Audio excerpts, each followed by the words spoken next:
Can't be mindless on mission. My whole mindset different, okay? No time to sleep, stick beats, I'm breaching. You gotta believe in a dream. Believe. You gotta believe in a dream. Believe. You gotta believe.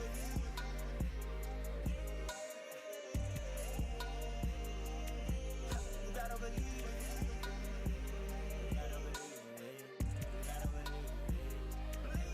You gotta believe. Standing on top of business, know they can't reach us. We out there way too high to not have seen us.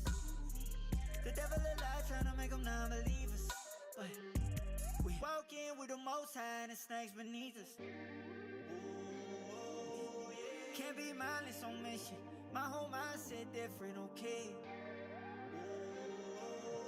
No time to sleep, stick beats, I'm breaching. You gotta believe in a dream. Believe. You gotta believe in a dream. Believe. You gotta believe.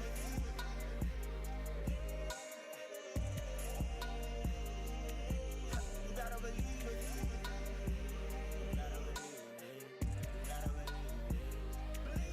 You gotta believe in a dream. Believe. You gotta believe in a dream. Believe. You gotta believe. My whole team on wildin', no ring on silence. They so astonished, I'm things finest. Tell them get behind us. No fake ones round us. How deep my mind gets.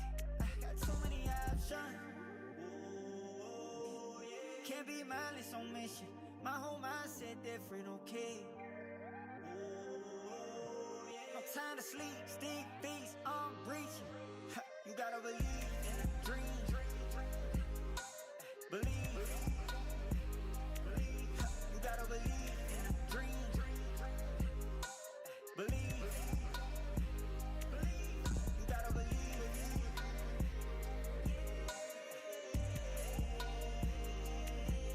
You gotta believe.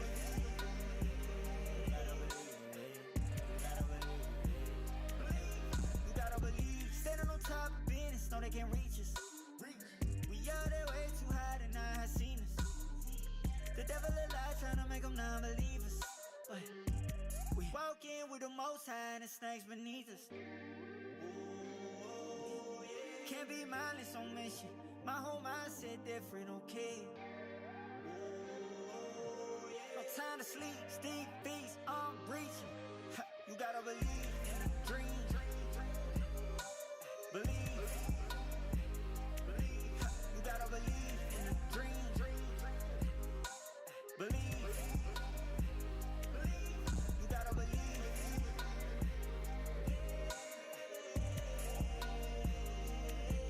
You gotta believe.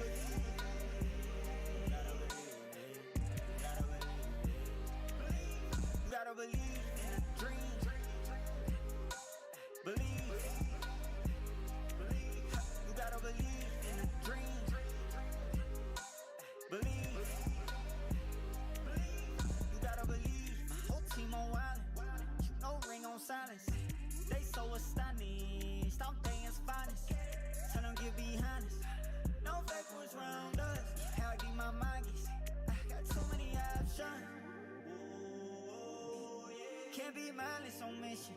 My whole mindset different, okay? No time to sleep, stick beats, I'm breaching. You gotta believe in a dream. Believe. You gotta believe in a dream. Believe. You gotta believe.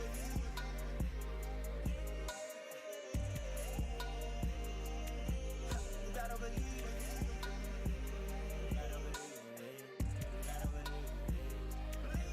You gotta believe. Standing on top of business, know they can't reach us. We out there way too high to not have seen us. The devil a lie, tryna make them non-believers. But we walk in with the most high and the snakes beneath us.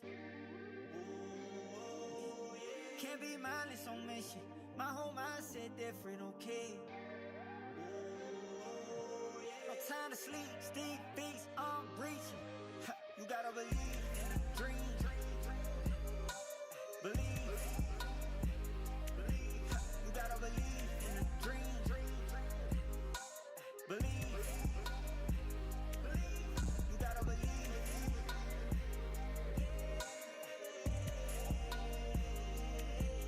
You gotta believe.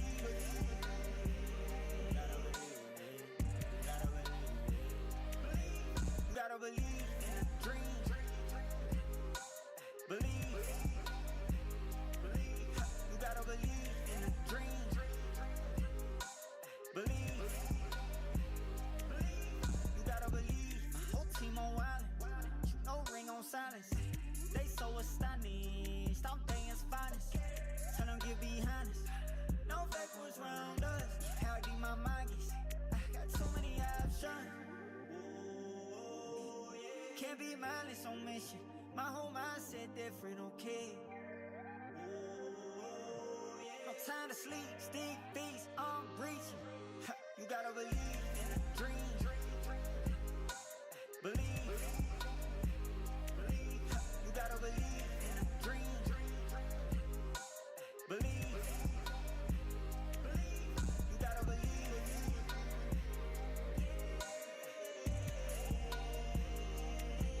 You gotta believe.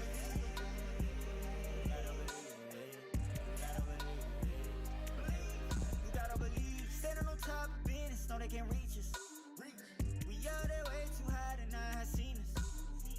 The devil alive trying to make them non-believers. But we walk in with the most high and the snakes beneath us. Can't be mindless on mission. My whole mindset different, okay? No time to sleep, stick, feast, I'm breaching. You gotta believe in a dream. Believe. You gotta believe in a dream. Believe. You gotta believe.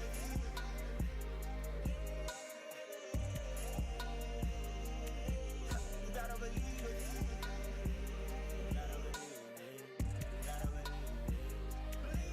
You gotta believe in a dream. Believe.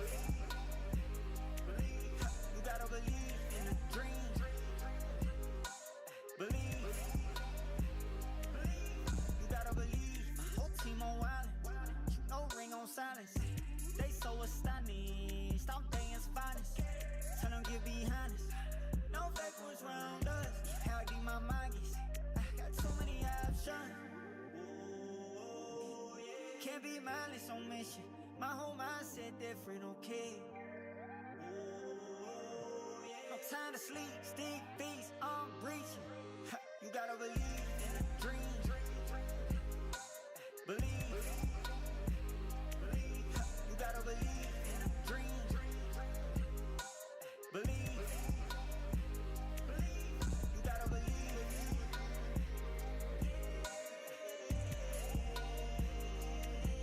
You gotta believe.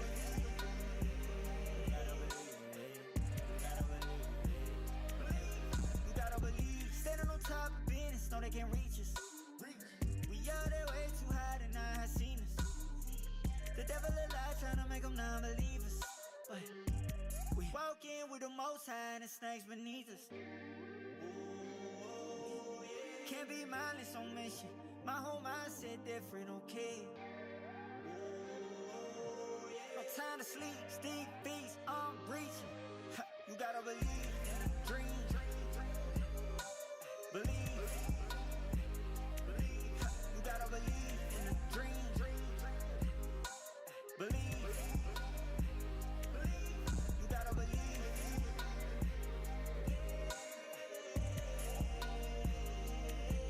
You gotta believe.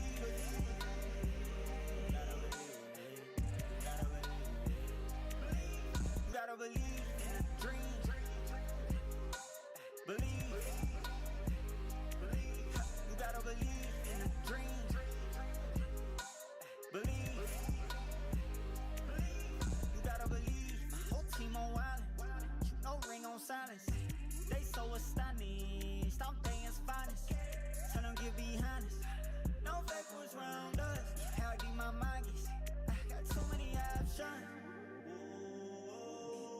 Can't be mindless on mission. My whole mindset different, okay? No time to sleep, stick beats, I'm reaching. You gotta believe in a dream. Believe. You gotta believe in a dream. Believe. You gotta believe.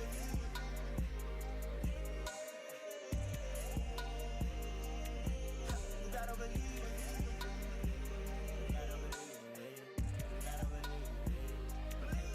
You gotta believe. Standing on top of business, know they can't reach us. We out there way too high to not have seen us.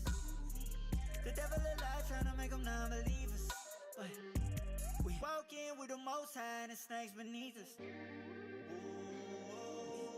Can't be mindless on mission. My whole mindset different, okay? No time to sleep, stick beats, I'm reaching. You gotta believe in a dream. Believe. You gotta believe in a dream. Believe. You gotta believe.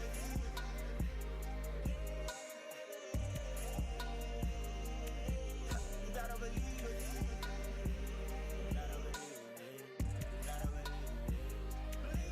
You gotta believe in a dream. Believe.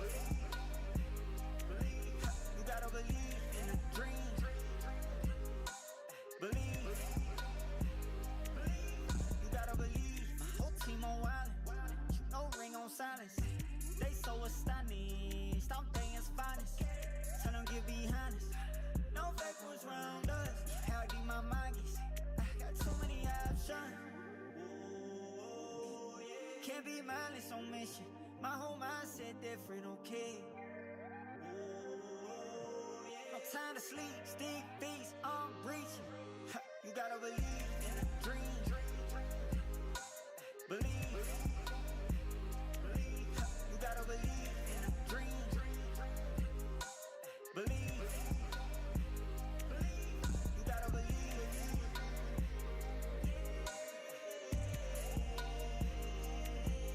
You gotta believe.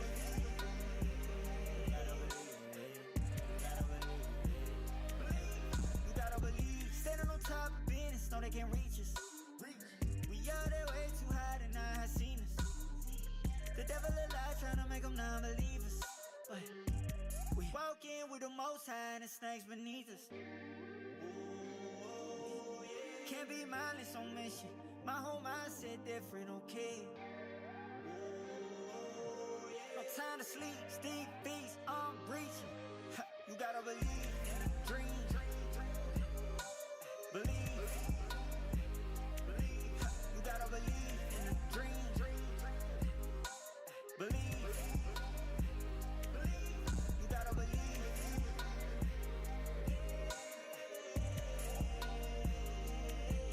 You gotta believe.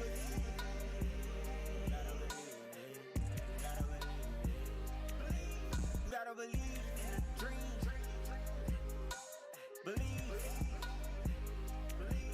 You gotta believe in a dream. Believe. You gotta believe. My whole team on wildin'. No ring on silence.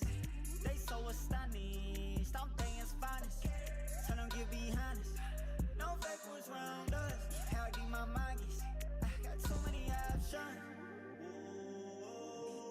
Can't be mindless on mission. My whole mindset different, okay? No time to sleep, stick beats, I'm reaching. You gotta believe in a dream. Believe. You gotta believe in a dream. Believe. You gotta believe.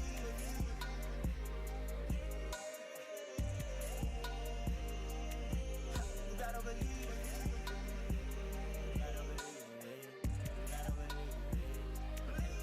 You gotta believe. Standing on top of business, know they can't reach us. We out there way too high to not have seen us. The devil alive trying to make them non-believers. But we walk in with the most high and the snakes beneath us. Can't be mindless on mission. My whole mindset different, okay? No time to sleep, Steve Beats, I'm breaching. You gotta believe in a dream. Believe. You gotta believe in a dream. Believe. You gotta believe.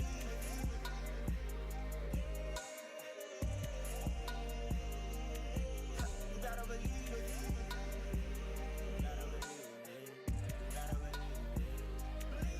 You gotta believe in a dream. Believe. You gotta believe in a dream. Believe. You gotta believe. My whole team on wildin'. No ring on silence. They so astonished. I'm things finest. Tell them get behind us.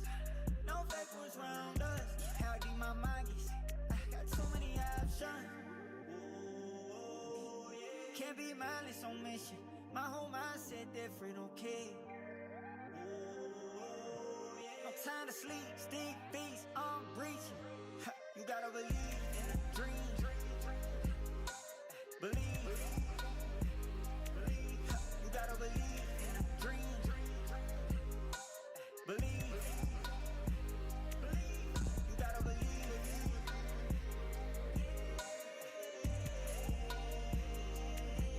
You gotta believe.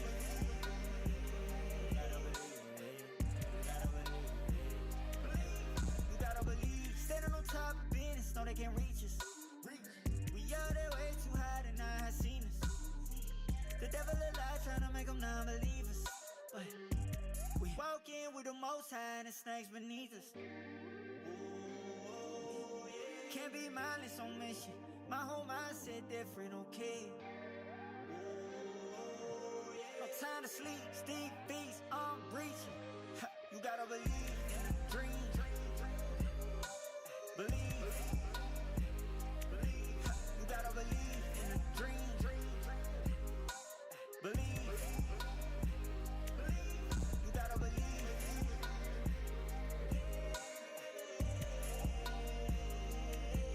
You gotta believe.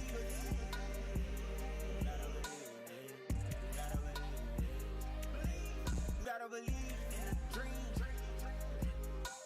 Believe. You gotta believe in a dream. Believe. You gotta believe. My whole team on wildin'. No ring on silence. They so astonished. I'm things finest. Tell them get behind us. No fake was round us. How deep my mind gets. I got too many options. Can't be mindless on mission. My whole mindset different, okay?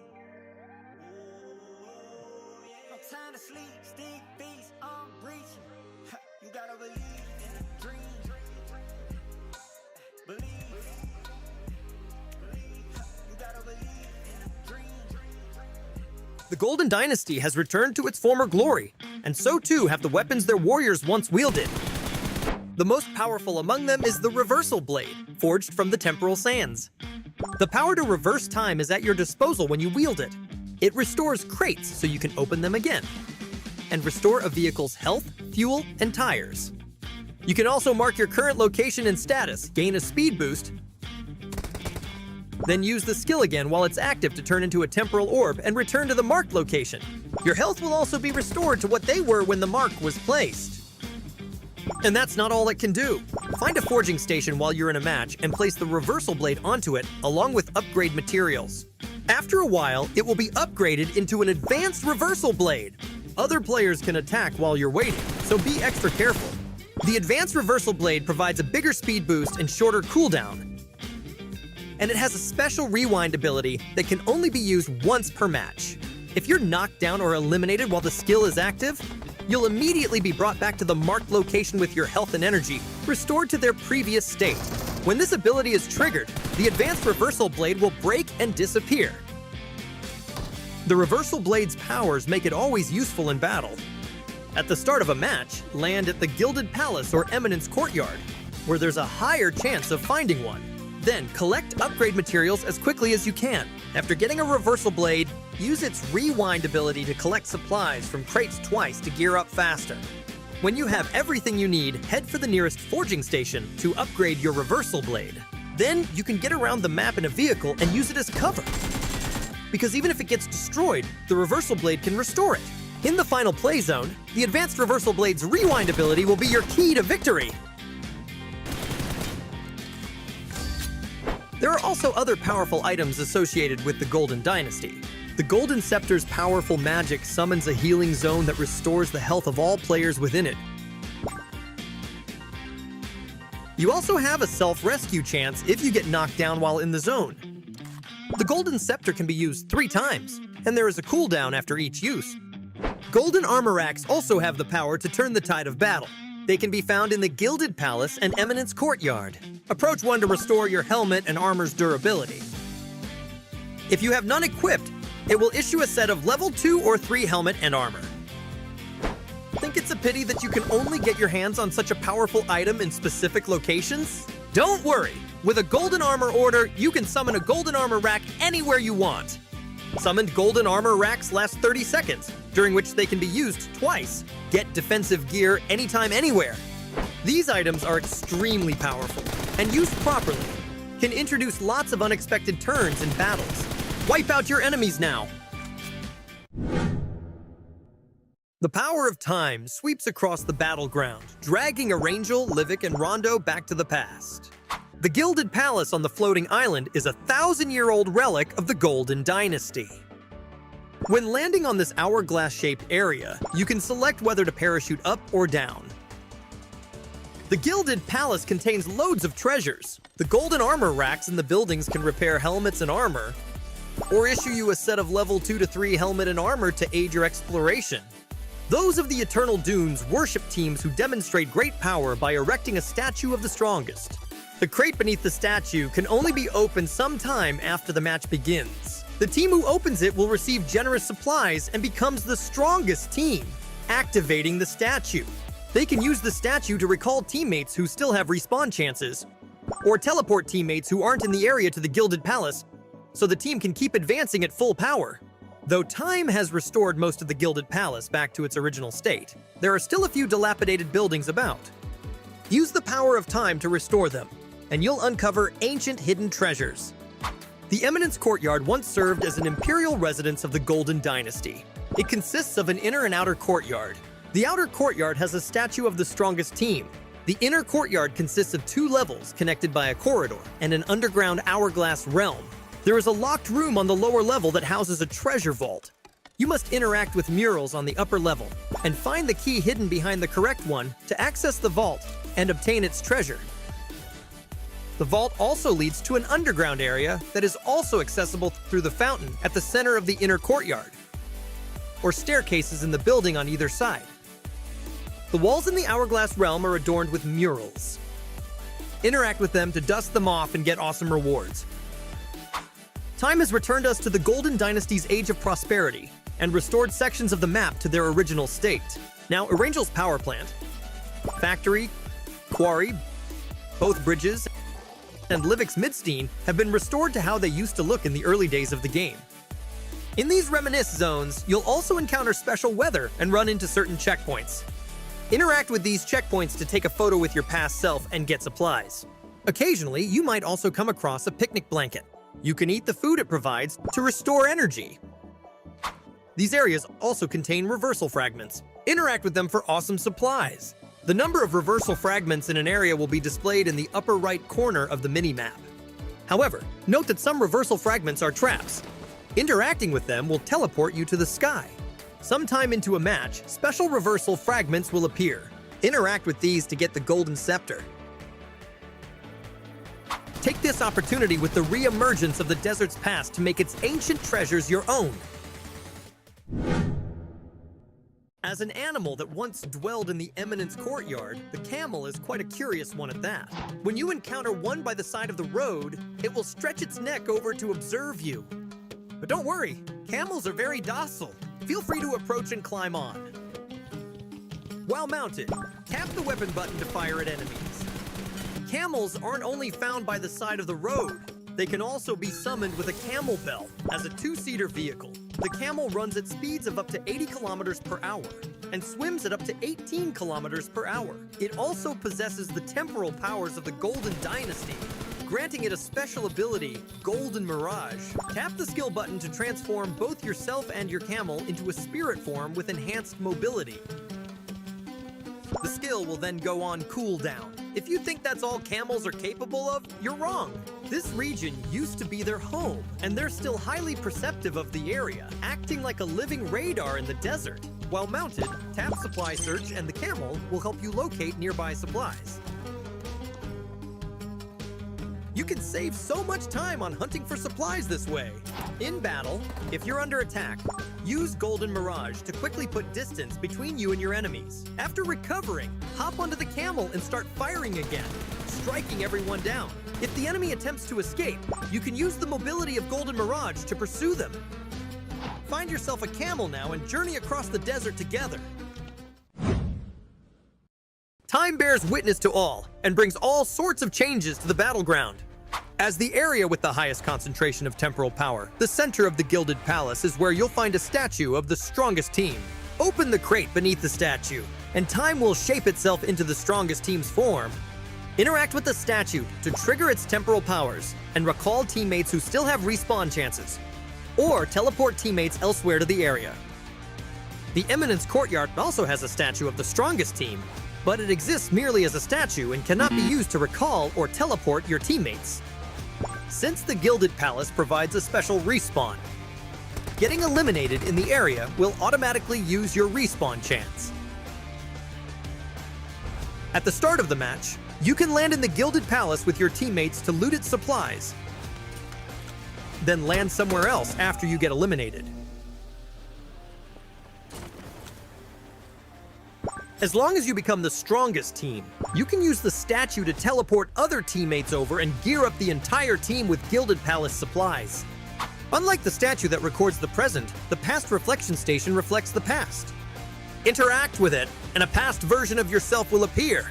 Take a photo with yourself to get supplies. It will enter a cooldown afterward, during which you cannot get supplies from it.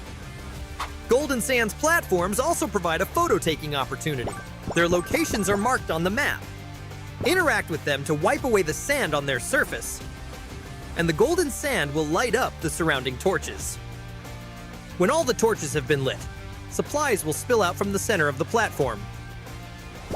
You can take a photo with your teammates here to commemorate the game's 7th anniversary. The powers of time have also brought the Golden Dynasty's history to the fore. Tap the upper right corner to open the map, and you'll see the Desert Awakening missions on the left. Complete all the missions to learn about the Dynasty's past. Tap the icon in the upper left corner of the mission list to experience stories from the Golden Age of this once prosperous kingdom. Play now to explore and discover all the secrets buried beneath the sand.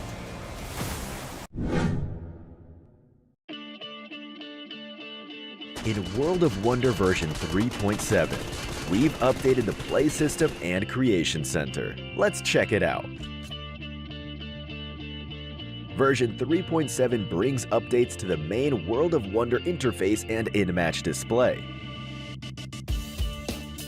We've adjusted the interface structure and sub-tab layout to help you find what you need more efficiently, and also improved how creation details are displayed to make it easier for players to quickly find creations they're interested in. Now, when you get eliminated in a match, you can view detailed damage information. Also, when you claim the first elimination or are on an elimination streak, you'll receive achievement medals. You can also now switch freely between third and first-person perspective in-game, based on what best suits you at the moment. If you manage to score the most eliminations, you'll be featured as the MVP of the match on the results page, along with your portrait. Creators can now make even better creations with the new and improved Creation Center. We've also consolidated World of Wonder's 33 tags into 7 main categories. Now, Instead of selecting 3 gameplay tags, you must now select 1 main category tag and 2 gameplay features. This should help you choose the labels that best represent your creations. That adds a data center for keeping track of creation data, as well as trends and updates related to followers. You can now make creations based on the trends of your followers. The playtest feature has also been updated, with corresponding guidance to help creators discover problems with their creations that need fixing. That's it for this introduction to World of Wonders Play System and Creation Center updates. More creations await your discovery. To learn more, please follow the official PUBG mobile community. Winner, winner, chicken dinner. See you next time.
And here we are, ladies and gentlemen, the grand finale, the last day for the season in the PUBG Mobile Challengers League Southeast Asia Spring 2025. We're still here with you, storytellers. My name is Circlat, together with a wonderful Aya Plays, and all red today. Yes, I am very much red because I do believe that it's going to be a bloodbath, a rampage for everyone else in the grand finals, especially for the last day. Just like Techno, of course, they don't stop at nothing and they would push through all of our battles. Oh yeah, absolutely. Just like how our teams will be playing today. They will push it through. They will push it through.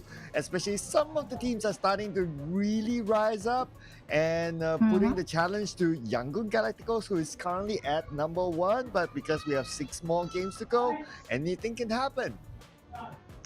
Anything could happen, just like yesterday when Harami Bros actually did their best to get all of those points, get those chicken dinners, and now they are on that second spot. So a good run just like that could happen to other teams as well, which really adds up to the thrill that we can witness for today. Oh yeah, so it's something that we want to see what's going to happen the entire day. But if you were to log into your PUBG Mobile, you would see this new theme mode, the Golden Dynasty, in conjunction with the 7th anniversary version of PUBG Mobile. And inside of it, you can get a new events. Well, it's an event where you have new areas to play. You even have this camel that you can try out inside the game, which I thought is really, really unique. There's also the reversal plate that can be used as well to double loot a certain loot crate. So there's a lot of things that you can do there. And of course, we'd like to welcome back again Alan Walker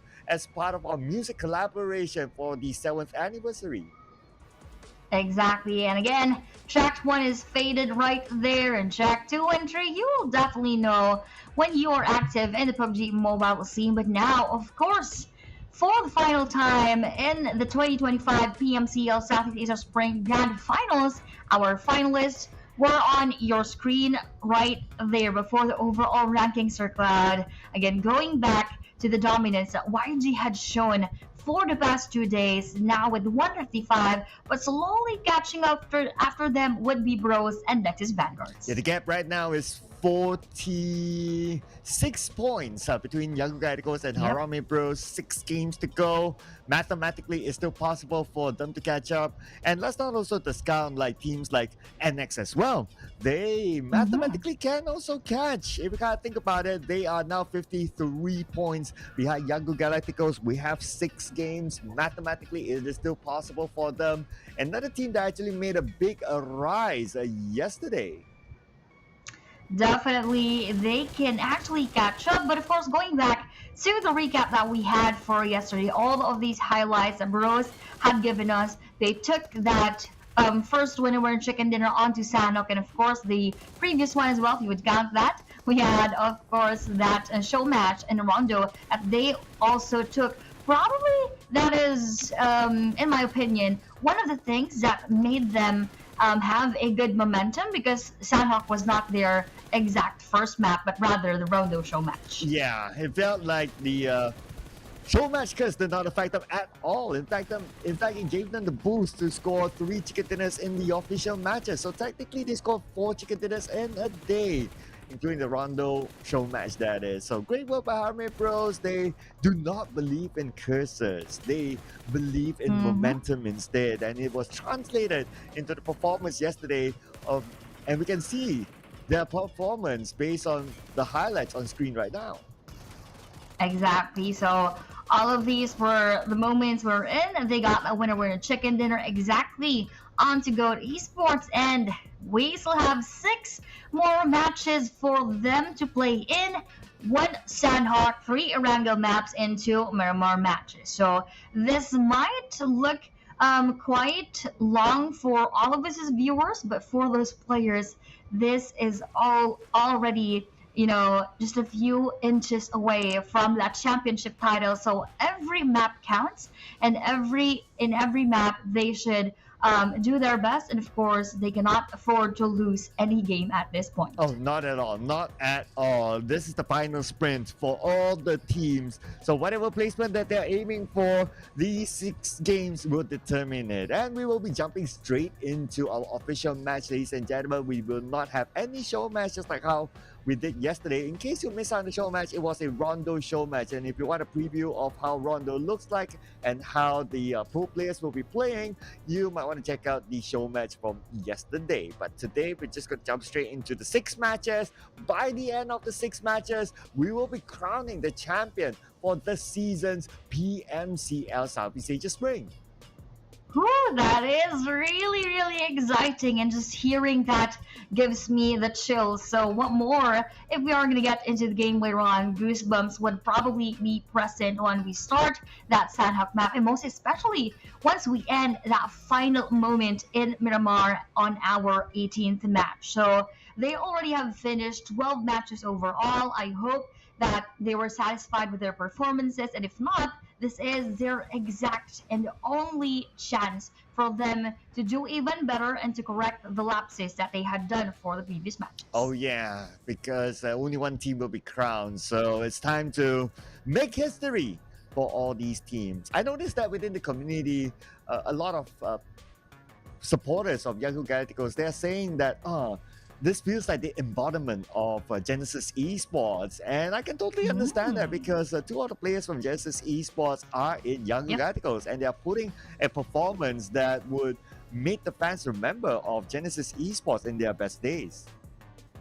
Definitely, we all miss those moments from Genesis Esports. Although, for those who are watching, I'm actually the one, if you have heard of the term that I've coined during the moments wherein Genesis Esports were really very dominant, and then there were moments wherein Philippine teams actually turned that table around.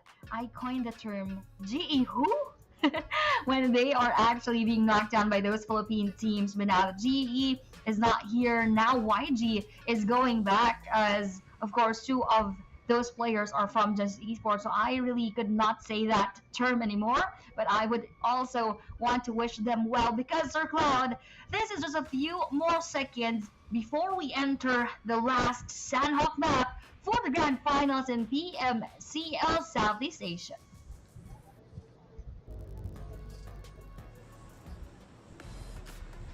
And this is going to be the final Sandhawk for the season as we head on to it. So far for the Sandhawk matches in the Grand Finals, the first Sandhawk, we got an OK circle. It was in the main peninsula, just outside of Paradise Resort. The second Sandhawk circle was in the Ruins Island. So that was pretty tough for a lot of teams. Now, coming into the final Sandhawk, I would love to see a tough one. Maybe the first circle enclosing onto 3 different islands. That would be pretty nice. That will be pretty nice. Well, just a big shout out to Jiro on YouTube because he mentioned that my mic was quite sounding different. So yes, thank you so much for that observation. And now going back to this match number 13 out of the 18, and this is going to be our first few moments in the game. A Team Max being the first blood courtesy of YG Smile here, and Max Team also got knocked down, and Easy K though will be taken as well, and this is not looking good for Team Max, but rather now doing really well for our YG. And Team Max only has 1 player left, and that's going to be Joseph very early on. Another fight that I would like to see, a potential fight maybe inside of bootcamp, because we have seen the bootcamp fight before this, but so far no indication of any fight in bootcamp just yet, so we're gonna keep an eye on that. As of now, Joseph, only him alone, so playing for survival points is the best that he can do now. Definitely, and those are the moments, of course, that they don't have any other choice. But here we have a choice for Hive Blood to knock down and secure those kills onto our kill enemy. It's just surprising that kill enemy didn't drop anymore in the area wherein Hive is already dropping. And now that they had that distance in between them, they still weren't able to escape those bullets by Hive International completely. So that was Kaya being knocked down, but now that he is up and alive, they need to reposition themselves and probably go to a better and safer spot. Even KE, they had to leave bootcamp this time for whatever reason.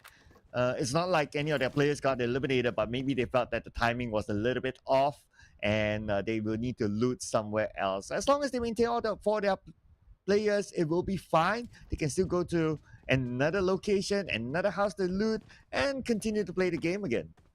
Yes, they need to continue to play that game again, but continuing the game is, of course, Haramit Bro. They had a good streak yesterday, so now the question is, will they be able to keep up with that momentum given that everyone else, each and every team, of course, would want to do the same, and they want to go for that do or die situations in this grand finals final day. So biggest question again, will Bros be able to get closer to YG, or will YG just continue to dominate all of the matches?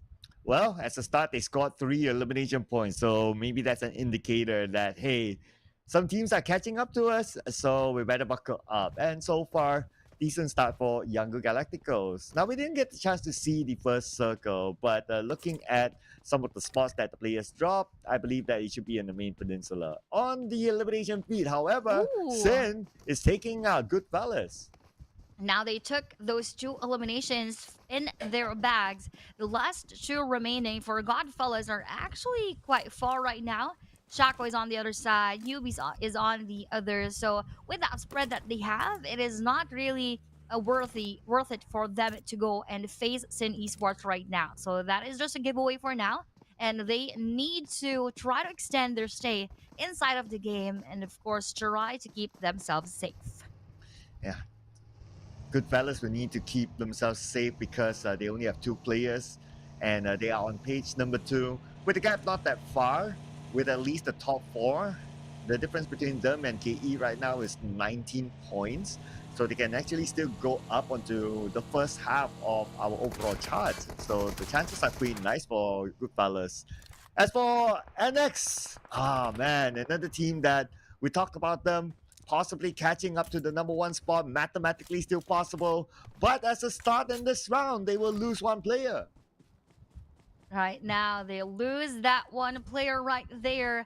And next is Vanguards. Of course, they have one of the best chances as well to either overtake Bro or even get closer to YG. But now, with this happening quite early in the match, we're not yet sure. But still, they have 3 players, and we have proved for the past matches and past days that really, if you still have 3 players, you can still do that magic and that miracle run. But for now, we're not yet sure about that. Has YG still a full squad, still staying strong. So again, for Young Galacticus, the streak is still there. Yes, Young Galacticos not only they scored the 3 elimination points early, but looks like they move out of boot camp, out of Paradise Resort.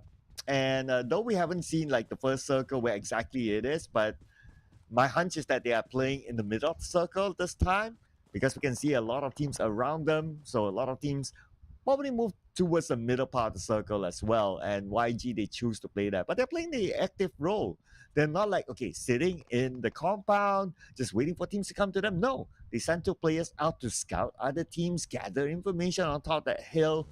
Might be a little bit of a risk, but it might give them the return that they are looking for. Yep, definitely. At this point, there's really, again, not much to lose. Most especially if you're around the middle to the latter part of our leaderboard. So that is the best thing for them to do. Try to be more aggressive and try to farm all of the eliminations that they can. And at the end of the day, it all just gonna be resulting into either losing a bit more of those points and being pushed down a little bit, or they could also have that high reward of going to be on top of the leaderboards, or not really on top, overtaking YG, but rather a little bit more than what they currently have. So those are the moments that I believe, in my opinion, is a perfect chance for them to take those risks. Yeah, at least they kind of close the gap, right? So you put yourself in a position that you might have a little chance. Maybe, I'm just putting it out there, right? Maybe might go like 0 points in the next few rounds, open a lot of opportunity at the teams. Of course, sometimes that kind of situation beyond another team's control. But what you can control is your own decision making. So your own decision making is just to do and try to collect as many points as possible. Looks like a really difficult circle involving 2 different islands inside. Yes, indeed. And with the circle I hear, again, with that river, interesting and challenging circle of someone else right here for Smile. He's that front of players left for next Vanguards, and would go for that surprise attack, especially if they move a bit towards his spot right here. And if they overextend, perfect time for Master Smile in that engagement. But from afar, he's also spotting KE. Oh yeah, he's getting information from this high ground, not only from the compound below him, but also across. What a good position that he's in. The information back to his teammates. And playing the rest of the round without Zai, one of the former players of Genesis Esports, a very important player for NX. They have to deal with it. But anyway, it's not all doom and gloom because we have seen teams with 3 players at the very beginning still able to score a chicken dinner. So for NX, don't give up on hope yet. Yeah, just keep that fighting spirit and still continue the plan that you have in mind. But now here, a possible battle in between from it, bro, and our Burmese Ghosts as they go uphill. It is quite inevitable that they would need to clear up that spot right there, or they will be the ones who will be cleared by our Burmese Ghosts. But will the Lilyatka, the only player, just right them? Ooh, look at that. Half of his HP would now be out courtesy of our other teams. I'm not sure if that would be bro range because they are playing that spot onto our Burmese Ghosts. But probably Nathan also had that chance earlier. But with Burmese Ghosts moving right here, now Bros has all the time in the world to enter our safe zone. Yeah, they are taking their sweet time to enter the safe zone. Probably they are anticipating the fact that the potential fact that the circle go to the opposite island. So that's why they're not really committing to get into the middle of the circle, and not it might be difficult for them to get out of it. As for Sin, they're in action again. This time against Goa. Jeffrey will be knocked down. Goa, they lost Jeffrey. 3 players left with 1 still down. Oh no, for our Guardians of Fiend, if they continue with this gameplay that they are always the ones having those early eliminations, early casualties on their end, chances slimmer and slimmer. Most especially for them to go out of scene spot and they could be cemented on that the ranking. But um, with time to quick shift with a few points away from that, easily do that later on. But look at this. Nice challenge and nice counter attack coming in from Goa onto Sin Esports, and that would be FVVPing taken down. But the question is, will they be able to confirm that Sin Esports are fast with rescues? Yeah, I love this spot on top of the Camp Alpha Mountain. It is a good vantage point, a lot of locations around you, and if Circle does go there, it's a big advantage. But speaking about the Circle, we're gonna get where with Circle shift later on. I'm gonna still see a 50-50 though. And it pops no all the way to that bomb. So the Camp Alpha Mountain will need to be a Oh no, they need to act fast right now. If they have quite a long way to go before entering that northern spot, most especially for teams coming in southern portion of that previous. So not only do they have to journey a bit, but they would also need to cross that if they are coming from the western side. But now peeking onto Hive, oh no, what is happening? Our Hive International, this might be an internet connection issue. Probably, yes. Very unfortunate, as Hive Red is just the owner who has that chance onto defending his 3 other players, teammates right there. But looking at it, recipe is what we are seeing. Sin Esports versus 214. And looks like the rotation is happening now onto the main peninsula. Teams from the Camp Alpha Island coming in. And so far, so good. Nobody got knocked while traveling, so that's fine. But the one that got knocked is one of the travelers from the southern side. It's going to be MV from Title Quick Esports. Gold Esports will try to block them off from coming in. Now that they need to block them off, they also need to try to go for that revive. But will that be so possible? I think so later on. Gus could take that risk right there. But with GFS Shaco, oh, what happened with GFS Shaco? We're not quite sure what is going on right there. But here we have Rizuki and another more player from Time to Quick is battling with another team. Evergold Esports just passing by right in front of them. That will be Gus. Oh, on to Goa, but that would be Ngapikyao actually Ngapikyao. taking that knockdown. But Godfellas Gaming are now already eliminated. Oh no, Ngapikyao, he did not heal up in time. Wasn't too sure if he had any first aids, but at least Clay can still save him. There's still enough time. Maybe move him into the vehicle and then drive him into a safer place before he heals up. We'll see what happens later on. Anyway, for GOAT, they are stuck in the blue still together with Time to Quick Esports. Time to Quick Esports still tanking it out and looking at over at their healing utilities. Now, KH, he does have 1 first aid, 1 medkit, so that's still pretty decent. He can still tank out stage number 3, but at some point, he still needs to get in. Look at this. This will be Fearless from the 14th spot. Now on to that battle with the bros. Both of them are having those stays in front. Oh, that was just a missed chance for Jibna to knock down 1 player of our Fearless. But on the other side of our battles, that will be KE onto our Burmese gold. But Fearless Ranzer right here would be trying to knock down our bros. But Bro Range from behind will be taking down 1 of the players of Fearless. So that is a 1-2-1 knockout trade right here. But Nathan, let's see what he will actually do as Ranzer is just on to his side, wanting to take him down with that frag grenade. But with that push, we'll actually get that win right here. Oh, Jibna now will be confirmed and will be secured. So that is quite unfortunate for the bros that they already lost 1. Oh, potentially they might lose range if he gets shot down by Astro X. Astro X kind of know that he's behind this rock. He saw that vehicle, that's why he's looking at this particular rock. And Rage probably showed himself a little bit earlier on.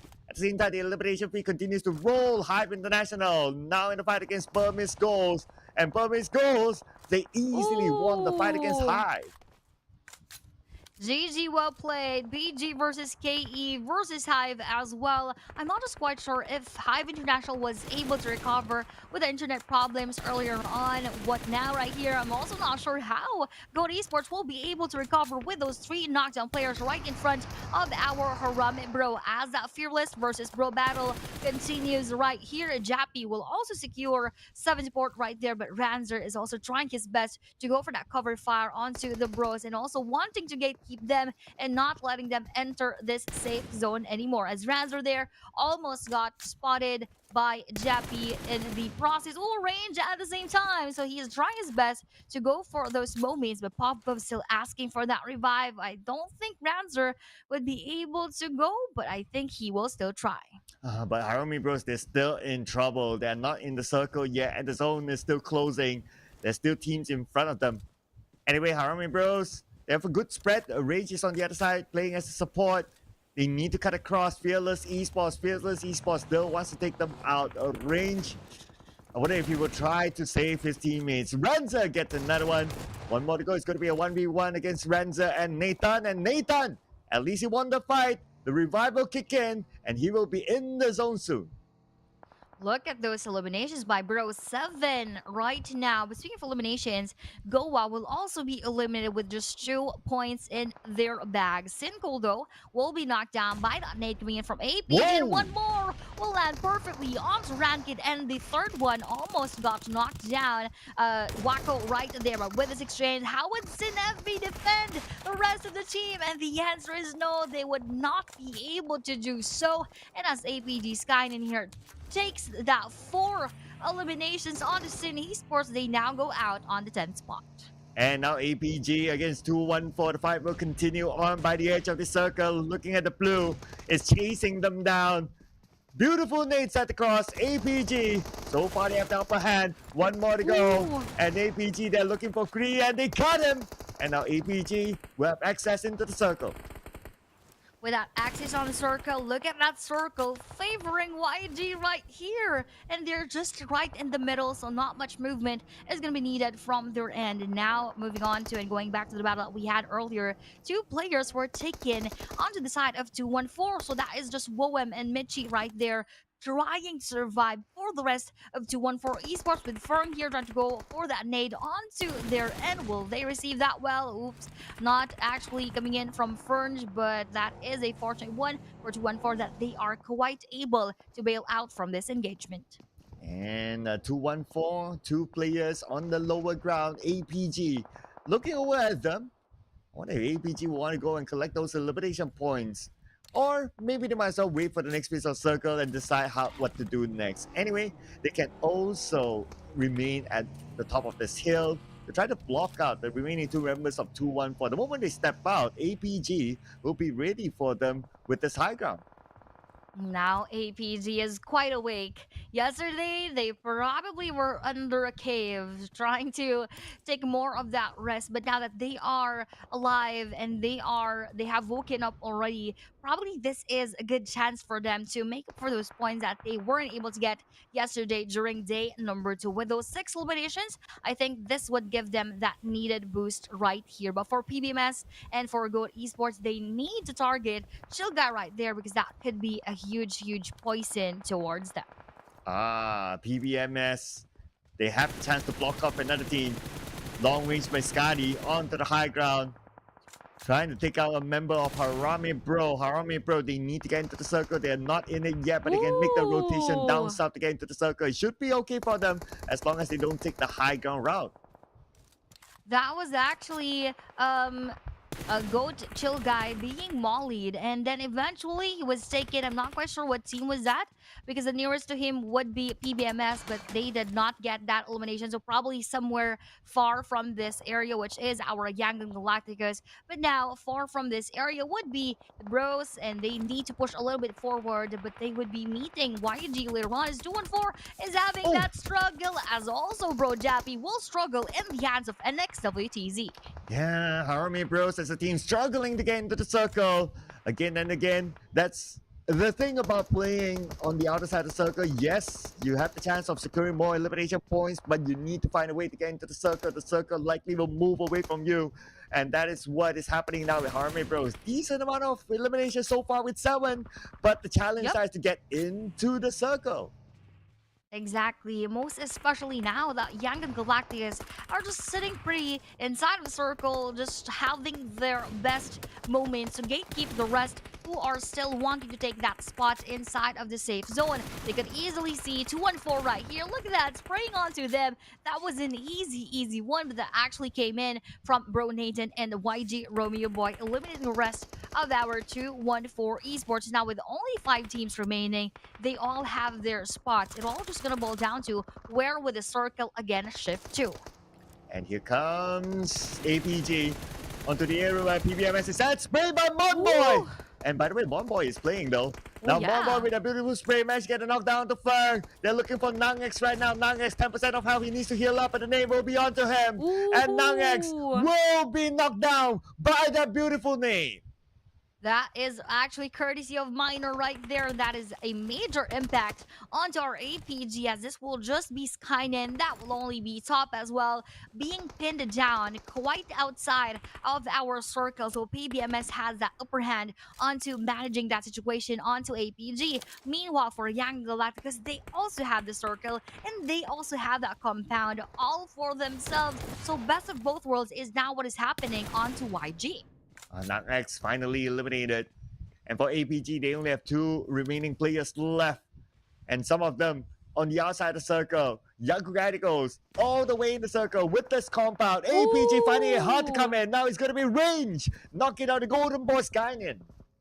Oh no, that is unfortunate for Skynet. They would have a difficult time later on, but that is a good one coming in from our bros. And this will be another attempt on to taking more of those eliminations. Max Joseph would be naded down by our bros. And not only that, bullets will also be coming in from YG. But bro Jappy lands that final blow onto Team Max. And now with 4 remaining teams inside, oh, not anymore for APG, as they would be pinned down and cemented onto the outside of the safe zone, leaving us with PBMS. We also have your bros, and we also have here YG. And looks like Nathan got Monboy all the way from afar. And now it's Harame Bros coming on to Young Galacticos. They have to take over this compound. They have to infiltrate it. They have no choice. Sends a nade into the house. Will not connect at all. Young Galacticos prepare for murder. Gets a double knockdown. And with that, Young Galacticos defended the ground. Now it's all onto them to wrap things up against PBMS. They take out one by one. Scotty will be knocked down. And nothing is going to stop Young Galacticos from this chicken dinner. OMG. YG just... Oh, that was really that speechless moment. I wasn't able to say anything because look at that. YG again getting that winner chicken dinner, getting all of those eliminations, getting that circle all for themselves, pinning down PBMS and bros 1 by 1. On point is the gameplay of our Young Galacticus, and I just really commend them for that. Oh, absolute top-notch defense. Played in the middle of the circle, and they did very well. But we're going to check out the best moments here. But before that, just to be sure of their total eliminations. So they got a total of 12 eliminations with the chicken dinner. That's 22 points. Oh my gosh, 22 points, even further widening that gap onto their opponents. Earlier on, that was just 46 points in between them and the bros. Now even further, but now let's first see what are the highlights in that match.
YG is still unstoppable with 22 whopping additional points on match number 13. And that would be 15 for the Bros, 11 for APG, and 9 for PVMS.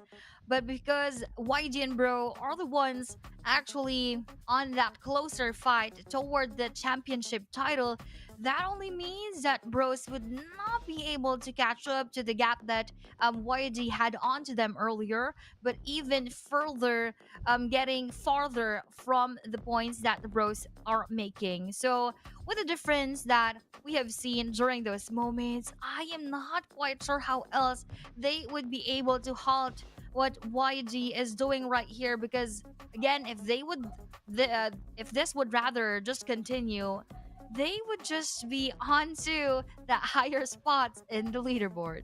Yeah, same goes for NX, right? NX only managed to score a handful of points, so clearly YG will still pull away from them. At this point, YG can not only mean young radicals, but can also mean you good. Ooh, that is a good one, Sir Cloud. Indeed, you good. For the side of our YG, they're just incredibly good. And again, what they have shown us is a balance of everything. They exactly know when to take those fights and when to chill a bit. Just like what happened during the final moments. They are inside of the circle, they have that compound. They were not the ones who are initiating, but if ever that there are chances of getting those eliminations, they are really taking that all for themselves. So looking at the leaderboards right here for the overall rankings, 177 points. That is a 53-point difference onto the Bros. And again, GG's for YG. For Bros, I was hoping that they could also, go for that miracle run, but I don't think that is going to be so possible, Sir Cloud, given that we only have a few more matches for today. Yeah, they have with the 53-point gap. I would say, and this is just roughly, right? I would say perhaps at this point, maybe just give them like 1 or 2 more games, and if the gap is still as such, then the day is pretty much over for Younger Galacticos, frankly speaking. But let's see what Harami Bros can come up with, because in this round, they played a different strategy on the outside of the circle. They want to hunt for elimination points, and they got 10 of them, which is pretty decent. Of course, the challenge is to get into the circle from time to time. The other flip side is that if you know that you're ahead, you play in the middle of the circle, you can potentially get the circle even more. So you just need to play a bit more defensive and wait for other things to come, which is maybe possible other points just to top it off, just exactly what Younger Galacticos is doing. So I would expect the same strategy to still be deployed in the following round.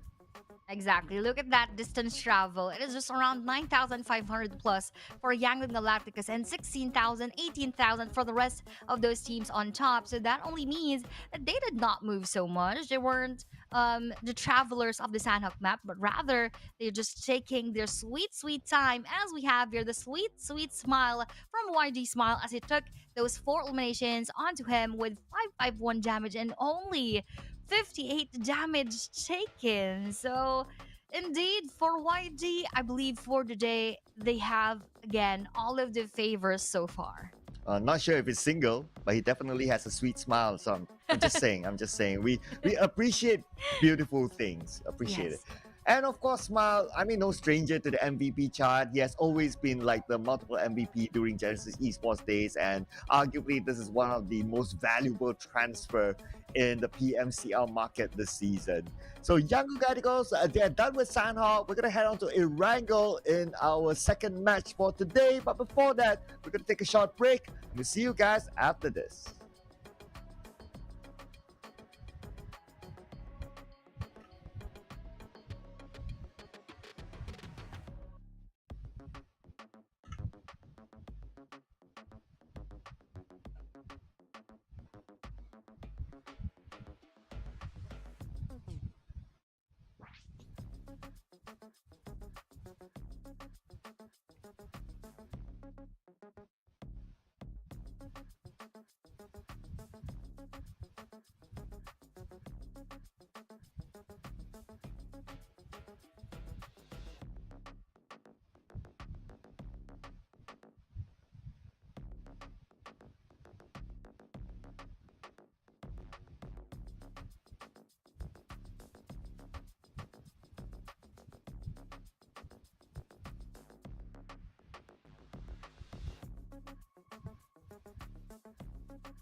And here we go!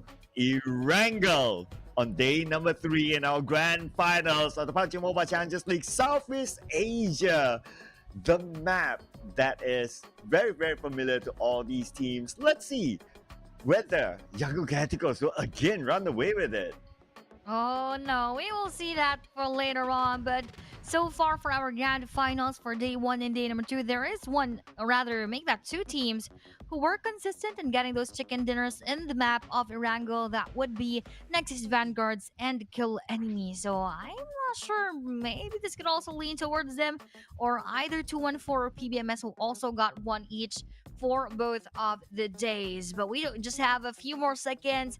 Why not check what will happen here in our first Erangel map for the last day of the grand finals?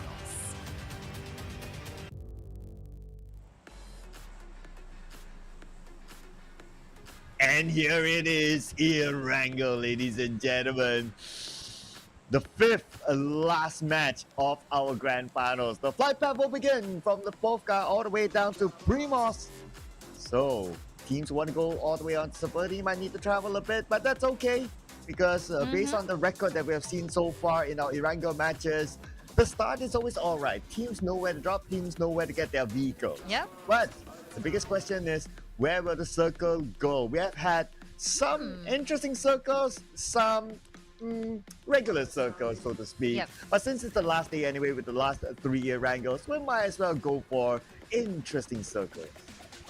Ooh, hoping for that to happen later on, but as we have seen yesterday, a lot of the circles were just quite aligned with the plane path, and that really did not challenge much our teams right here. But with those teams getting all of their vehicles, let's just hope they are going to be able to go to where they want to be at, and that it wouldn't be too far with our circle popping up later on. And SMB here would be taken. Oh, this is interesting.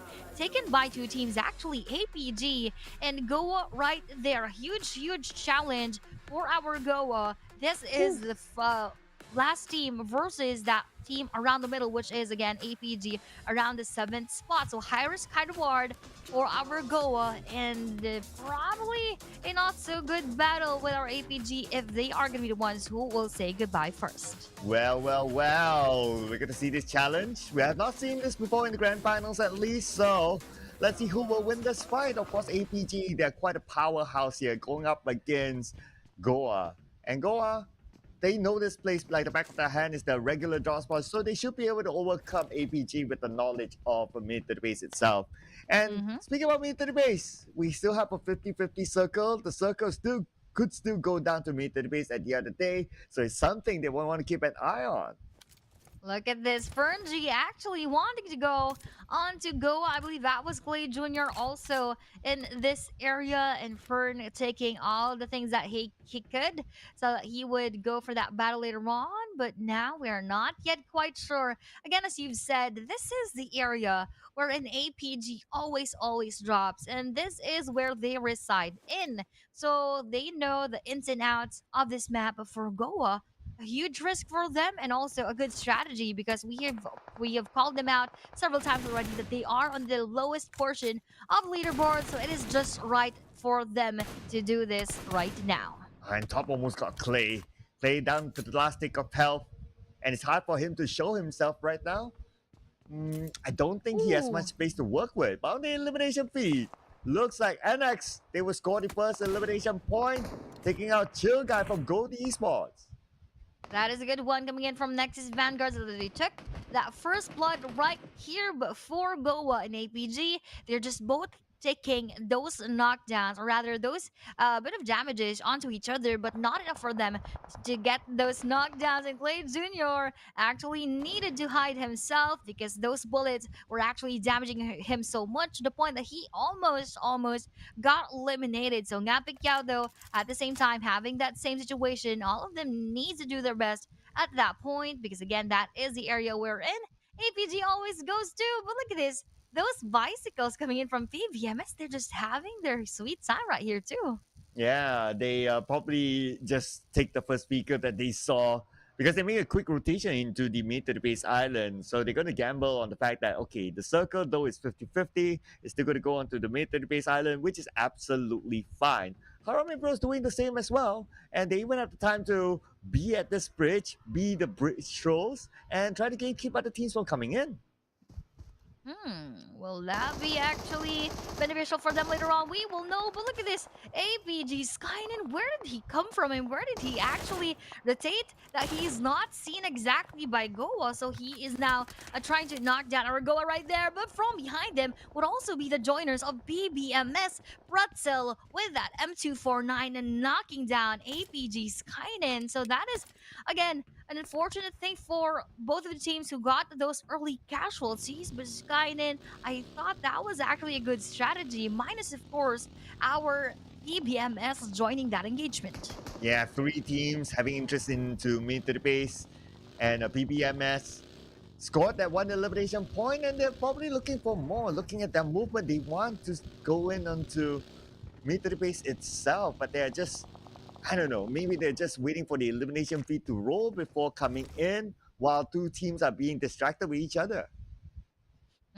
Probably yes, but for Goa, they would not need to overextend so much. They just need to stay at a spot wherein they would not be seen by not only APG but also PBMS. But looking at another team who also had that early casualty, which is Gold Esports, they're now facing with Time to Quick right here with KH on the other side and MV here right in front of them as well. And Time to Quick Gus also still in that journey to push towards their spot. But Go to Esports, they are 3 inside that house and they're not making so much of those movements onto Time to Quick. Yeah, they don't have Chill Guy together with them, so they're playing at a disadvantage now.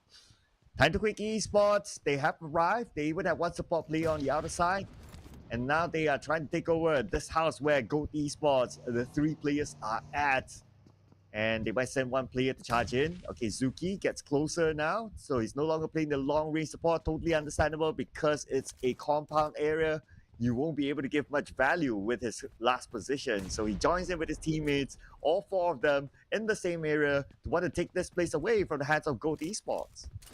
This is quite a risky move for our GOAT Esports to just choose to stay in that one house. I know it is, of course, quite big to house 3 players, but still, just a few nades and they can be knocked down. And just like what I'm saying, that is coming in from Time to Quick Gus, knocking down Ryder right here, and that's gonna also go to Buddy right here. Oh, what I have exactly mentioned, Goat Esports is not taking that perfect chance to, spread themselves into the compound. In Time to Quick right now goes for that push, knocking down 2, and the last player will also be eliminated. The rest of Goat Esports are now already out.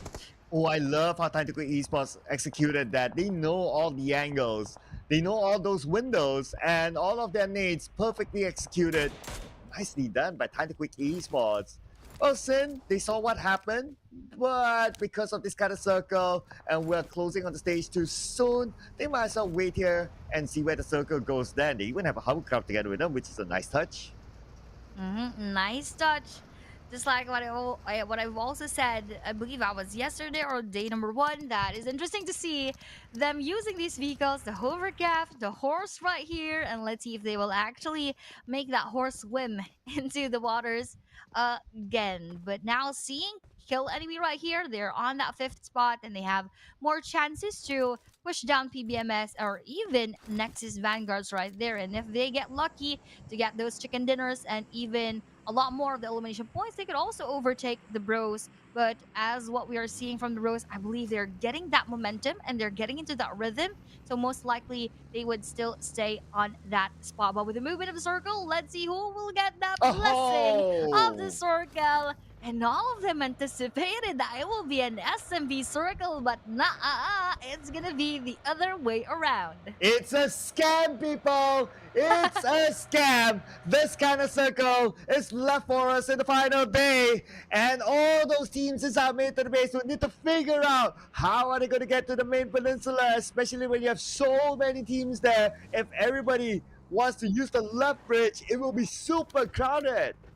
Super crowded indeed. And I just imagine those teams scratching their heads right now because they thought that, yes, we already got a spot in the SMB island. But what a big surprise! It is gonna go to the main islands and on the area for Primorsk. So that is a huge heartbreak for a lot of these players. And now for Fearless, I believe they're just setting up this area for them to take down those players who would go through this bridge. So Fearless, Ranzer, and the rest of the gang needs to set that up very, very well. But on to the other side of our area, that would be Road Jappy being knocked down and being eliminated as well in the hands of APG Chop. So one more elimination onto APG right here. And unfortunate one for Bro is that they already lost one. And last we saw Harame Bros, they were closest to the left bridge. So naturally, with this kind of shift of a circle, a lot of teams would head towards there. And that's where they will start to see a lot more teams. An example is APG, where Top scores his second elimination point, taking out a play of Harame Bros. And also, mind you, Yangon Galacticos, they are still in the main peninsula. They did not take the bait to go to Mated Base Island. They were not scammed, Sir Cloud. They were not scammed. They were very wise in, in their decisions. And although nobody knows, of course, exactly where the circle goes, it again favors highly our Yangon Galacticus. And with the vacation that we are having for Sin Esports, they're just waiting for this circle just be moving together with that movement of the blue zone at the same time. So they're going to avoid most of those movements inside of the circle, which is quite a strategic move for them because if they're just also going to join those battles inside, that would be much more chaotic. Oh, at least not as chaotic for PBMS. They did the quick swim back onto the main peninsula as well. They should be fine. They should be fine. They do have a decent amount of healing utilities. So do expect them to continue to survive. Now it's a matter of when they dock themselves back, what sort of vehicles do they have? I see one vehicle in front of them. So at least they have something to work with the moment they land. And now, again, this circle just comprises a portion of the SMB just to, be a bit kinder to those teams who went to the SMB island and now moving further from their location and now ending on the western side of that previous one. This is now going to give much less of land area for those players to take. So now with GFS just being inside the circle at the same time with VG, they can chill a bit, but for those teams who needs to pass by, they need to be extra vigilant because a lot of eyes are going to be on them. Yeah, sprayed by Master Ichi onto the rotating teams. Another attempt by Master Ichi this time, but not a single bullet hit. But that's okay, as long as they stand their dominance to tell his opponents that, okay, they are on top of this hill. On the elimination feed, Range got knocked down. Harame Bros will lose range. Only 2 players left for Harame Bros. Oh no, the team that is closest to chase Yangon Galacticos. Oh no, Bros are having just half of their team right here, which of course would not give them much of the advantage later on. So the best thing that they can do is to hide right now. But right here, every time to quick, and APG hiding from all of those bullets. Ooh, APG is actually on fire right here, eliminating Time to Quick KH. Though they already lost 2 at the same time, they are still surviving so far. But with this nade on Time to Quick MV, that would not be received. That would just bounce a bit farther from his spot. So one more attempt coming in from APG Nangex. That would just damage them a bit. Woo! But look at this, damaging a lot onto APG Top. And that would not only be Time to Quick right in front of them, but also Bros from behind taking that revenge. Wow, Time to Quick Esports, they have to make this quick because they're still on the main to the base island. Last we checked, the circle no longer at all on the main to the base itself. Time to Quick Esports, they'll be making a late rotation, and that's where there will be other teams trying to block them from getting across, including Harame Bros that is still also on the main to the base island.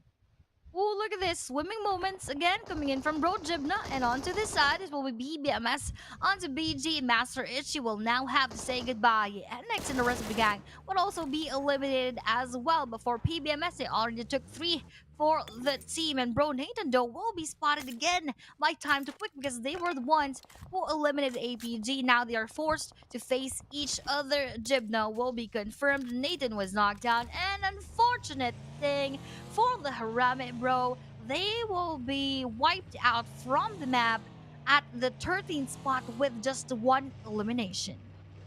And one elimination, not going to be enough for sure. Same goes for Harmony Bros and NX, also only one. Again, Young Galacticos, what else are we going to say about them? Look at this. They are around the era of Gaka. They're nice and steady. They do have one player on the high ground. They do have two players on the lower ground in case the circle shifts away. And they still have the Ooh. circle. Again, this is the Oh my strategy that gosh. Young Galacticos is going to play the entire day. Just play within the circle. That center circle strategy is being very, very effective onto the side of Yangon Galacticus with the added sprinkle of luck coming in from that circle gods. They are indeed having, again, that favor from the zone, but here, no favor is gonna go to Time to Quick MV, as that will be the rest of Fearless, knocking them down one by one. And with the addition of that blue zone, that would be heavily damaging them right now. And with Goa right here, that was Jeffrey, who also was taken down with that blue zone. Again, that is already very painful at this stage. On stage number 4, they would bleed out so much and they don't have anywhere else to go. So I think Time to Quick would just be pinned around this area unless that they would swim onto the other side. No chance they'll be able to get away. But our number one team right now, Young Galacticos, has a chance to get away from Sin. Sin is not going to push against them because Sin is also busy. Look at this exit. Got one player out of Sin. And Sin will need to save their teammate. It's going to be FB eliminated. Unfortunately, they were a little bit too late. And Burmese goes, they will secure their second elimination point. Now with that second elimination point right there, they're slowly adding those points onto them. But with KE and Sin Esports going for that exchange gift, ooh, both will just be having a bit of that scratches coming in from those shrapnels, but not exactly damaging them so much. So Sin Esports is actually bailing out from this spot, or probably repositioning themselves a bit. But with both of them not being situated inside the circle, I believe they should prioritize getting inside that one first before battling it with the other. But let's see how else would they do this, as they're both very eager to take those kills. Both teams on the outside of the circle as well, so it is going to be pretty difficult if they don't end this fight quickly. One nade on the Rankit does a bit of damage onto him. It's still alright, he can still back off. They still have that hovercraft for whatever reason still being used until now. Lukis takes a lot of damage. He needs to take the time to heal up as well. As KE, they are still not in the inside the circle yet. Same goes for Goodfellas and Fearless Esports. Yep, they are in this same exact situation that we had for both Sin Esports and Kill Enemy. So they're just both challenging themselves to get that portion of safe zone right in front of them. So clearing operations is what is exactly needed during these moments, and going for again those exchange of names. But with that knockdown onto KE Master D2K, this is a good start coming from Sin Esports, and probably this will be their chance to push forward. But with 214 Mitchie joining that engagement, knocking down Sin Rankid, this is going to be a three-party situation, which is actually favoring KE, as they would be spared from further downfall. Oh man, 214. They had no business in this fight, but they choose to come. They choose to join in onto the party. Nade onto Rankit. Rankit, last hit, it will explode. Splash damage. But before that, Rankit has been eliminated. And the nades will continue to rain while 214. Oh, too much of a party for them. They are probably telling themselves that I'm too old for this. I will leave the party early. Leave the party early, of course, just like Cinderella. But right here, KE Kaya will be confirmed by Sin. So one more point for them with an additional Molly onto their side that would not actually damage anyone else. But with that damage dealt onto Fearless Esports, that will be them being taken down. And again, more of those utility warfare right there. But not exactly everything is connecting. So not a good point for that team. But right here, Sin Wako just disrupted that push coming in from YG. And Murnap Boy is still left right behind them, and they will also be left behind by the circle, so that move is needed from all of them. And now say hello to Young Galacticos. Murnat will knock down Wako. And Murnat from afar will be punished by D2K from KE. Murnat will be eliminated. Young Galacticos finally scores their first elimination point. He had to be smart to secure that out of Wako. While KE is not interested with the fight, but they turn around, they see one target, that D2K. He got the knock, but immediately punished by Michi from the side. That is a good spray coming in from 214. A nice defense. That was almost a knockdown onto our 214, but they survived that engagement. Look at this. That nade would just deal a bit of damage onto KE Lukis, but he still has that chance to survive. Well, with that flames, no. And with that additional frag grenade, that ended the rest of our kill enemy, and they were killed by their enemies, which is 214. And 214 continues to score points thanks to Michi. 4 elimination points now for 214 as they continue to get into the circle. Romeo Boy for Young Radicals is going to be the final player. We still have 8 other teams, so he's not collecting any placement points yet. The good news is that he is in the circle. Sin is circling around, and now they know that Romeo Boy is here. Nades will be launched against him. He has to be extra careful right now. But before that, he sends his own nades across. From behind, he's going to be Hype International, but they're not able to score the hole-in-one yet. Oh no, I don't think these players from Hive International are basketball players. They're not getting those nades into that 3-point ring right here where YG Romeo Boy is actually inside. Look at those. How many nades were those? I believe that were around more than 5. Make that 6 right now. And YG Romeo Boy is still up and alive. And he barely received those damages from all of those nades. Now with YG Romeo Boy knocking down Dale, that is an instant confirmation for him. LeBron would be disappointed. Exactly. They try again. Okay. 3-pointer this time? Still no!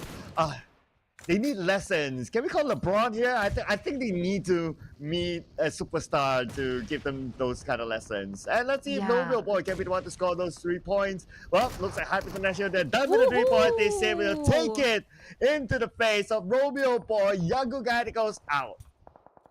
They actually did not want to lose and waste any more of those utilities, which is, I guess, the best thing for them to do, unless they already don't have any more of those nades. That's why they stopped. But for this moment, with the movement of the circle, let's see where would that actually go right now. Ooh, 214 Esports having that major favor right there. But with that vehicle explosion coming in from Hive International, that would be seen Sin Esports being out of the game. So with their spread right now, circle out, and all of the players, they need to find a better spot because later on they would not have anywhere to go.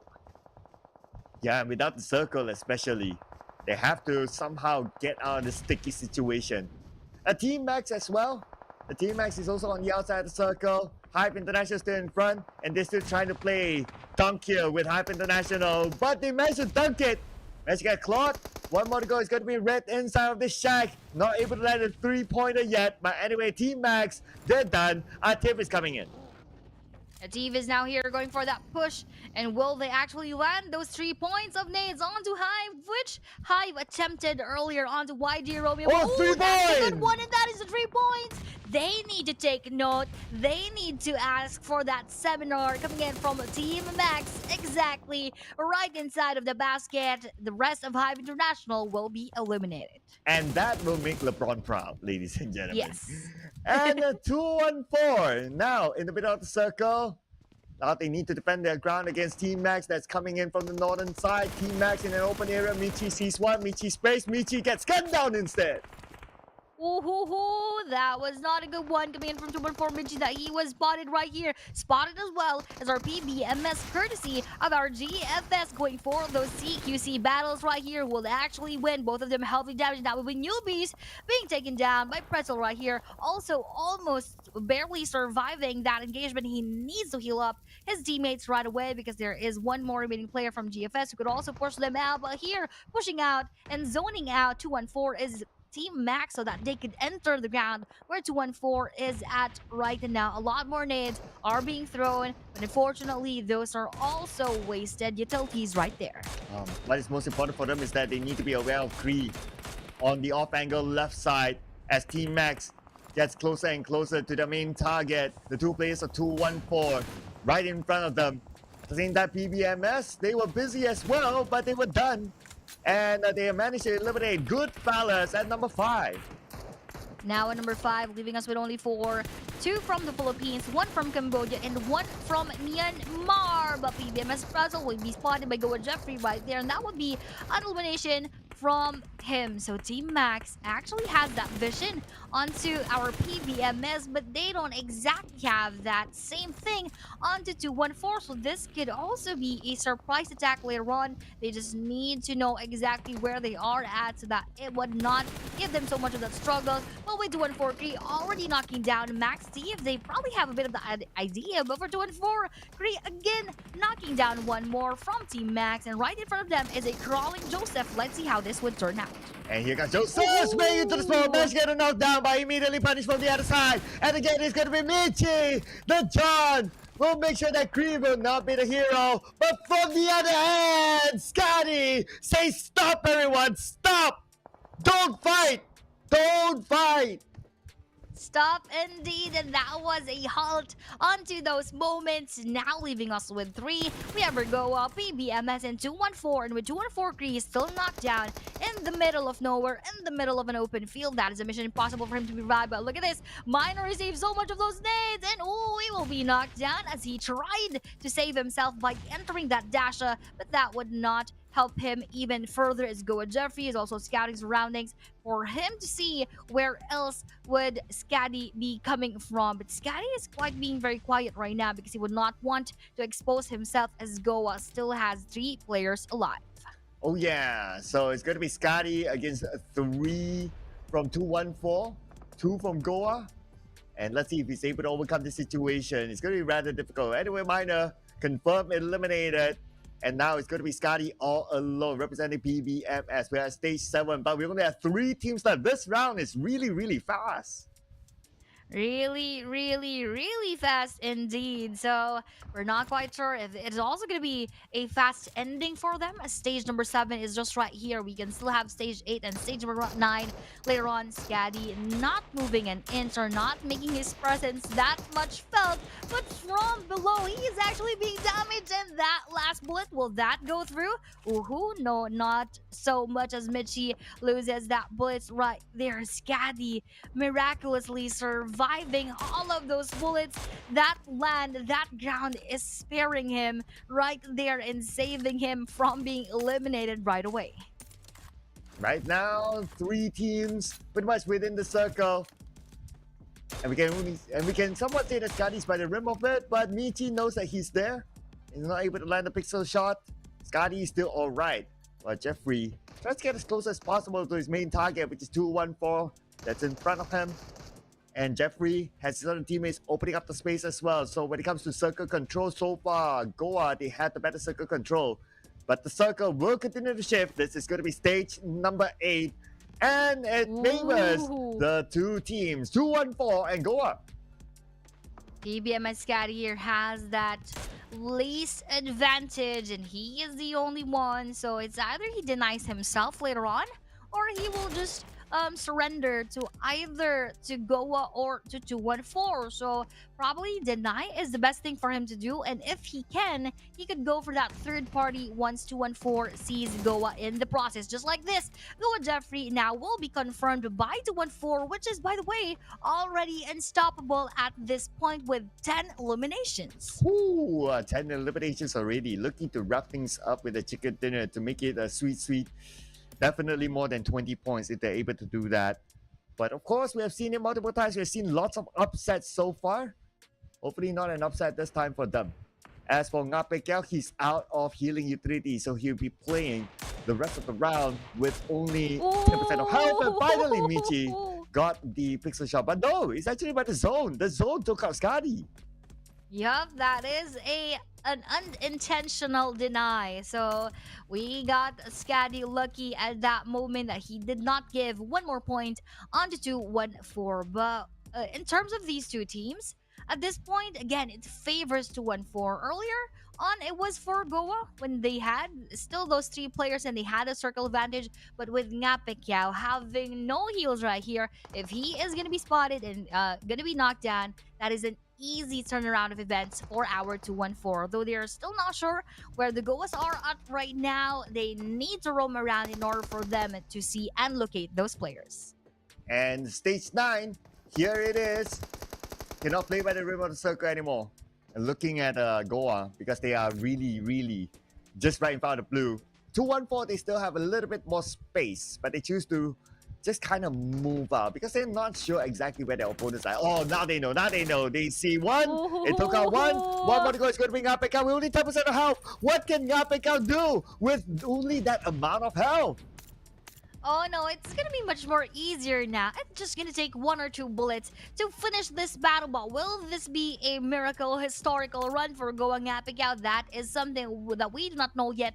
But with 3 players pushing you right here, I'm not quite sure what else Ngapekao could do. 2-4 MS just running out in the open with those additional jumps. Okay. Ooh, he would actually spot 2-4 MS in the process and wasn't able to secure him right away. But will he be able to? Yes, he will. So now the 1v2 situation right here and going through the bullets is on to our 2-1-4 Esports getting that chicken dinner for today.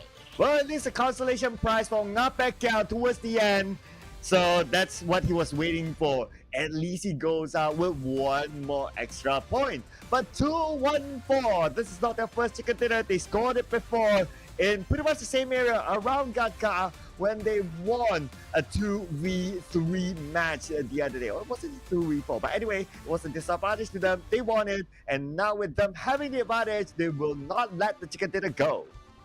And actually, that was also the second match for yesterday for day number 2. So now them getting that second match for today.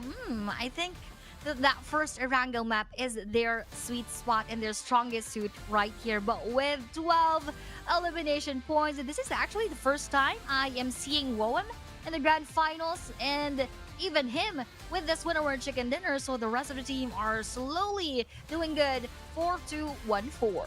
Oh yeah, they made a substitution this round and still able to score the chicken dinner. Great work for 2-1-4. And they managed to score 12 eliminations in total. So that's going to be 22 points collected in this round by 2-1-4. Nicely executed. And we'll get to see how will they fare in the overall charts later on. But before we go on to that, we'll check out the highlights here from this round.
What a lovely circle that 2-1-4 was able to overcome while scoring the chicken dinner.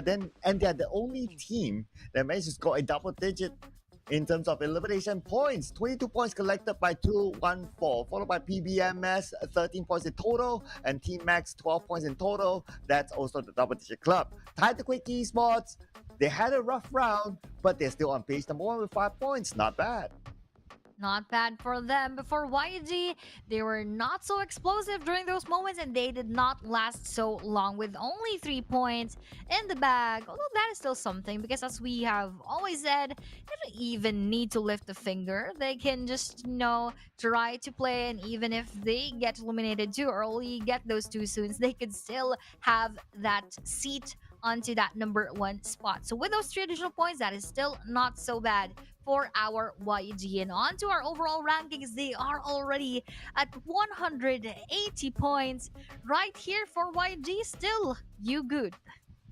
You good with 55 points gap here between YG and Harame Bros. I mean, and I can totally understand why they only managed to collect like a handful of points in this round, because by the time they were eliminated, they already saw the elimination feed that their closest contenders, Harame Bro, even NX at that time, they were eliminated. So they know that, oh, they're done. So we can pretty much do anything and, chill earlier. Chill indeed is what they need or they can do. They have that privilege to do that right there. But with the teams right here on top of our match number 14, that was 2-1-4, PBMS, Team Max, and Goa. And with those points, still 2-1-4 got the most, which is 12, PBMS and Max with 8 each, and Goa with only 3. But that was a good attempt into getting that winner chicken dinner, but unfortunately for them, that was not their moment here in match number 14, but rather it's the moment of 2-1-4 and the moment of 2-1-4 Michi with 7 personal eliminations, 731 damage, and only 245 of damage taken. Oh, I love it. Lots of good off-angle moments for Michi. From afar, he's very alert of his surroundings. He knows where his opponents are at, and he's able to shut them down from angles that their opponents were surprised, especially the KE moment when they tried to get into the circle, they popped into 2-1-4, but Michi, with the off angle, took them all out, and that's how they took care of KE in total. So great work by Michi here. With that kind of work, he brought them 7 eliminations together with 731 damage as a whole. Indeed. So GG well played for Michi and GG well played for the rest of our 2-1-4 Esports. That definitely brought them so much of that boost, getting this winner chicken dinner, and I hope that that is going to continue on later. But for the upcoming matches, we already had finished Sanhok, which was taken by YG, Erangel, which was taken by 2-1-4, and we still have 4 more matches. So sit back and relax. We are going to be back after a very, very short break.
And we are now back with just 1 minute on the clock for our teams to prepare their dropping points again in the map of Erangel. And so far, the Erangel winner chicken dinner takers for the previous matches are still the same ones as we all just had 2-1-4 earlier for that first one. So for the next ones, I am rooting for those who haven't gotten their winner chicken dinner yet in the grand finals, because they all just have 4 more chances left.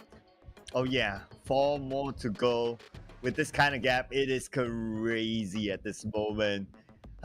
Anyway, let's see what will happen if Yahoo Radicals comes out with a 0-0-0-0. Then maybe things might just change. But let's see what will change here in this match before the extended break. Erangel, here we go.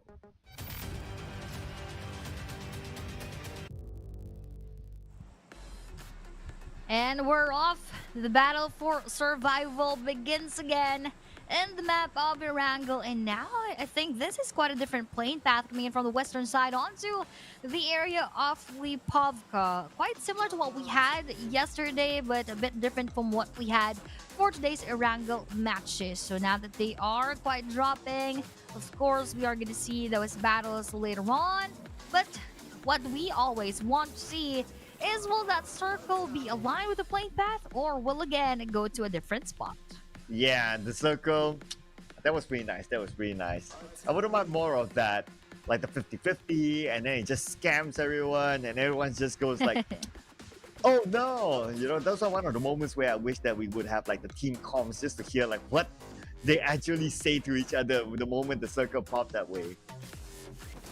The circle definitely, determines how the game would end for a lot of teams, and it will heavily rely on the locations of the circle. That's why that is very, very important for us to talk about. But with Goa not anymore joining, APG right here, they just gave away that SMB back to our APG, and that is actually favorable for them, as that circle will go around SMB, Novorobnoye, Milta Farm, and even a bit of Milta Power. So a lot of the teams coming in from the western side will now have a flight. Again, here we go again. And I wonder if some of these teams would think to themselves that, will this be another scam circle? Do we want to stay on the main peninsula? Do we want to go down? You know, there's just so many things to consider. And some of these teams probably had like PTSD from the previous round looking at these kind of circle again. Yep, they would now have to overthink their decisions, and if they are going to follow their gut right here. But onto the western side of our screen, we have here the damage proportions of the players of YG Smile on the top, Mernat next, Say Cloud third, and Romeo fourth. So with those 5,400 plus damages from both of those teams, players rather, from Yango Galacticus, that only shows and proves to us how strong they are as a team. With YG Smile getting 30 eliminations, SayCloud with 24, tied up with Romeo and Burnout with 22. Indeed, all of them has their fair chances of contribution. It's great to see that Smile is still so consistent, even though after he swapped teams over, and obviously new teammates as well. It just shows that he is by himself that good and versatile enough to be adaptable. And that's a great trait to have for these players, because sometimes you wouldn't know that, how long will you be able to stay in a team? There might be circumstances that you can control, or maybe you can't control. So you must always be prepared to, if you were to move to somewhere else, to be adaptable. And Smile is just showing, based on these stats, numbers don't lie, that he is still the main guy for whichever team that he is at.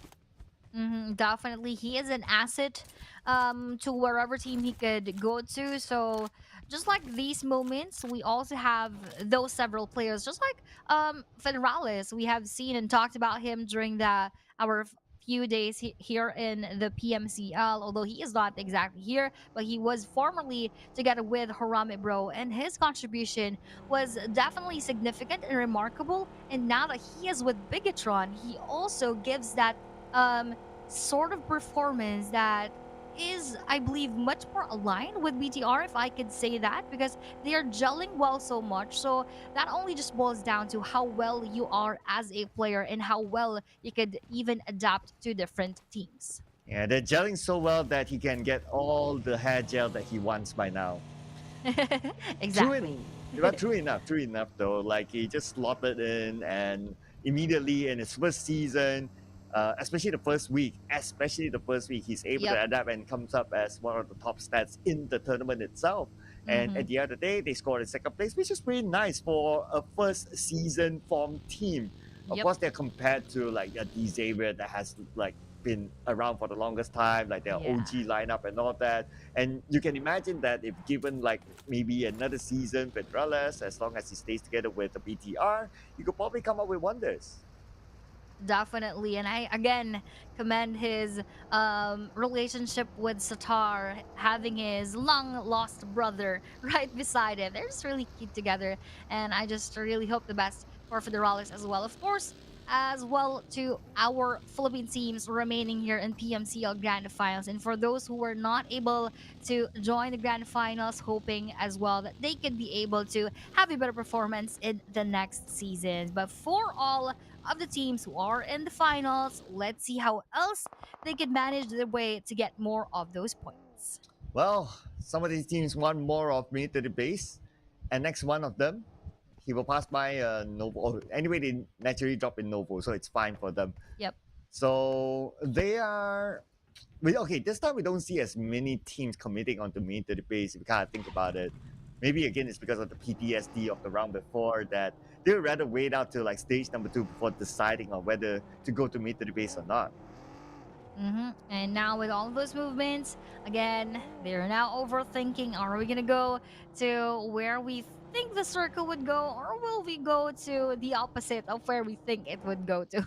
Because it's different and in a difficult situation and a decision right now that the circle, is heavily determining how these teams could have those performances inside of the game. With this glider right in the middle, probably they attempted to use that earlier on, but it's also a very risky move for them to do that. But as time to kick pushes forward, they would be in a parallel position together with that is PBMS. So I'm not quite sure if they are going to be meeting each other. But now it's time to quick MV almost meeting Harame Bro. He would go for that U-turn and now reuniting with the rest of Time to Quick.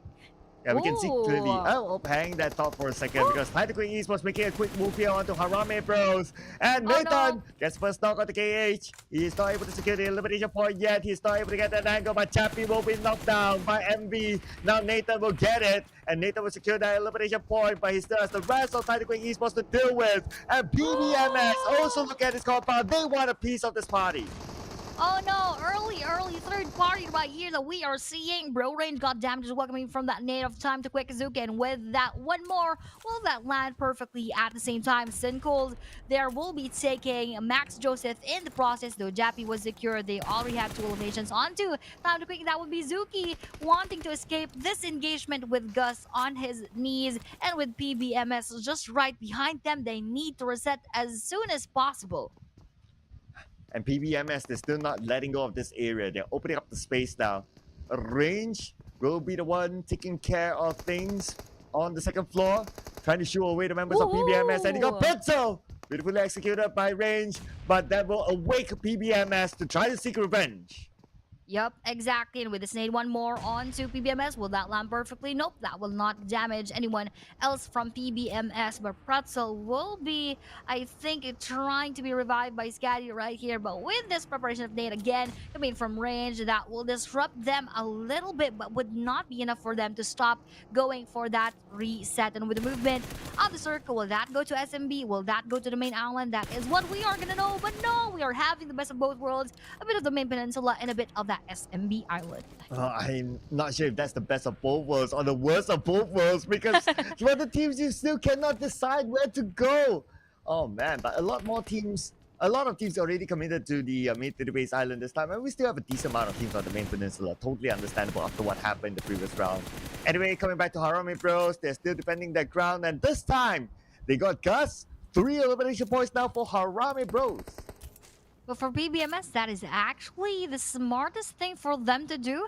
After reviving Pretzel swiftly, they decided to bail out from that spot and now get to a safer spot and try their best to survive even further later on. So now that they have a bit more space to breathe and a bit more space to move around, they could have a better chance of getting that winner chicken dinner, as they also had one chicken dinner in the map of Wrangell for the previous day. So with them being on that fifth spot, they also need to be extra careful, and they do not have any more chances to slack off, and they cannot afford to lose any more of these matches remaining. And the Bros looks like they decided to leave their area. And now they're searching for the next target. Ooh, the final player of Tactical Esports, that's going to be Zuki. Zuki revealed himself. And now we can see the crash in by Range.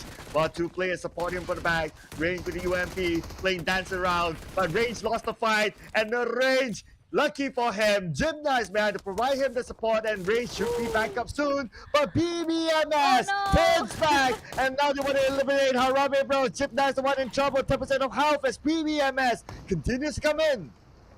Oh no, this is a round 2 of the third party situation that we have seen earlier. Time to quick with Bro, and now PBMS onto Bro, and that will be Bro Gymna being knocked down as well, coming in from the QBZ, gunning him out of the game. And one more, we have here PBMS Minor shotgunned Bro Nathan. An unfortunate situation for the Bros to be at, because they thought they were able to, get those elimination points, and they even managed to escape a little bit of those moments. But now, them being out on that 15th spot, that is not the best thing that they could have here in this match. Well, I am... Okay, 51 point gap as of now between Yahoo Radicals and Harvey Bros with 3 rounds to go. Mathematically, Yahoo Radicals has to score 0 all the way, and Harvey Bros like 3 chicken 20 dinners plus, all the way, yes. 20 plus points. Then yes, if not, I'll give it one more round. If it's going to be the same case one more round, then that's it. We can already crown the champions by then. Definitely, as a lot of the fans of YG are actually already celebrating, as they're in the comment section saying that it's an easy championship. It might be because of the gap that we are seeing right here, but as long as the matches are not over, there could still be a bit of that chance onto the Bros right here. But for SEA Esports, I don't think Goa can escape that even further. But with one more elimination, that would be them taking that revenge onto Sincool, and that would be coming in from Ngapik Yao. Oh, YG fans were already celebrating since yesterday, by the way. Yeah, actually. Looking at the gap that they already have. And anyway, we will continue on. The show has to go on, they say. As Sin now will be spending time in the blue. But their opponents on the other side, Goa is still there. But there's only Jeffrey left, and Ngapeka is pretty far away from him. Oh, Jeffrey also got those damages. I believe that was an almost headshot coming in from SEA Esports onto his spot, and he was just able to go down a little bit. That's why he was not knocked down. But with Bako trying his best to attempt to knock him down, but with not much of that connection, Goa Jeffrey still survives. And they continue to put pressure on Jeffrey. Jeffrey jumps down. Hopefully he has enough first aids, but we're talking about stage 3 coming to stage 4, and he's still spending time in the blue, and everyone needs to get into the mid to the base island since the circle is confirmed to be in the island itself. I doubt he'll be able to survive any longer. But at least he gets another point here by taking out FB. That is not a good push coming in from SEA Esports, most especially that they know that Goa Jeffrey was there. He just rushed him alone. That is not the best call right there. But with Goa Jeffrey knocking down Sinwako, and even Cole because of that play zone. Look at that. Although, yes, Sinaranked was there to save the day. That was a very close call for the SEA Esports. And if ever it happened that they were wiped out, that is not the best thing, and of course that is the last thing that they would want to happen in this game. Now, the next question is that I wonder whether they will take the left bridge, or the right bridge. I mean, depending on which angle are you looking for. If they were to go here, then it's going to be Young Radicals that they need to face off with. So that's the big boss, the anime big boss here that we're talking about. The final boss. They could be, yes, they are the final bosses here as they, if ever that they would decide onto going to this bridge area, and this would be GFS actually now starting and initiating that battle onto Yangon Galacticos. But with the movement of the circle, let's see what will happen. Sin Esports has that worst positioning right now as of this moment. But with YG here, Romeo Boy and knocking down GFS Mazzy in that spot. And with that nade being thrown towards their spot, and that will land perfectly onto Romeo Boy, GFS Chewy, indeed for 3. And Murna continues to fire down onto Goodfellas, tries to secure the elimination point. So far, they managed to get 1 elimination point, looking for more. Goodfellas, Newbies, and Chewy try to get across. Romeo Boy in the water. Newbies is looking to secure that elimination point, but it's used as a bait. Nade by Murna. Lucky enough, it did not connect. But at the end of the day, it's Coons from behind to knock down Chewy. Oh no, look at this. Just Mazzy onto the lower portion of our area. And they can also be spotted later on by Sin Esports, but they don't need Sin Esports to do that for them. That would be done by YG Say Cloud and in his own hands. 1 more point for him. The Romeo Boy is far from being revived. Oh, I think he is actually revived right now. But with Sin Esports, as you have mentioned earlier, they would meet the final boss, which is our YG. Yeah, YG still holding this bridge. Sin, no choice. They must win this fight before they're able to cut across. Same time, they will be pressured by the zone.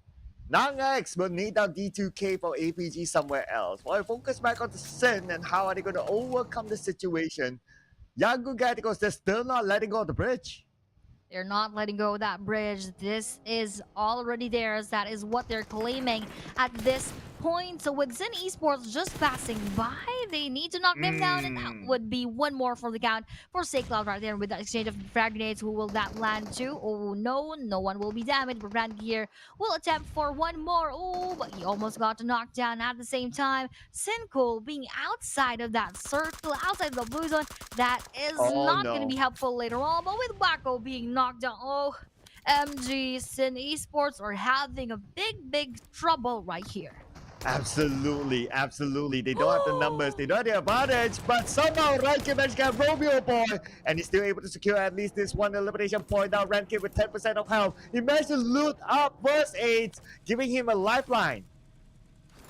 What a tactic that Rankin did right there. That was very crucial. And if he wasn't able to get that elimination and get those utilities in that crate, that would be a lost cause. But right here, they were able to do that, and now leaving us with only YG Myrna Boy as the lone ranger for Yangon Galacticos.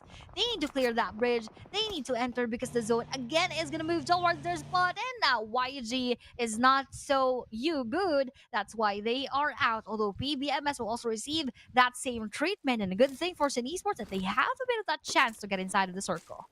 I mean, it's again Yangon Galacticos going out after Harmony Bros and PBMS. So it's mission complete for Yangon Galacticos, frankly speaking. They wouldn't mind an early extended break after this. So with the 5 eliminations, like what you mentioned, I mean, this is way more than good enough. Indeed, way more than good enough. And if ever that they are gonna get that championship title, yes, it's a bit too early to say, yes, but you know, a lot are already celebrating. We are gonna change you good to you great. So let's wait for that moment later on as we crown that to them. But here we have our GOAT Esports gatekeeping once more hours in esports. So they have met the final boss earlier on, and there is a more final boss, which is GOAT Esports. Yeah, GOAT will be the one to try to stop Sin, and I would say Sin won't go beyond this. That's going to be pretty much it. I mean, look at Ryder's angle. Even if they dock themselves, Ryder will be able to take them out. While we shift over to the southern side of the circle, Hype International against Burmese Goals. Ooh, they're now pinning them down 1 by 1, getting those eliminations onto their spot, going for that blind spray through the smoke, getting nobody. But 2 and 4, Woem right there will take our Fearless, and 7 support will be taken as well. So leaving them with only Pop right here, and that will be it for the rest of Fearless Esports. Now they are quite fearful as they're still in that 15th spot after this match, and after them being eliminated by 2 and 4. And 2-1-4, time to get into the circle, baby. But there's still another team in front of them. That's going to be KE, waiting by the edge of the circle. still with a high ground advantage. Anyway, they will still need to move. Okay, they have enough vehicles. Yes, they do. Yes, they do. They do have another monkey here as an option. So at least they don't need to everybody share one single vehicle. They prepared much with those vehicles earlier on, but look at this going back. This is still Sin Goal. He doesn't have anywhere else to go. He's just gambling his way through, and he is just trying to hide from those scaffoldings on the side parts of the bridge. And he again would just hide for a moment. But with Goat Rider here inside of a circle while waiting for movement from Sin Goal, I believe that is gonna be so easy for him later on once Cole overextends. But going on to a different battle right here, this will be Team Max onto our BG, but High Red already started that battle onto 214. And 214, Kree on the ground. Kree will be eliminated by Claude. At the same time, looking over at the screen, Easy will get Exit. Exit now down on his knees. Team Max probably going to go for it right now. This is maybe goal time for them. But Easy is not really crashing in. The John, however, is at the forefront, but they are not really committing to it yet. We shift over to 214. The moment we do, Oh no! Hive International eliminated 214. Another closest top contender to the number one spot out. Exactly. They were just able to overtake PBMS actually after those points. So with them being on that third spot, pushing down PBMS quite a little bit, NX has that chance to overtake both 214 and PBMS. So battle is still far from over right here as we still have 8 teams inside of the battlefield. We still have here the likes of APG trying to prove themselves again because they struggled so much during those first 2 days, and this is their only chance to do a bit better than they did for those days. And now back to John here, the only one left. Ooh, and with those bullets coming through, or rather he was not the only one left, but with one more from afar, that is one more casualty onto Team Max. And here comes the circle. Who will be favored by it? The teams are quite spread out within this circle. They're not really clumped up with each other. And it goes down to the south. And next in the circle, same goes for Goat and also the final player of Team Max. Davan goes down to the zone somewhere else. And on screen, focusing back onto APG. APG is the time to move. They need to move right away, but let's see if they are going to be favored by all of those movements as we still have 2 surviving players from Sin Esports. I'm just quite surprised that they were not taken by Goat Esports earlier on, but for Hive Squad, they're targeting APG from afar, and one more could be our Nexus Vanguards later on, but with Ranky going for that nade, oh, he did not damage anyone from APG. And APG this nade on the Nang X. Ooh, lucky enough for him, it bounced. And the second nade, right in front of Nang X. Nang X evading it again. Very, very lucky. But nades left, right, and center for Nang X. But he's still able to evade them, though he went down to 50% of health. But you still got to give it to Sin. Sin, somehow they are still alive. Yup. But that was a set of good dance steps coming in from APG. He was not knocked out because that was a lot of nades onto Nangix, but he managed to jump his way through each and every one and still surviving at this point. Before Sin Rankid, he's just here under the bridge waiting for all those movements coming in from APG. But as APG runs away from that scene, they also need to run their way through the circle. The circle kept going away from Sin. Oh man. But still they're able to survive right now. Top 8, they're starting to collect placement points. So it's a worthwhile run for Sin. Man, commendable for Sin. But for Fer, too bad for him. A little bit overexposed to the other teams. Now he's knocked down. And the teams will want to try to eliminate him for sure. Hive International, however, now on to Sin. Look at that. Sin Cole actually managed to take down Goat Rider, who had his eyes onto Sin Esports for the longest time in that bridge area. Now they had that chance to take down a Rider right there. I'm not quite sure if that was confirmed. Yes, that is. Just right coming in from that kill feed. But for Hive International, they have a power position onto Sin Esports, onto APG, and even onto Nexus Vanguards later on. So let's see if that is really going to be their advantage, or will they need to be pushed down once that circle moves away from their spot. And Bunny gets knocked down by Burmese goals. Shalom will finish off Bunny, but Shalom being gunned down by Maybe from Goat Esports. Cool! This time he takes a lot of damage, but somehow he's still able to survive into the circle. This is an insane run for Sin. Insane one indeed. They are still surviving. Probably they have been through the most battles inside this match number 15. So again, it is a miracle run that they are still alive at this point, and they're still trying their best to stay alive right here as Sinco is being revived by Ranke. But with that circle just gently pushing them towards, they need to go forward a little bit. But with that nade coming in from APG, I don't think that would be so easy. Let's see how much forward do they need to go now with the circle. Oh, It's no. going to be quite a distance for Sin. This is the incredible run so far. Now this will be one of the biggest challenge in order to get into the circle with so many teams close by. A lot of teams are just close by Sin Esports, and they are quite situated inside of the circle, so they would be gate kept a lot once more after this movement of the circle. So let's see what else would happen right here as Hive International also, just like what I mentioned, they have a good power position, but as that zone moves away from their spot, they also need to go down. And speaking of going down, Skyrim might go down now that he is on his knees. Hive International, tough spot for them to be in. They have to cross the road with the teams knowing exactly where they are, especially with Annex below them. It's going to be quite a challenge. Well, they can take the southern approach into the circle, sending 2 players out and Claude as a support. And so far, so good for them. Now it's time for Claude to move. He needs to move, but he is still quite stubborn right here because he knows where to wait for the movements of our APG, and now being successful into knocking down one. That was APG Skynet being taken down, though Hivedale was seen by Ranked. Actually, they need to go for that revive, but with that play zone joining in, one more easy elimination onto our Hive International, and one is still alive for that of APG. But look at that misfortune for Sun Esports after a very, very long ride in this match. They are now out. Well, I would still give the standing ovation to Sin, not gonna lie. After their incredible run. But the top probably won't be able to pull off an incredible run. He's out of first aids. He will be eliminated. That is the end for APG. Down to the top 5 teams.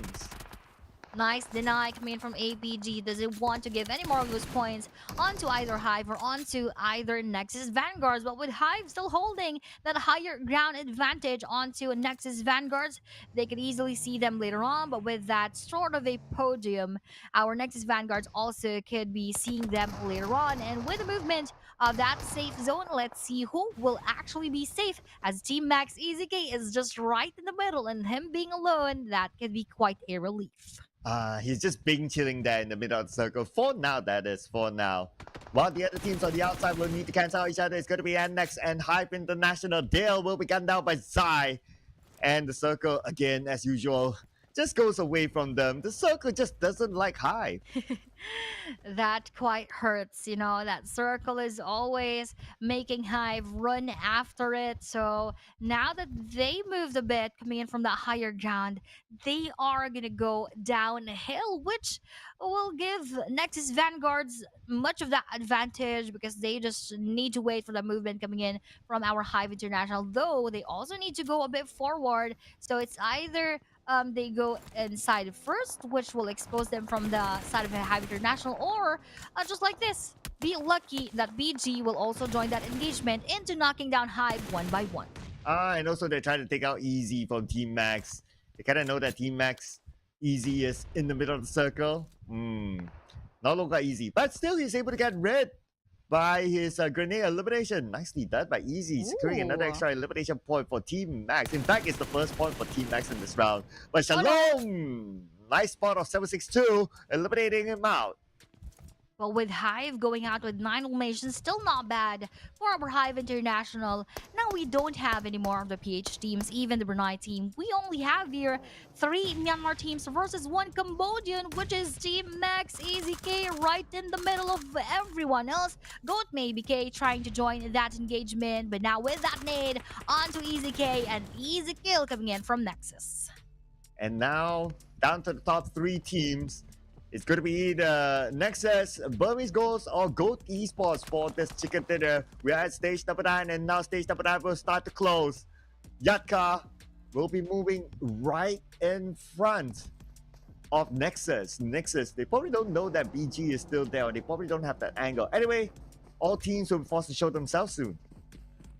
Exactly, and with all of these movements, as the final circle closes in, oh, look at that, WTZ now will be spotted, and that will be taken by Goat maybe, so perfect timing for him to get that kill steal right there. And with the setting up of smokes, they all need that, as utility is going to be very, very much crucial in this moment, that it is going to be quite an open field. And with that nade landing onto Lil Yatka, Chill Guy now chills a bit because he gets that kill. And here comes a nade. Yaka is currently down. Another nade sent into Shalom. And that will be the nade that will end the mall by Gold Esports. Leaving only the 2 teams left. Gold Esports and Nexus for this chicken dinner. Nexus, they do have the numbers. They sprayed out the Gold Esports. Gold Esports, one more player to go. It's going to be Chill Guy. He can't chill for now. He might want to try to deny himself. And looks like he might just have denied himself, not giving away the point to Nexus to score this chicken dinner.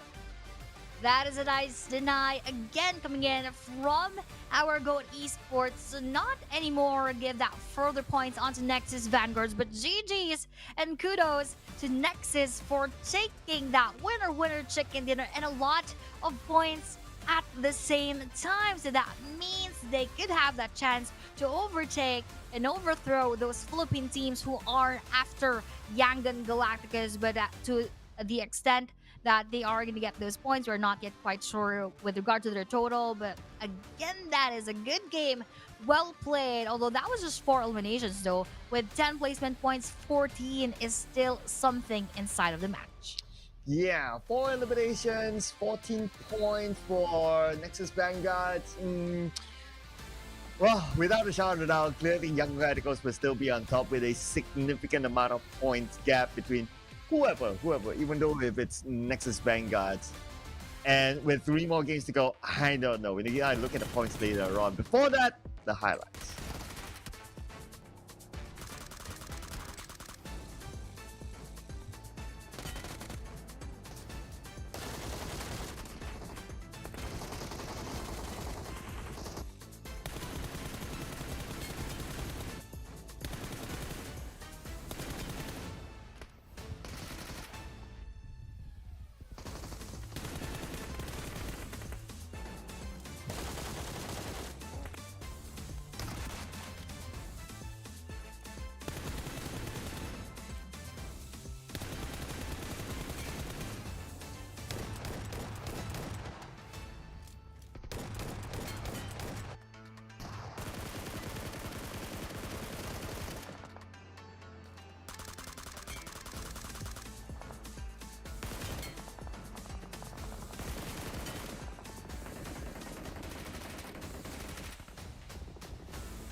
And here it is. Nexus Vanguards 14 points, Gold Esports 13, Burmese Goals 12, and Hive International 12 as well. So it looks like we have 4 teams with a double-digit score this time. Young Radicals, though they went out fairly early, but they still managed to score 5 elimination points, putting them on page number 1. And quite unfortunate for Fearless, as they are the only team with 0 points in that match. Most especially, they are the ones needing a lot of those points, but they are. Oh, again, they took that game with 0 points in the bag. But for the overall rankings, look at this: 185, still on top. Yangon Galacticus. On the second one would be Bros with 129 and just 9 points behind him. After that, a winner chicken dinner would be Nexus Vanguards with 120 and 9 points again. Behind them would be 214 with 111, PBMS with 108, Hive with 105, and nearing that 100 point mark is Burmese Goals with 99, 95. On to APG, KE with 93. We have one more team with 91. So again, all those in the middle are just quite a few points away from each other and away from pushing the one next to them. So top four teams right here would be Nexus Vanguards, Gold Esports, Burmese Goals, and Hive International. Nexus actually was the one who had the least points when it comes to the eliminations, but for Goat, BG, and Hive, that is still 7 and 9. So a lot of elims that they have farmed throughout that game. Well, the one that did well throughout this game is our MVP Zai from Nexus Vanguard, one of the former players of Genesis Esports. 3 eliminations, 866 damage to come together with it, and 40 damage taken, only 40. So that's very low. Very low indeed. So with that damage and as compared to that damage taken, he indeed did his best to at the same time hide himself in the process. So we're now back in the caster's desk, and for those who are asking who is the female commentator, because I know you all know who I'm with, this is Sir Cloud, the one and only Sir Cloud, and it is me, fairly new in the English broadcast, Aya Plays. Yeah, the one little Red Riding Hood today. Yeah. Yes. I don't know what sort of hood is she riding, but that hood definitely looks good on you. Should maintain this sort of look, looks good. But you know what else looks good? It's our official phone sponsor for the PMCL, Techno, because they stop at nothing but giving the best of performance for all you hardcore gamers out there. Definitely, and this is, of course, Techno, a brand that understands the needs of hardcore gamers with the Camel 30S powered by a fast gaming processor and a 120Hz ultra-smooth AMOLED curved screen, also exclusive support Dolby Atmos in-game. Your gaming experience is now more responsive and definitely lag-free. Oh yeah, and we can clearly see these players, they are doing really well thanks to Techno. But for all of you out there as well, make sure you try out the new theme mode, which is the Golden Dynasty, in conjunction with the 7th anniversary of PUBG Mobile. For whatever reason, it's been out for quite a while, you have not updated, make sure you log into the game right now during the extended break to update your game. You can try out this Camel in the game, and I can tell you it is amazing. You can even use the bell to summon this Camel, so technically you can have your vehicle anywhere on the map. Anywhere indeed, and we have seen that yesterday as well during those Miramar maps. But one more thing that we would want you guys to know is Alan Walker is back right here for PUBG Mobile 7th anniversary music collaboration, and we already revealed that track 01 is faded. Track number 2, track number 3, of course, you will know if you are updated in our PUBG Mobile pages right here. But we already had finished 3 matches and we have 3 more. So for now, we are going to go for a short break. This is I Play together with Sir Cloud, and we will see you in a bit. Way over my head. Don't wanna hear what you said. I feel like I'm gonna drop. I can't stand it, but don't want it to stop. I'm feeling everything all at once. I'm feeling everything.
tricks on me.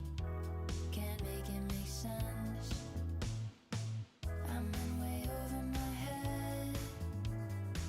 Don't wanna hear what you said. I feel like I'm gonna drop. I can't stand it but don't want it to stop. I'm feeling everything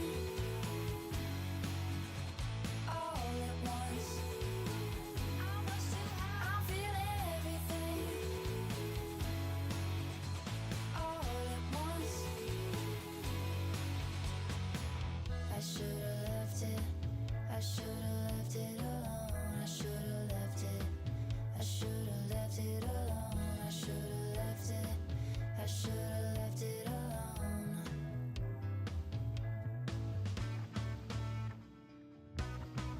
I'm feeling everything all at once. I'm feeling everything all at once. It's coming at me so fast. My whole life's speeding past. Can't grab hold of anything. Can't make a good thing last. I feel almost too alive. Don't know how hard I can drive. Look at me standing so tall. It's such a long way down to fall. I'm feeling everything all at once. It's all too much. I'm feeling everything all at once. Can't sleep, I'm all kinds of tense. Can't come clean, I'm making a mess. My mind's been playing tricks on me. Can't make it make sense. I'm in way over my head. Don't wanna hear what you said. I feel like I'm gonna drop. I can't stand it but don't want it to stop. I'm feeling everything all at once. I'm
should've left it.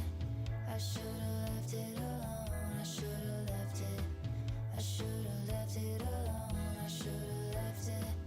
I should've left it alone.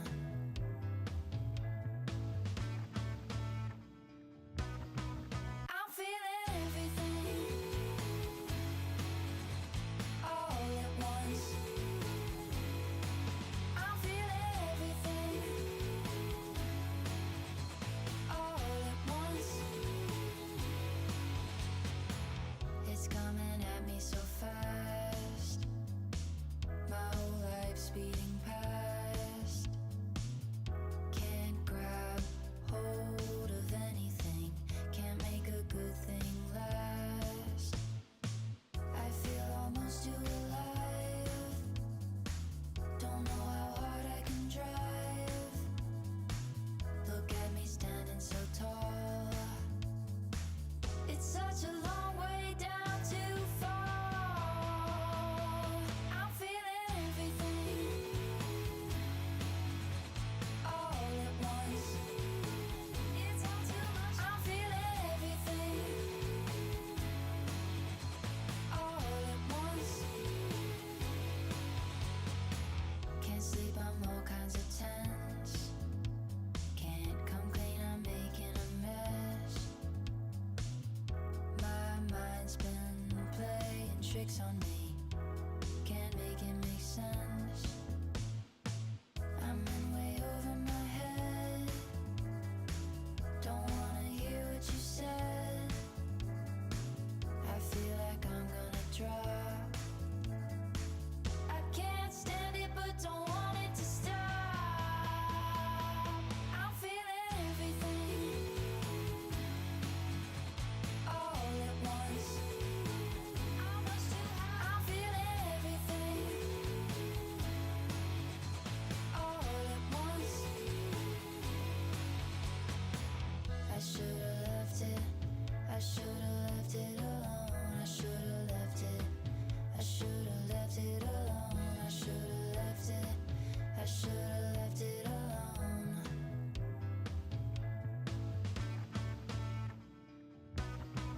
I'm feeling everything all at once. I'm feeling everything all at once. It's coming at me so fast. My whole life speeding past. Can't grab hold of anything. Can't make a good thing last. I feel almost too alive. Don't know how hard I can drive. Look at me standing so tall. It's such a long way down to fall. I'm feeling everything all at once. It's all too much. I'm feeling everything all at once.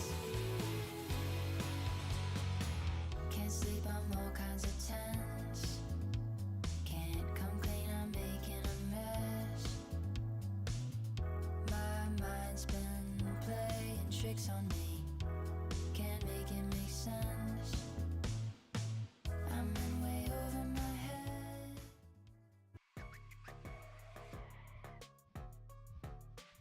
And here is the second half, the last three games, ladies and gentlemen, the PUBG Mobile Challengers League Southeast Asia Grand Finals. Before we head on to our next game, we're going to compare Harame Bros and Nexus Vanguards, and they have the same amount of chicken dinners.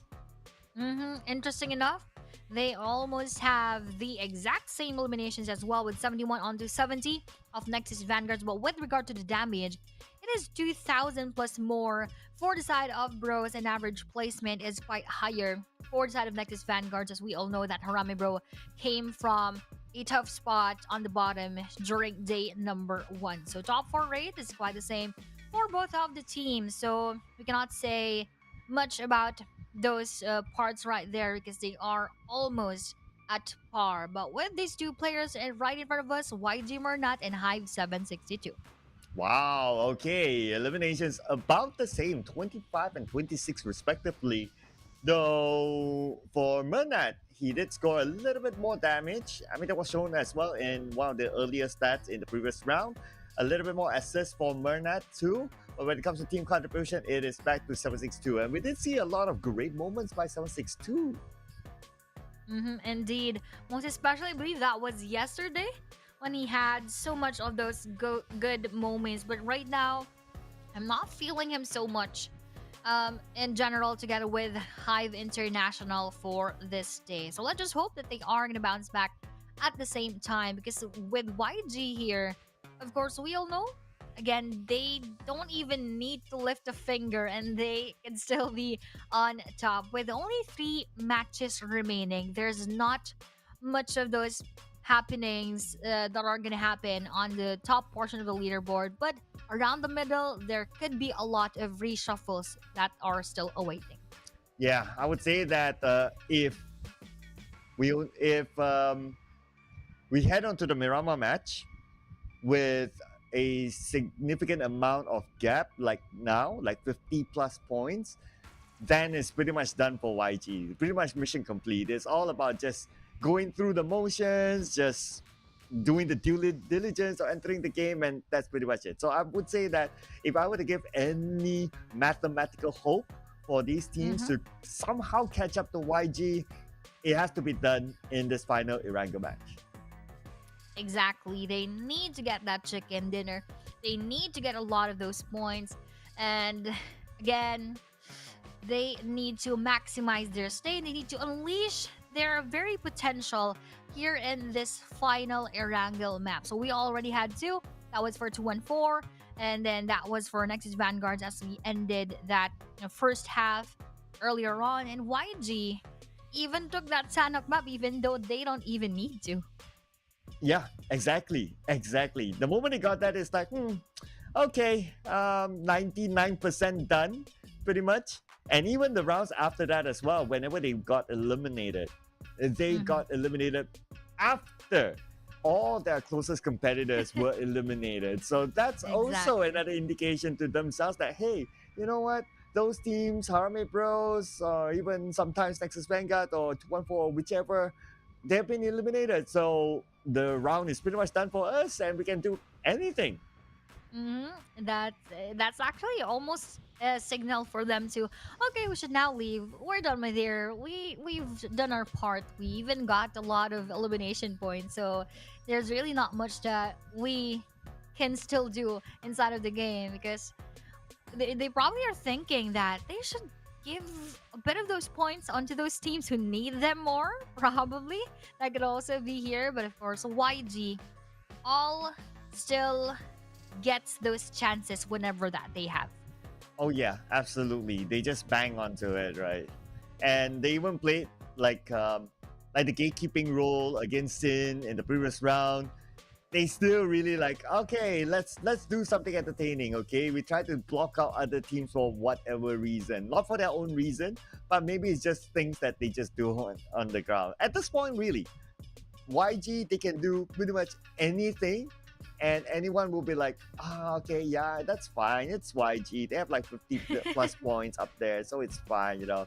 I've been running out of topics to talk about YG since yesterday, frankly speaking, just because of how consistent and how dominant they are at the top. Exactly. The same thing goes for me as well. We have been mentioning them for probably, I don't know, more than 100 times already. Their team in itself, we've mentioned them so much throughout day number 1, day number 2, and now even here in day number 3. I just really am impressed as to how they are managing to not get so tired after really dominating day number 1, having a good day number 2, and now in day number 3 at the same time. Some of the teams are having their struggles in those matches, and most especially in day number 1, there are a lot of teams who did not do well, that specifically Harame Bro as well.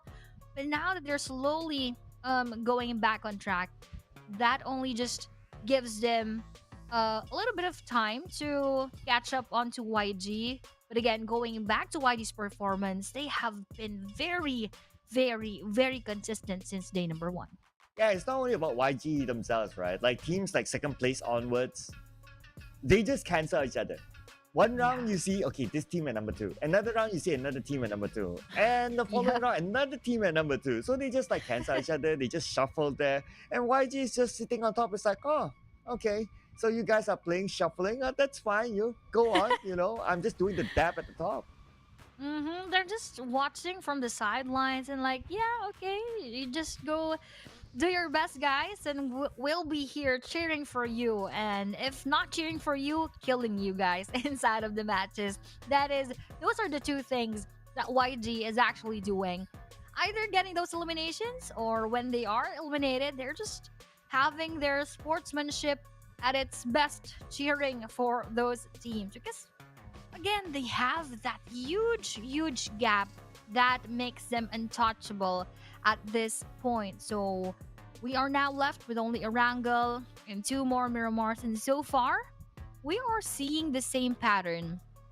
I have mentioned earlier that 214 took 1 chicken dinner in Erangel for yesterday, and we have our Nexus Vanguards also took both, or rather 2 winner chicken dinners, 1 in day number 1, 1 in day number 2 in the map of Erangel as well. So for this next Erangel might be predictable, sort of. It might just revolve around those teams who also got those previous chicken dinners in Erangel.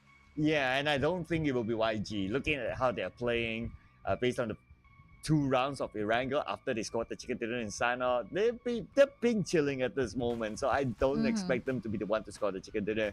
Now it's a matter of like all the teams placing themselves in the best position possible so that they can get as much of the prize pool as possible as well. So YG is just letting everyone just try to grab that spot, whatever opportunity that they can get. And that also means that another team might score the chicken dinner other than just YG. And now we are almost here in our 4th match for today, or match 16 out of 18. We actually have 2 substitutions going on. Time to Quick Zuki will be out, Liquid will play in, and for Burmese goals, that would be Exit going out, and Yahiko will now play again. Yes, we have a few substitutions, ladies and gentlemen. In fact, we have a few first timers in the grand finals. Like Monboy, he played. We haven't seen him throughout the entire grand finals, but he started playing today. So we're starting to see like all these names being put into the lineup. And of course, it's because of it's the last few rounds, so you want to give them a good run out as well. So totally understandable for all these teams. You just want to let them all have a good run coming into the final few games. Now, speaking about the final few games, final Erangel, here we go.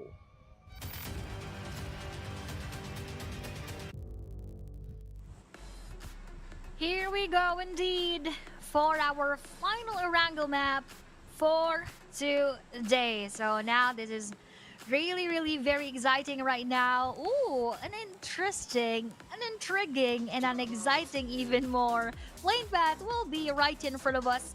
What a way to end this Erangel series in this grand finals from Novo Repnoye onto the western part of the island. And it's quite south heavy, Sir Cloud, so the northern areas are not reachable at this point.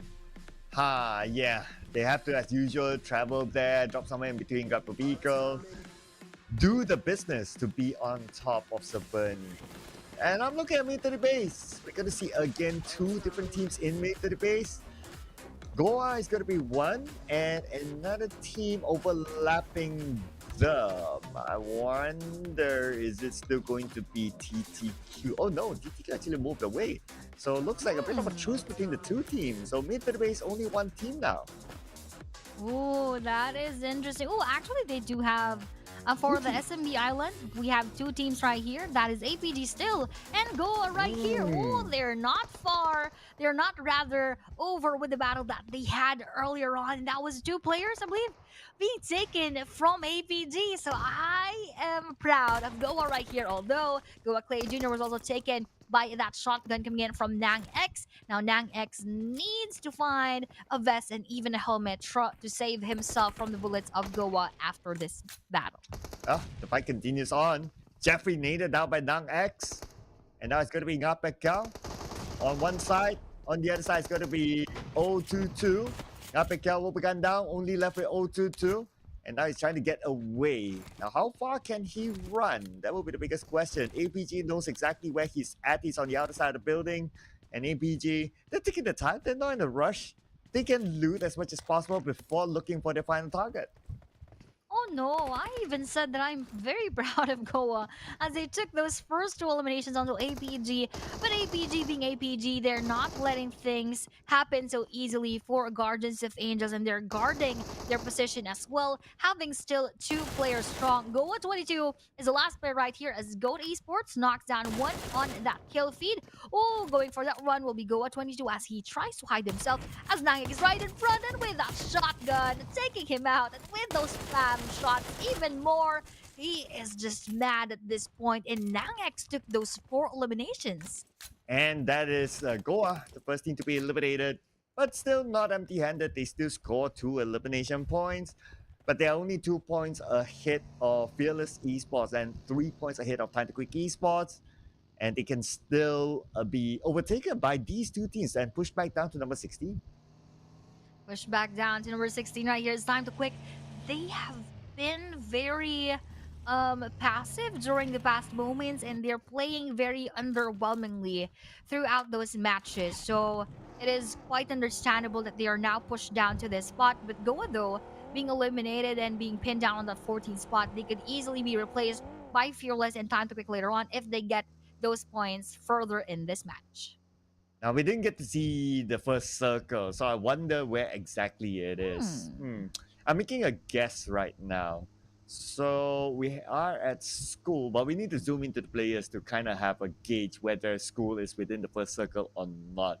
So we'll Where do you wait think for will it our go? observers. Okay, I see the line now. Oh, yeah. Yeah, I see the line now. So the line looks like it's curved inside. It looks like it's going to be a nice kind circle in the middle of the map.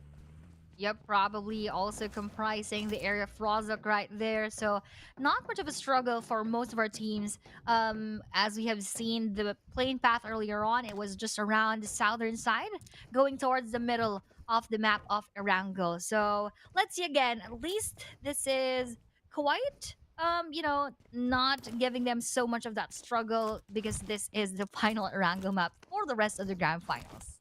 Oh yeah, last Erangel. If you were to pick one team, which team would you like to see scoring the chicken dinner? Ooh, right here in this map, I definitely would want to see actually PBMS to take that winner chicken dinner because they also have the best chance to do that because they had a chicken dinner in the Erangel map as well. So I'm sort of leaning towards PBMS right here. How about you?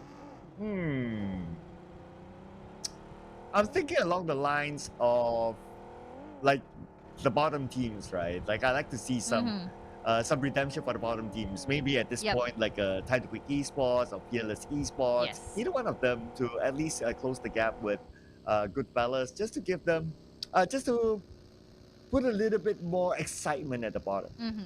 Actually, if Goa did not go out, I was supposed to say Goa, but looking at the leaderboards again, oh no, we have just seen Goa go out, so I was not able to mention Goa right there because they have been pinned down on that 16th spot for the past 2 days. So if ever that they get that winner chicken in, that is, going to be a huge surprise for all of us. So now again, they're now out. So I think that is also a good choice. Probably with Fearless and Time to Quick getting that winner chicken dinner, they can have a bit of that boost, even just a little bit.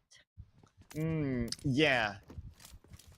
If they were to get it, it would be great as well. I can't lie. But let's say, okay, if Harami Bro were to get it, that's cool as well. I would like to pick them. There's another if to that, right? If Yakuga goes out 0, and then Harami Bro scores the chicken dinner, or even NX scores the chicken dinner, like the 2 closest ones, then it will make like the Mirama matches a little bit more exciting for the championship. So I would say that if it's up there, it's either Pros or NX with the condition that Yakuga scores 0. Okay, maybe the YG fans I'm not happy that I say this, but it's Yep. just for the excitement of the tournament.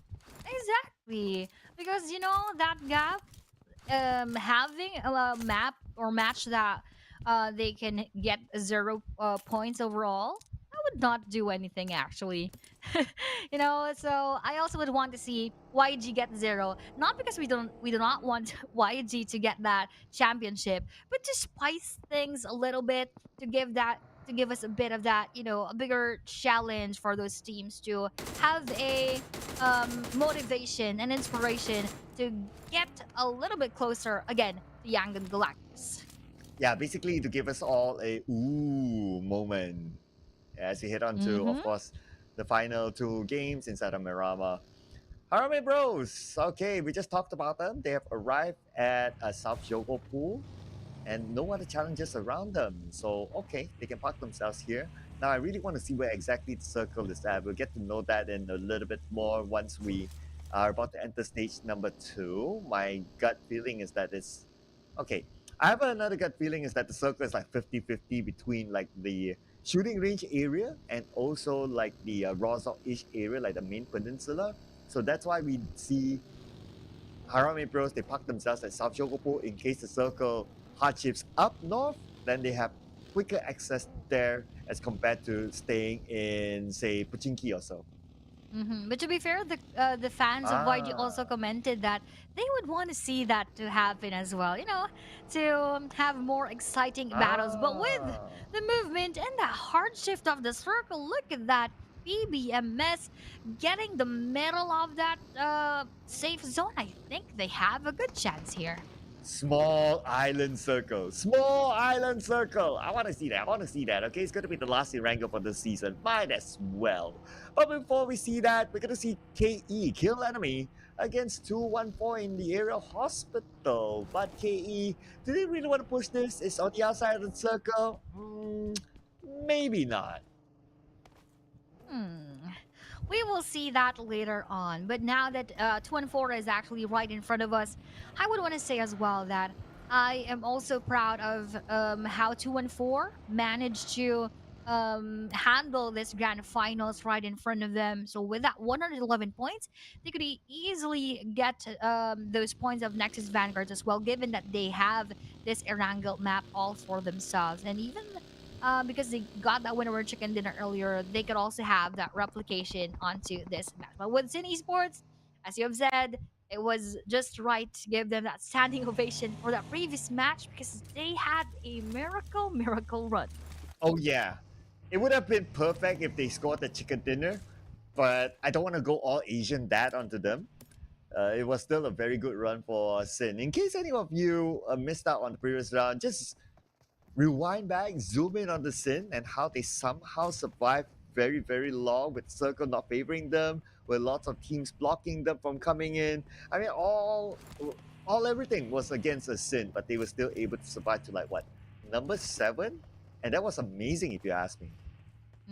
Amazing indeed. So, with our international though, seeing them there, ooh, now we have that battle between GFS and Sin Esports with Sin Cole and Sin Rankin securing those eliminations onto GFS. Let's see if they are going to eliminate the rest of our GFS right here. But Godfellas, Mazzy will be spotted at the same time with that DP28 by our Sin Esports and going for that revive. And yes, the answer is they would wipe out the rest of Godfellas.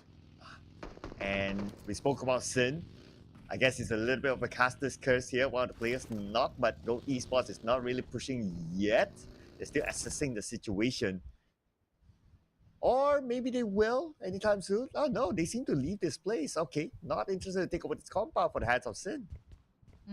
They could still have that compound control onto their end. And with 3 eliminations already, let's see if they could even push themselves to the limits. And with the movement of the circle, again, let's look at that.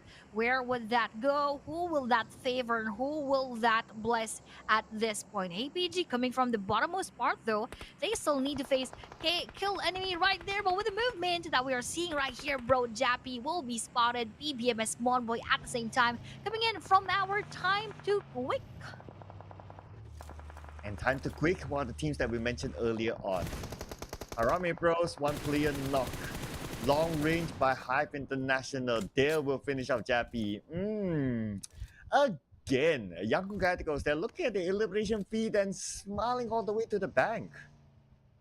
They are smiling their way at the same time. They need to get inside of the circle. Playing edge is probably the safest thing that they could do right here. Most especially if there are not going to be more teams entering from that side. But with Bro Jibna, just delaying that push and waiting for the movement of that blue zone so that they could go together. But here together is BG, and our time to quick, that will be Liquid securing that elimination onto Yatka.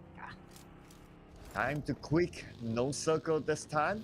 But it's still stage number 3, so there's still a decent amount of space for them to rotate. And that's what they're going to do right now. They're going to rotate away from Burmese goals. They're not going to take the engagement. Burmese goals, they probably heard the audio cue that, time to quick Esports, they already left. So might as well we move into the circle first before they do. And maybe they can try to block them out. But now, they are being blocked out by another team, Gold Esports. Ooh, blocking out each other, zoning out their opponents. This is the best thing that Go Esports can do right here. Hinder Go Esports, hinder rather BG to get inside of the circle. But they have places they could go and rotate to the other side. But Lil Shalom receiving a lot of those damages from Gold, maybe, but wouldn't be enough for him to be knocked down. He still survives at this point. Ichi out. Taken out by Jibna. That's going to be one elimination point for Harami Bros. And Harami Bros at least have this 1 point, so now they're 130. Only 55 more points to go. Only. But it's not only about them.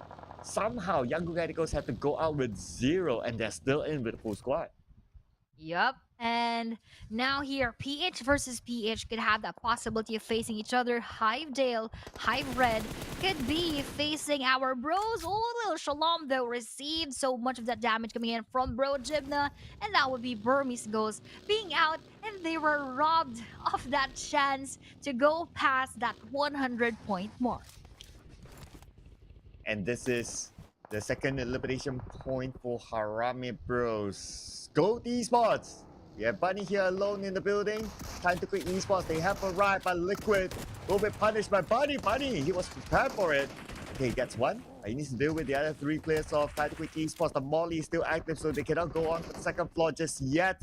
And we have maybe and the rider on the ground floor. Time to quit Esports now trapped inside the building. It's going to be MV all alone on the outside for Time to quit Esports. 10% of health left. He does not have time to heal up. And now they're on the hunt to find a final player, but he fights back still. 1 knock, but the follow-up came through. And it is the end for Time to Quick Esports.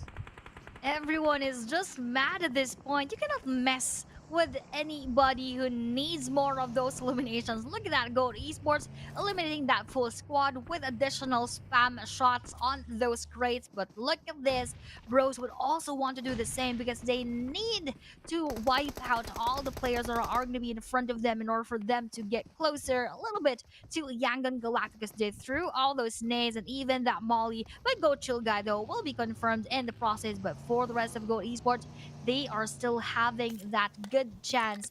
Though Bros had a change of mind and will now rotate towards the northern side of that circle.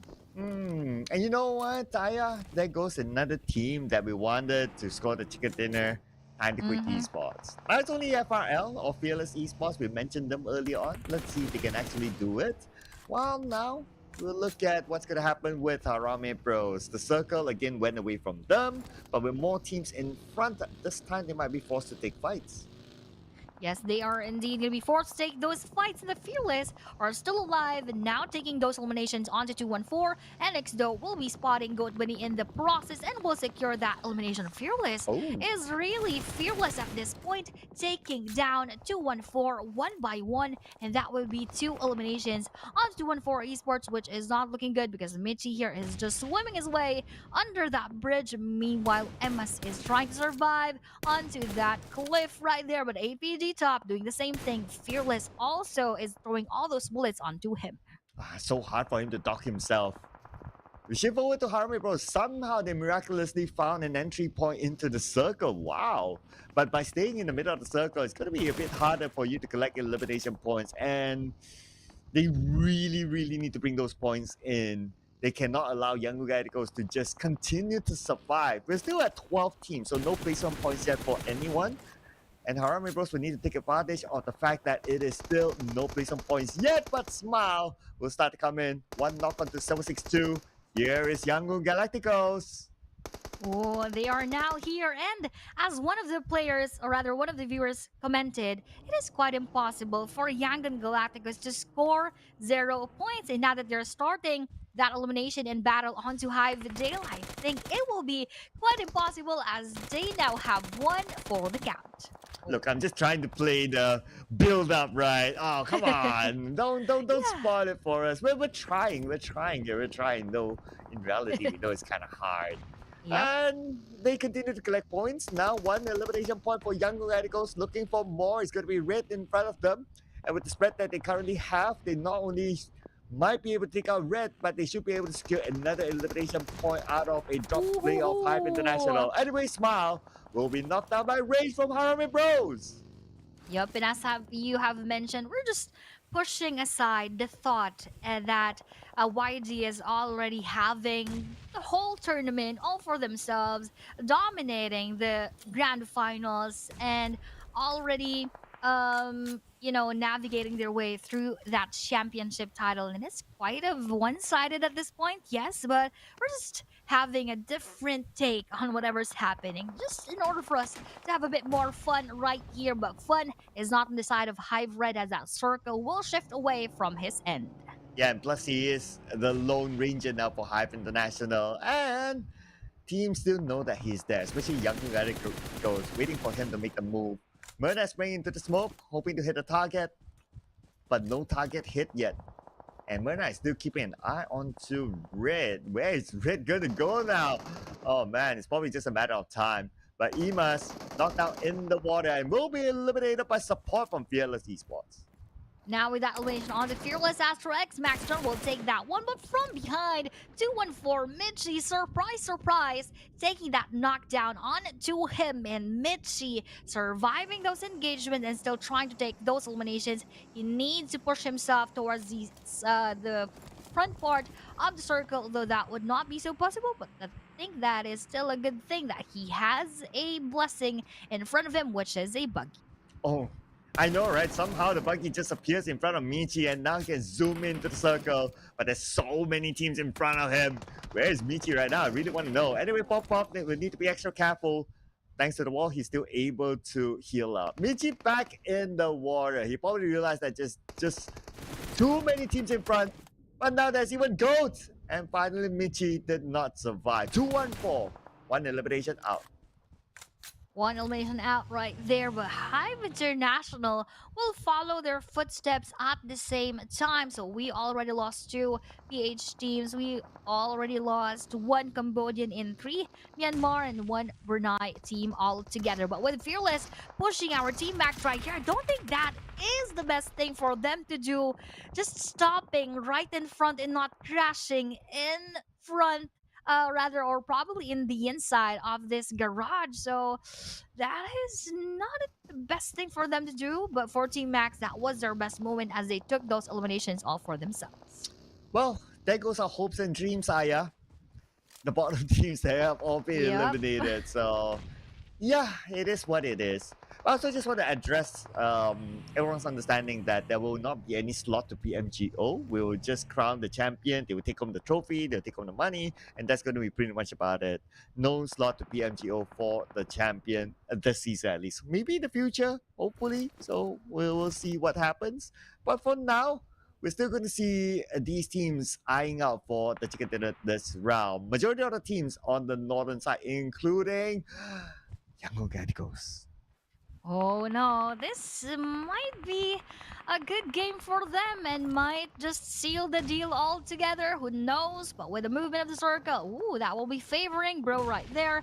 A bit of Gold Esports and a bit of our cool enemy, but with YG facing it with one more yellow team, which is our Sin Esports, going for those nades right there. Makeshift red zone on the Sin Esports. They're still not receiving that so well, but with the damage onto Ranked, will that land perfectly? Almost, but he still survives. And right now, The circle did move away from those teams at the northern side, and there's one team actually really by the edge of the circle, and that's Harame Bros. Could this be their opportunity to collect elimination points out of all those teams at the northern side? Anyway, Mernat is now aiming down onto the vehicles where Harame Bros are at. So they have to be extra careful not to expose themselves, but they also send out the scout towards the left side of the circle, so they have an option to actually move into the circle without taking this fight, but still, they choose to fire onto Harame Bros. Yep, and they're still continuing with that one right there. And with the movement of the circle again, both of those yellow teams will be left outside. Meanwhile, the rest are just sitting quite nicely inside of that safe zone. But for Jibna, he is preparing that nade onto Nexus Vanguards, just trying to gatekeep them on that area. But for YG, they actually have found a spot right in the middle. Code Esports eliminated. They take home 7 elimination points together with them. Now Sen right on top of Harame Bros. They're going to crash out to Harame Bros right now. They're going to take the frontal approach. Rank team open out. Same goes with Cool. And now it's going to be Sen, FV as well as Wako. They need to come in. Harame Bros still eliminated after that crashing. And also multiple shots from different angles. Now YG will want to claim elimination points out of Sen. Nice one for them right here. But look at this. A lot of those players now are on to St. Esports. They need to run for their lives. And Wako will now be eliminated to the rest, together with the rest of St. Esports. That is quite unfortunate because NX Vanguards had a lot of frag grenades, but now they are all on the receiving end of those bullets. And with that vehicle explosion onto NXI, they need to heal up and go for that reset as soon as possible. Well, that's more nades than what New Year can offer. Immediately eliminating Sin just like that. Now Nexus Vanguards will be facing off against Yango Galacticos, but behind them there's another team though. Anyway, Yango Galacticos is going to put focus on the Nexus Vanguard 3v4. Yango Galacticos, oh, okay, they managed Team Max as well. The John got gunned down by them. They have been gunned down together with Max John. YG Romeo Boy adding more of those eliminations. How can we stop YG? I think at this point we still don't know, but we have our NX Baby Naughty wanting to do that for us. And one more kill onto Mernat that would only leave YG with still 2 players up and alive. But they already have 5 eliminations, even though they don't even need to do that anymore. Probably after this match, if they go even further, they might actually get nearer to that 200-point mark right here. But for Max Joseph, he wouldn't even need to breathe right now because KE is just right behind him. Oh, yeah. Oh, but the circle is not behind him. It's no. away from him. And inside the circle, we have PBMS in the circle itself. Nexus Vanguard is the closest one to the circle. Next, Yango Radicals, they have to travel in, while KE scoping down. But we're going to put focus on the Young Radicals and see how are they going to overcome the situation with teams around them to get into the circle. They have 25 more seconds to decide, but Romeo Boy will start off by trying to shoot down Atif. Atif gets away. Atif gets away right there but for KE Lukis, they actually have a bit of time to get inside of the circle, but again, they would still run into PBMS right here. They would run into Team Max onto the western side, so they are going to be caught in between those teams. So it is quite a struggle, but I hope that they try their best to get inside of that zone as soon as possible, because that phase of that circle will now deal them with so much of that damage. But nice angle coming in from PBMSMM, almost getting 2 knockdowns right here. But for KE Kaya, he needs to be revived. But for KE Devon, he has a bit of the time to heal up. But from behind, Max Joseph joins the fun, and from above, that will be YD Say Cloud spotting him. Wow, Zaycloud became the saving grace. Okay, for KE. Interesting. Did KE a favor there. And Zaycloud, he still managed to secure that elimination point. Now 6 elimination points for Young Radicals, and they are also in the top 4 now. Ooh, we are seeing a lot of those battles left and right, up and below, so they need to be very, very careful, as bullets can go coming from either of the spots that they could take. KE Devando is waiting for Scatty to overpeak on that area, but KE Lukis will be seen by Romeo Boy in the process. And YG Say Cloud not moving moving an inch, just pretending to be part of the bush right here, and slowly but surely moving and proning NXI, and that vehicle will be seen. And with that exact and precise set of bullets, we'll take down NXI. One with nature. And that's how nature bites you back. But Cloud immediately naded down by Godspeed. And here comes Romeo Boy from the higher ground. The fun is just right in front of him with the SOK, and he'll finish up the fun. That is the end of KE. He's looking for more. He's the final active player for Young Radicals. He's rushing towards PBMS all alone at this point with his SOK. And they will be sent across to the Romeo Boy. He will manage to evade it. And right now he's just right in front of them. He gets two. Can get a third one to clutch it all out. But no, MM says he will deny the clutch away. But from the top, Nexus Vanguard close the game. OMG! That final moment was really explosive. I actually thought that my prediction would be correct by saying that PBMS could get that winner chicken dinner. Though Nexus Vanguard snatched away that chance from PBMS, that was a good fight altogether, most especially those final moments wherein YG joined the fun. He was able to knock down two of the players of PBMS, even closely taking out the rest of the squad. And now with that nade coming from above, from the hands of Nexus Vanguards, that ends our Erangel battles right there. Now with the winner chicken dinner team stats, they had 9, or rather 8 total points for NX.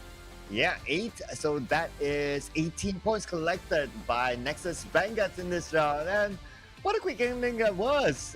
First it was like, okay, 1v3. It looked exciting. Nexus Vanguards, they had no hesitation at all to join the fight, lob a single nade, and that was all it's needed to end the round and score this chicken dinner. Second chicken dinner today for NS Vanguards, in fact.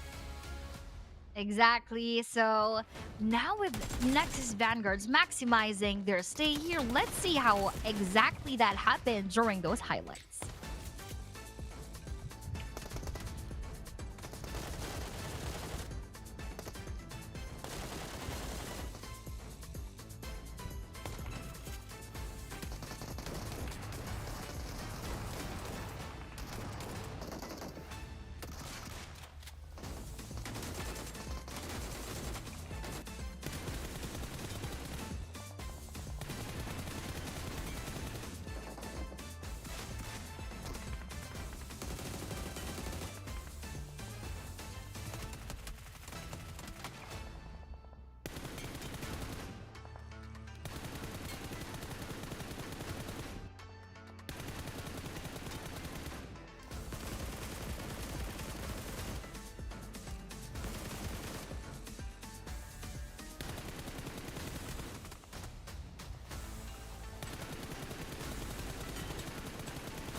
What a game that we had there for our final Erangel map. Now we have on screen the Nexus Vanguards with 18 overall points, YG with 13, PBMS with 10, KE with 9, together with Esports with 9 as well, and Goat even getting 8 points overall, 7 from those eliminations. Bros had only 5 and Fearless had 4.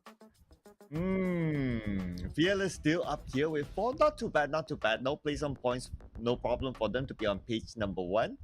But other than that, well, I mean, YG with another 13-point haul this time, and we're going to see the overalls later on just to look at how big the gap is. But before we head on to that, on the page number 2, Good Fellas as well as Burmese Goals. Unfortunately, no points for them collected in this round. The other closer contenders,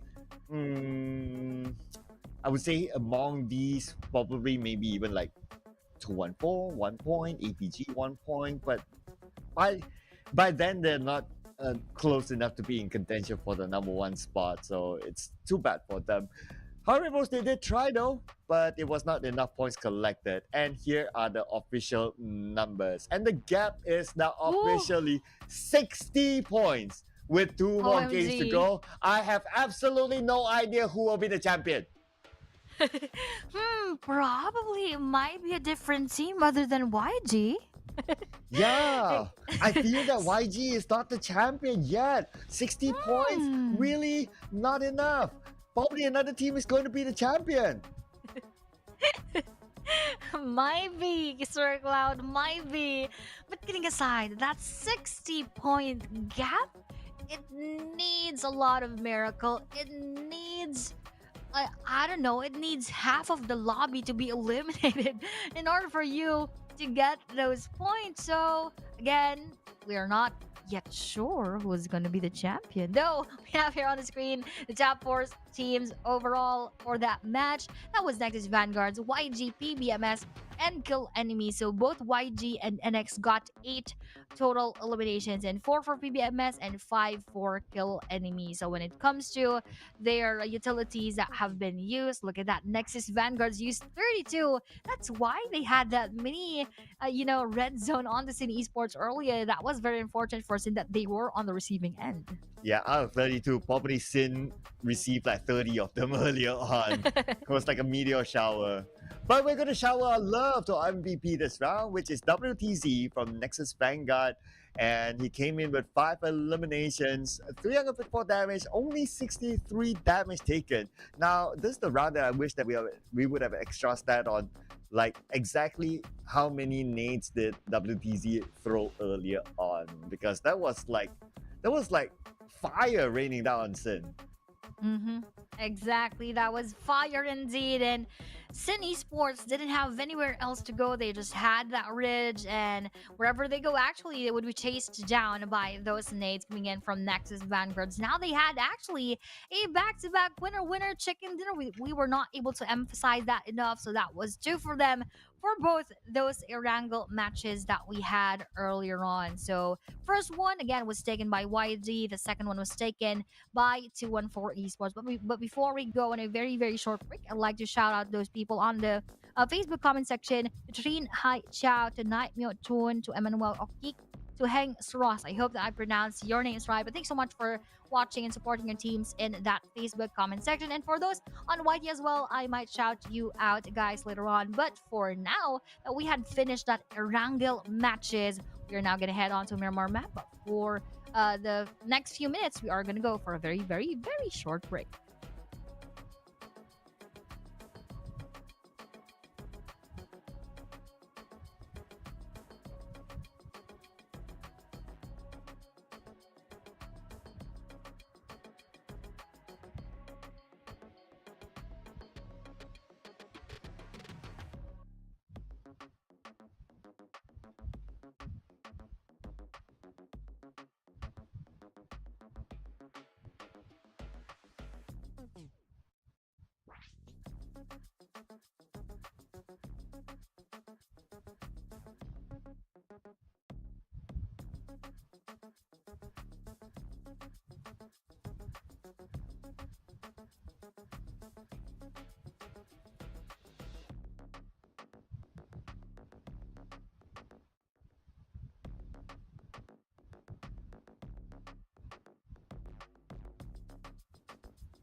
Now we are set for another set of matches here in the map of Miramar. The final battle begins, second to the last for the rest of the grand finals, where every drop, every loot decision could change their fate. But now that we actually have several substitutions going in and out here, PBMS Monboy will not play, PBMS Pretzel will be in. But for the side of BG, that had been going on for 3 matches that they are experimenting with getting Yahiko in, getting Exit out, and so on and so forth, and vice versa right there. But with 13 seconds left, Sir Cloud, this is almost gonna be it for our matches. Yes, we'll be jumping into it. And here we go, Miramar. The game that will set the tone for the final 2 matches. Let's go.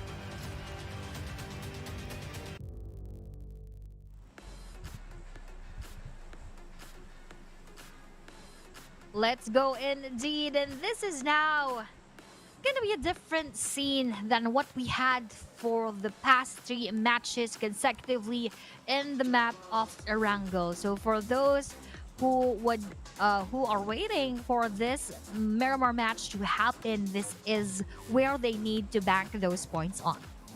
Oh yeah, with the flight path at the bottom, yesterday we did see a fight in Chumacera, and with this flight path on top of it, potentially we might see another fight in Chumacera itself. So that's something that we want to zoom into later on.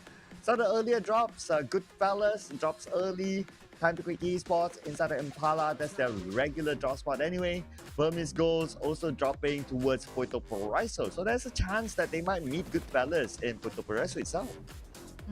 That's interesting right here. Looking at this, Fearless always goes to that spot. GFS now following their footsteps right there before Time to Quit, just being fairly and relatively near to their spot. They could have those third-party engagements later on, but Los Leones is left to only Team Max being right in the middle. Meanwhile, 4KE, Chumacera is again all for themselves. And early battles will happen, but the circle is still going to be quite kind.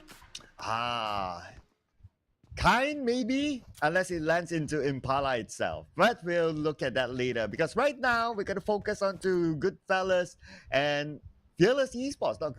Fearless Esports. So it's not Burmese, because Fearless Esports. Here we go.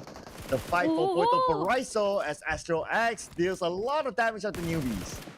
Oh no, and even to the point of his knockdown right here, Asterix will take that first blood most likely. And with that dagger in his hand, he actually lost newbies right there for a second, but now he found him already. And with 1 slash, that will be our first blood in the map of Miramar. First blood secured. But I also noticed that there's a potential another fight happening elsewhere on the map. We'll probably check that out later on, because right now it's going to be Fearless Esports having the upper hand against Goodfellas without their main fragger newbies.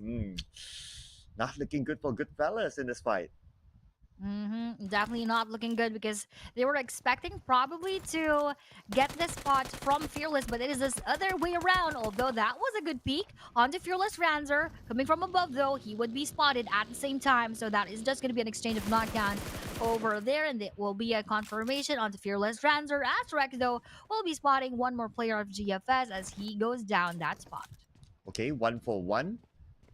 But for GFS, unfortunately for them, they will lose another player, and that's going to be Dewey, the most experienced players in the lineup of Goodfellas. The fight continues on right now with support taking a lot of damage. Shako wants to come in to seek revenge for his teammates. But support jumps out on the other side. Now he's on the cliff for the moment. Now 7 support needs to heal up and needs to take those painkillers right there so that he could have that boost later on. But with the snake coming in from 7 support, will that land perfectly onto Shako? Shako now moving just a bit inside so that he would not receive those shrapnels, and he would not. So with Shako going out a little bit, just waiting for those moments, weighing things out in order for him to try to have a good angle on 74, but that would not be possible again. But for the second attempt onto throwing that nade, 2 nades wasted for the side of support. Here comes Astro X. Pop will finish off Mazi. Okay, 1 more to go. Goes up to the second floor with the UMP. Then simple spray by Astro X. And they will win this fight. Though they lost Renza. Calm down, Ezrex. Calm down. But I can totally understand the excitement. I can Yep. understand that. Most especially that they are the ones nearer to each other, 13th and 14th spot. But moving on to a different battle right here. 2-1-4 Kree. Oh, unfortunate moment for them that they lost Kree quite early here in the battle. That is courtesy of Sin FFV. So first point goes to our Sin Esports. And Sin Esports collects one, looking for more. Any other targets around them? That will be the job of Wako. Okay, they now know. Okay, I wonder if they know though.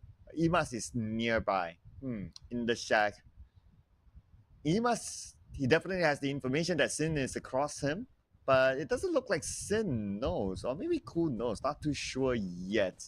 Or maybe he does. Maybe he does. That's why he's calling Ranky to come and support him.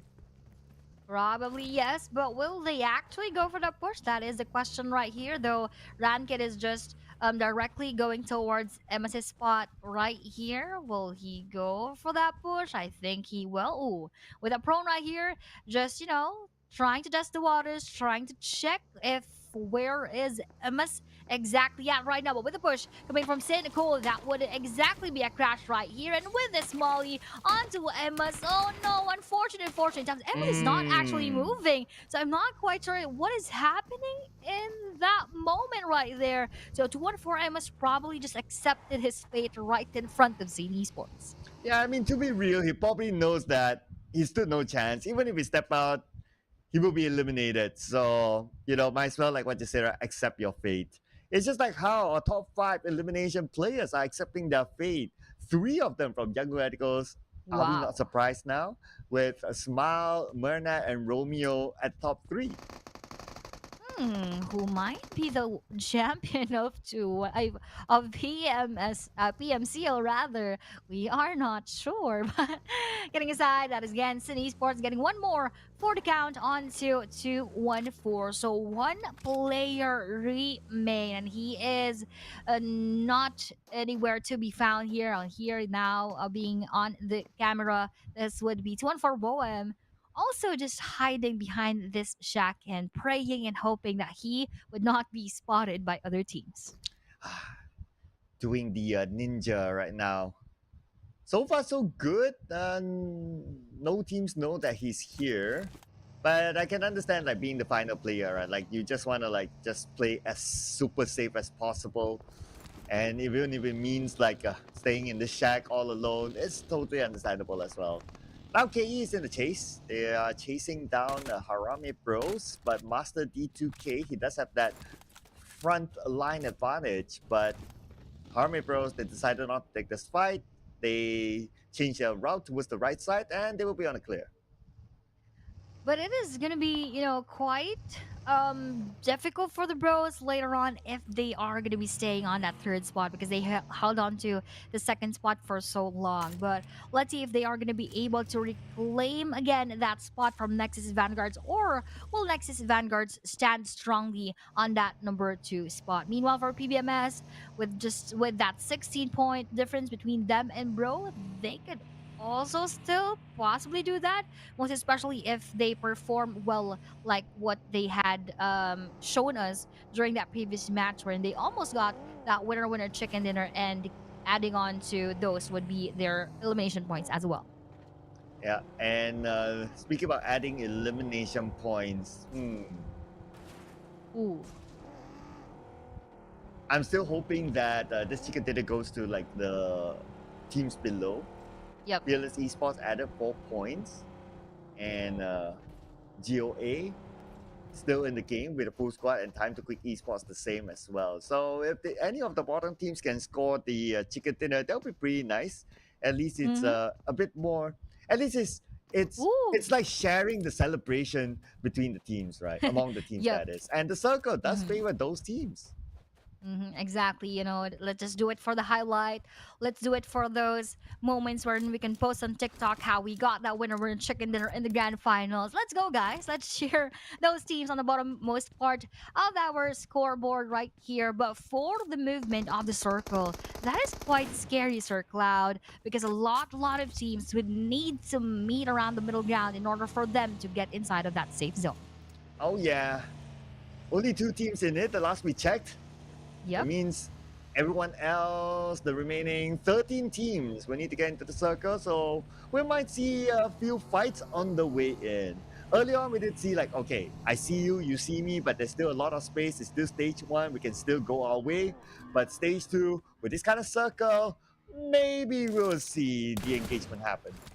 No room for mistakes for a lot of these players right here. But look at that vehicle just going on below that side.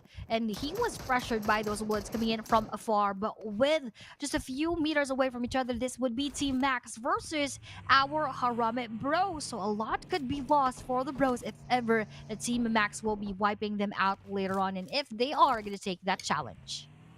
So far, long range between the two. They see each other, but nobody's really going to commit yet.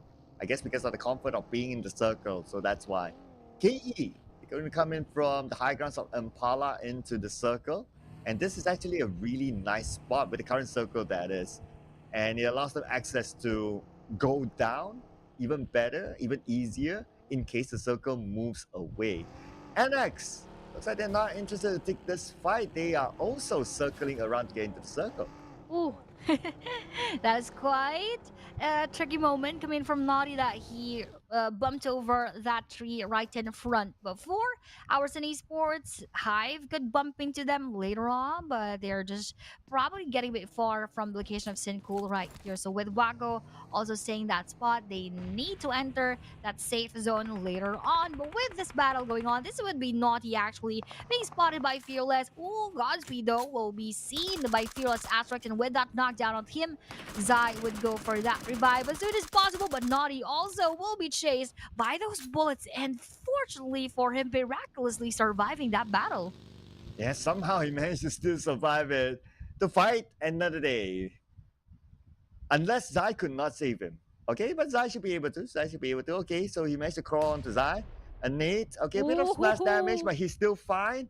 Oh, no. Another nade. Oh, we spoke too soon.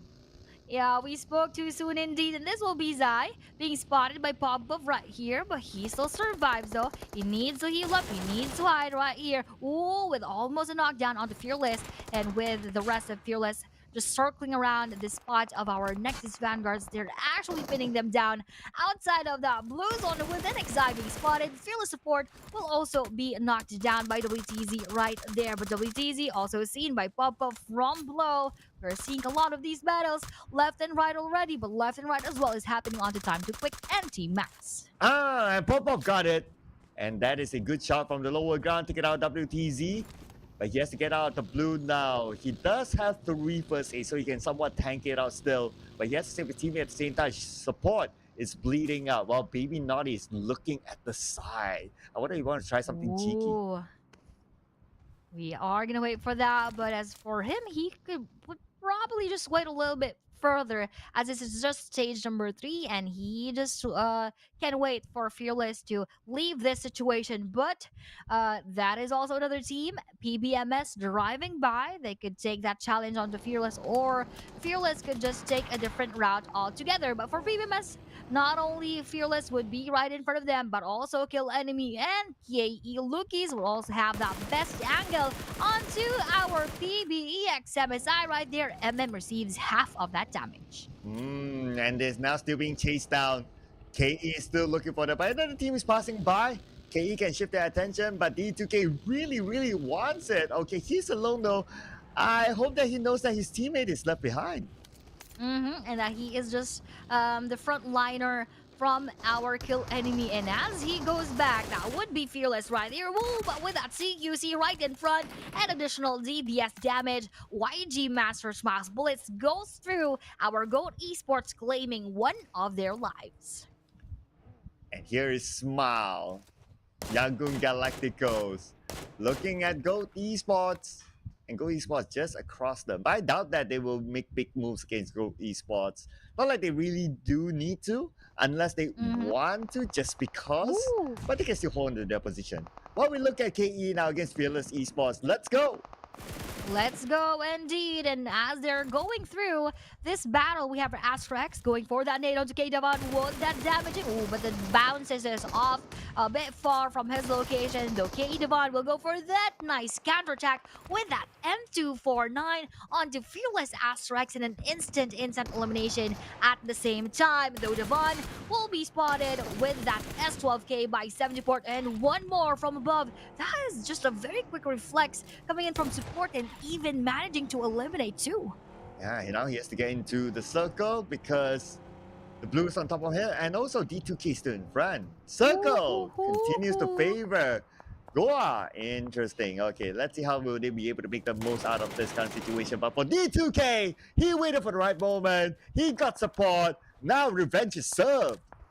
Revenge is served. KE, the last player, would want to go for that push, but I think he would want to prioritize getting inside the circle on its stage number 4 already with just 34 more seconds, and he adds so much of the damage coming in from that frag grenade, but we are not yet sure if that will land perfectly. The APG will be spotted by Burmese goals, and that would be them being eliminated, and it's just a very, very underwhelming performance for APG. They started as the star players of the grand finals, but now ending on that 9th spot. Yeah, they were pretty much missing the entire grand finals, and with one more game to go, it wouldn't matter too much for them, except for getting the best placement possible. A big turnaround, not the kind of turnaround that they would have wanted for APG, and only now they broke into the 100-point mark. And that is quite later already into our grand finals. But with BBMS right here, facing it with our Harame bros actually decided to leave them for a moment as they wait for that circle, and that movement would probably just try to be aligned with the circle movement. But here with 2-1-4 Woem, he is being chased down by YG Romeo Boy. Fearless though in the process, even though with 9 eliminations, would also say goodbye. One of the teams that we would have liked seeing getting a chicken dinner out. But still, Fearless Esports, they scored 9 elimination points. Not too bad. They stay away from the number 16, the dreaded number 16. But now teams will want to stay away from Young Radicals. While the elimination feed, Joseph from Team Max, he gets 1 elimination point. He gets 1 elimination point right there. But with the movement of the circle, YG is actually establishing themselves onto that eastern side of our circle we're in, that is nearest to the waters of this island. But for the bros, they're just a bit quiet, trying to push themselves towards the corner and the edges of the circle. But I don't think that is going to be the best thing for them, as Time to Quick would welcome them once they do that, and they could actually be sandwiched in between because Time to Quick is in a 1-3 split as of the moment. And on the other side of the circle, we still have Harame Bros, Jipta and Jappy, the double J, to get into the circle. They're still crawling. Time to Quick Esports in front of them, making the rotation onto the car. No. Wait a second. Did they know? Oh, okay. It was just coincidence that Gus went to the high ground. But with the snake landing onto Bro Jappy, that will be ending the Bro JJ connection with only 1 elimination as they took Time to Quick Gus, which unfortunately for Gus, he was unsuspecting that there was 2 players of our Harambe Bro. But now moving on to the rest of the battles that could still happen here with the movement of the circle. Let's see if that will still favor Goa, or will it go extreme north or extreme south. As of this moment, we are still not sure, but with YG still batting on to our Goat Esports, that will just push everyone gently towards the center. And looks like Goa will still get the circle. Right. In the middle of it. So now it goes. No circle, but they have a team in front of them that they need to deal with, and that's going to be Goat Esports. Goat Esports will be facing off against the anime boss next. As Goat Esports, they still want to play the gatekeeping role. Chill Guy, just right beside Seikla, and Seikla has no idea. Oh no, he doesn't have any idea that Go Chill Guy is actually right beside him right here. But for Hive Sense, that was him knocking down TTQ. But here with Seikla, finding a fortress right there, but with those shotguns going through, that will be shotgunning Say Cloud right there. And Chill Guy tries to chill a little bit, but he is still not able to secure that elimination onto Say Cloud. Meanwhile, Master Smile is already covering fire for Say Cloud right there. He might lose his chance onto getting that elimination.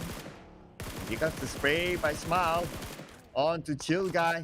Chill Guy, where is he gonna go? The blue will be on top of him. But anyway, Smile Ooh. got him. And now it's a matter of securing the elimination point. Not like they really need it anyway. They can just move forward.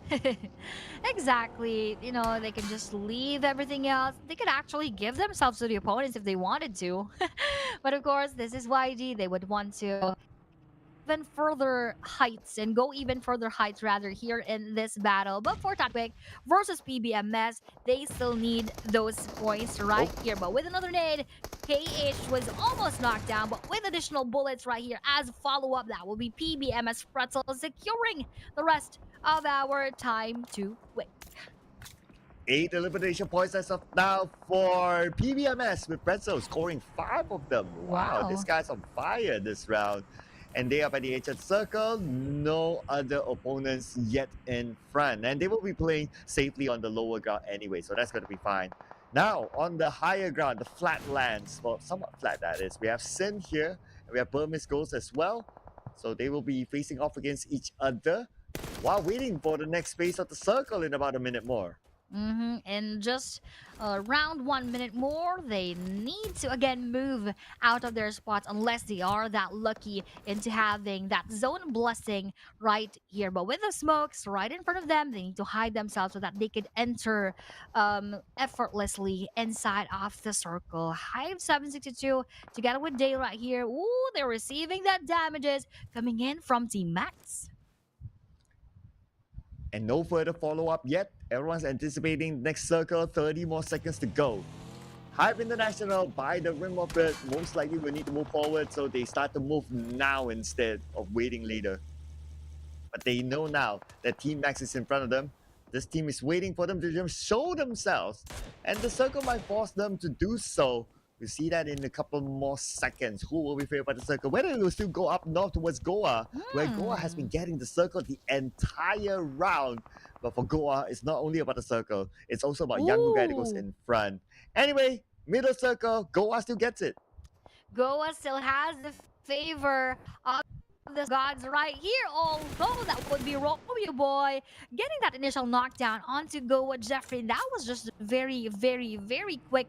Not even Goa has that idea that YG already would take one of their players, and will they be able to go for that counterattack? We are not quite sure. As Young Radicals now looking at Goa. Well, we shift over to the other side where Hype International will need to come into the circle. 762 and Dale. Now the duo that has to do it, they have to come down from this high ground, but the moment they do so, 3 other teams are in front of them.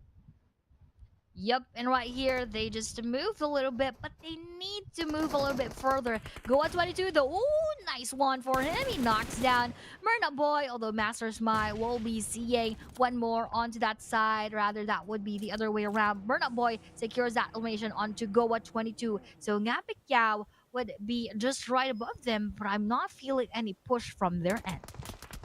Oh, hang on. Murder taking a lot of damage from behind. It's going to be Ryder breaking their hearts. But there's the Romeo Boy there. Younger Galacticos still survive even after that backstab.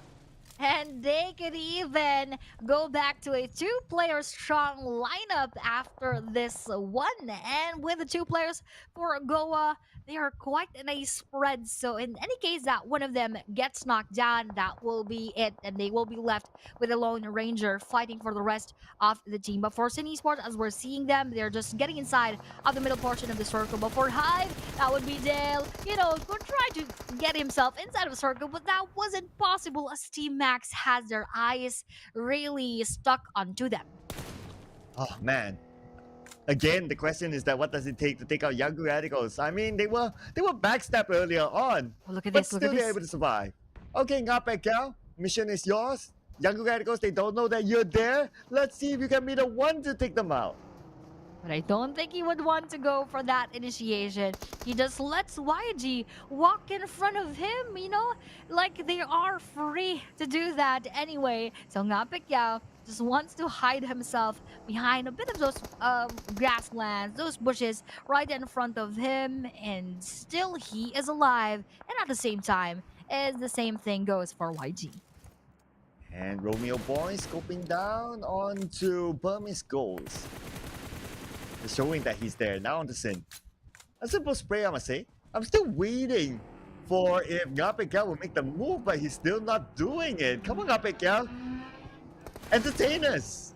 Oh, we were much entertained by the vehicle running over Goa Nga Pacquiao there, courtesy of our Yangdom Galacticus holding control of the situation right here. And if that circle again favors YG, I don't know how else and how much more points could YG get. Oh, nope.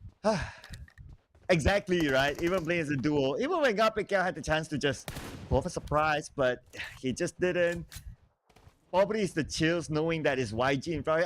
I don't know at this point. I thought that he could just go for it. I mean, there's nothing much to lose, right? You might as well just try to go for it, and who knows, you could come up with a good highlight, but it is what it is at the end of the day. Now let's see how will Sin deal with the situation that they don't have to circle with the team in front of them. Let's see and wait for that later on. But two great teams are actually beside each other, or rather, onto the lower portion of that road would be our PBMS. But look at this. YG Roby Boy receiving a lot of the damage coming in from Goa Clay Jr., but BG Liliatica will be spotted by Sid Wako too, as Goa Clay Jr. also had the eyes of one more team right below, right above them, rather, was Sin FP, though, will be spotted with his bus right in front of BG Master Ichi. He was actually the one getting that knockout. And Ichi taking damage from the blue, and in the other day, knocked by the zone itself. Yango Galacticos shooting across, and this is going to be Rankit eliminated.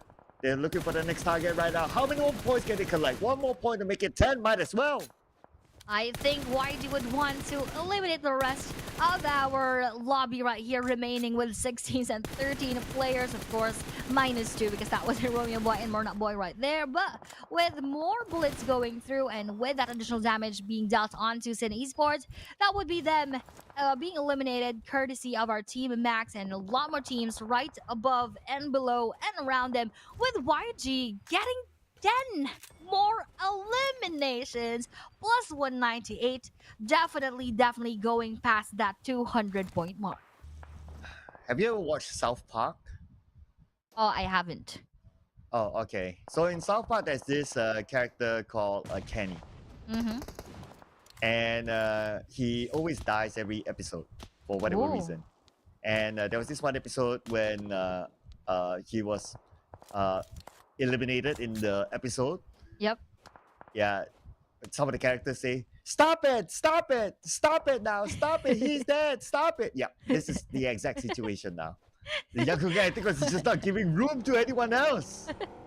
Exactly. They would not want to give those points to the other teams so that, that they could bring home a lot more, because those points would do a lot to, let's say, PBMS, BG, Max, or even Goa. They could take over time to quick, but with YG just raking in all of those points, that would not do anything to YG.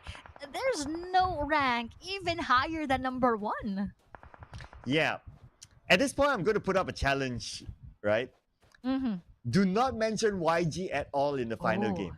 Yeah, let's do that. Let's do that. It's super hard, right? Yeah. Let's try. Oh no. What did I sign up for? I don't know. You wanted that challenge. Let's go for it. Okay, we'll think about that. We'll think about that, because right now, the teams will need to think about ending this game. And with Team Max on the lower ground, on the high ground, they see one, and that's going to be the end of Burmese Go. Shalom will be the final one to bow out, thanks to the John from the lower ground. Now it's between 4 different teams to score this ticket dinner. Young Radicals, PBMS, BG, Team Max, and also Goa. 5. Oh, make it. Hang on. 3 teams more.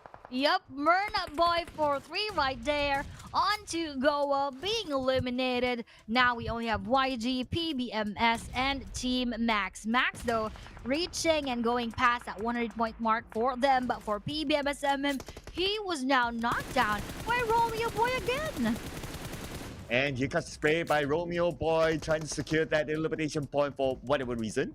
But anyway, now Young Galacticos, they're on the lower ground.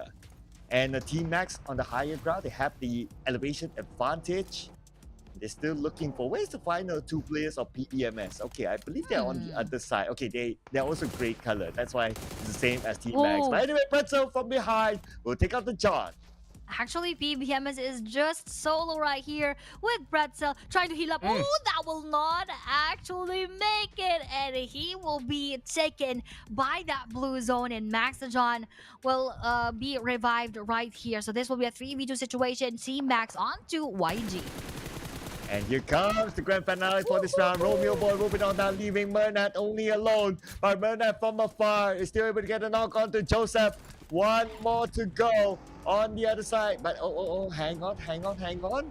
Not only one, there's actually one more player behind Mernat. And that's going to be Atif. Atif firing down to Mernat. Mernat now doing the hero is going in for 1v1 and will win the 1v1 fight against the John. Now it's between Mernat and Atif. Oh no, a 1v1 situation right here. Who will actually win it? Well, with this nade still in the hand of Maxative onto our YG, throwing that quite a bit far. But no, that will just be a shooting star just right above YG. And will that be another attempt? And that will still not land. Oh, Maxative here will be spotted. And again, Yangon Galactic is taking that winner chicken dinner. Again, Yangon Galacticos. Again. And like what? Towards the end, they played as a duo and still able to come up with a chicken dinner? Come on, guys. Really? I don't even know what else to say about Yangon Galacticos. We're even avoiding to, cheer them up. We are always almost for the other teams because they needed that boost. Much more than Yangon Galacticos, but with YG still getting that chicken dinner and with a lot of elimination points, that is just gonna be a one-sided grand finals. Oh man. Now, okay, if you recall, because you did put out this fact before this, is this the biggest gap we have seen so far in the grand finals? Yeah, I believe think so. Yes, I believe so because I forgot what I've said yesterday was just around 40 or was that 60? So if that's going to be the case, probably this is one of the biggest gaps that we are going to see. So again, a one-sided tournament and a one-sided grand finals here, just like what we had for the PMCL Southeast Asia 2024 spring. Yeah, not even the league champions, APG, can actually put up a fight against Yangon Galacticos. And even the Rising Stars at some point, especially yesterday, Harami Bros also not able to put a fight against Yangon Galacticos as well. I mean, it is just like one team just running away with it, and everyone else just fights for second place onwards. Definitely, just like what we have said, number one is almost cemented at that point since actually might be safe to say yesterday, but the fans are saying even during day number one, that was almost quite sure. But now we are in the final moments of the grand final, so it is indeed safe to say the number one spot is cemented on that portion. But for tops two onwards, that is still very much uncertain even at this point. Yes. What else can we say? I genuinely thought that Yangon Galacticos won't score that chicken dinner because they don't need to. I mean, what else is their motivation to score that chicken dinner, right? Objectively speaking, that is. But they still went for it.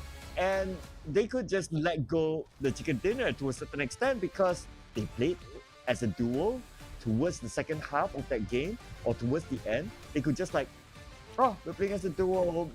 We can let this one go. We probably won't get the chicken dinner, but they still played at their best, and they still scored the chicken dinner as a duo.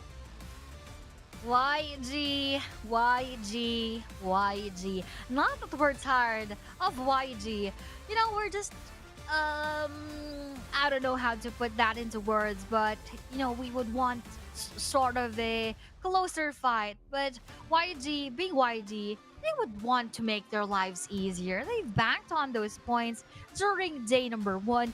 They were consistent up until now. And the day number 3, match 17 out of 18. This is gonna be much more funnier, Sir Cloud, if they even get that last game. Okay. I'm at the point that I want to see them get the last chicken dinner. Might as well, right? Might as well. Go big or go home, they say. Might as well give it as a fan service to just let the fans cheer for something, right? Yup, that could be one, but I don't know at this point, Sir Cloud. I'm just proud of everyone, of course, getting into the grand finals, and now for Yangon Galacticos dominating. I know you guys have been tired of us always mentioning them here and there and during all the moments, because again, as I have told you guys since yesterday, the definition for the grand finals, and it is again safe to say right now, most especially, that the definition of grand finals for PMCL 2025 Southeast Asia Spring is Yangon Galacticos. Yeah, this is the PMCL YG Spring 2025, because it's only them pretty much dominating this towards the end. I mean, what else can we say about them, right? We have said more than whatever that we can say about Yangon Galacticos at this point. The only way that we can say something different about them is that if we say it in a different language, that's all. Yep. Exactly. Might as well chat GPT. Give us phrases to talk about YG, because we are already running out of words to say about them at this point, because they've dominated so far. We also want to see those teams do that same thing that YG did, even probably for the last match, because we're not expecting them to, overtake YG anymore. So them staying longer here in this winter chicken dinner scene might as well be a foreshadowing that we are going to see them quite longer later on as we see the championship banner. Yeah, I mean, we did also mention that we want to see like the bottom teams like really doing it. I mean, at some point early on, Goa, they had the circle until like the later stages, but it almost felt like they froze when they know that YG is in front of them. Like Ngapekal, for example, like from the back, like, okay, whether you actually win it against them or not, that is the secondary question. The main thing is that you try and put in something, right? Then at least there's like a challenge towards YG, and maybe you could have got one of them, and the multiverse might happen. It could be a different team getting the chicken dinner at the end. Yup, but unfortunately that didn't happen here in this match, so we have one more chance to see that actually on match number 18. Though we're not yet, of course, certain about the things that could happen. Probably at this point, everyone else are in that acceptance stage already, that they are not going to be the champions, but probably they're fighting for those highlights, fighting for that higher prize pool ahead of them, fighting for better bragging rights at the end of this tournament. For YG, they're of course secured of all of those. Oh man, yep. And I believe we also have the FMVP award as well. So I think it's going to be quite clear on who is it going to come, or which team is it going to come from. Okay, that is just a matter of who from that team that you might have in your head might be the tournament MVP. Who would you pick, Aya? From a different team other than YG? It's up to you. Who do you think might be the tournament MVP?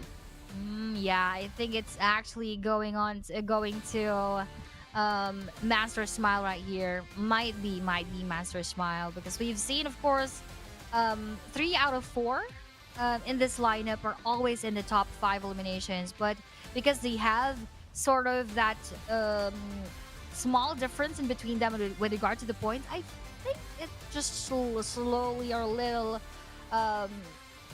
leaning towards Master Smile right here. But how about for you, Sir Cloud? Yeah, my gut feel is that it's going to be Smile as well. Mhm. So, yeah, I think it's quite clear from some of the stats that we saw, like the eliminations, like the damage output, and practically on the battleground as well, like how long he survives, what kind of moves does he pull in the game. It's very, very likely that he might be the tournament MVP unless something happens in the last match, because I'm sure that their stats between them, the players Yep. of YG, they're not too far apart. Mhm. It's just funny that we have talked about several times that we do not have anything else to talk about YG, but them being on standby here on our screen, we had a lot of words to say even further for Yangon Galacticos. But again, they're just really unstoppable. They bulldoze through every team in this tournament. That's why they are right here. But I think I'm hearing that we are going to go for a short break. So I guess that is it for now, as we are going to go back for match number 18. The Golden Dynasty has returned to its former glory, and so too have the weapons their warriors once wielded. The most powerful among them is the Reversal Blade, forged from the Temporal Sands. The power to reverse time is at your disposal when you wield it. It restores crates so you can open them again, and restore a vehicle's health, fuel, and tires.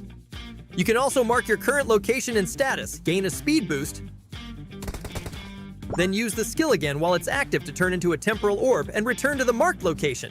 Your health will also be restored to what they were when the mark was placed. And that's not all it can do. Find a forging station while you're in a match and place the Reversal Blade onto it along with upgrade materials. After a while, it will be upgraded into an advanced Reversal Blade. Other players can attack while you're waiting, so be extra careful.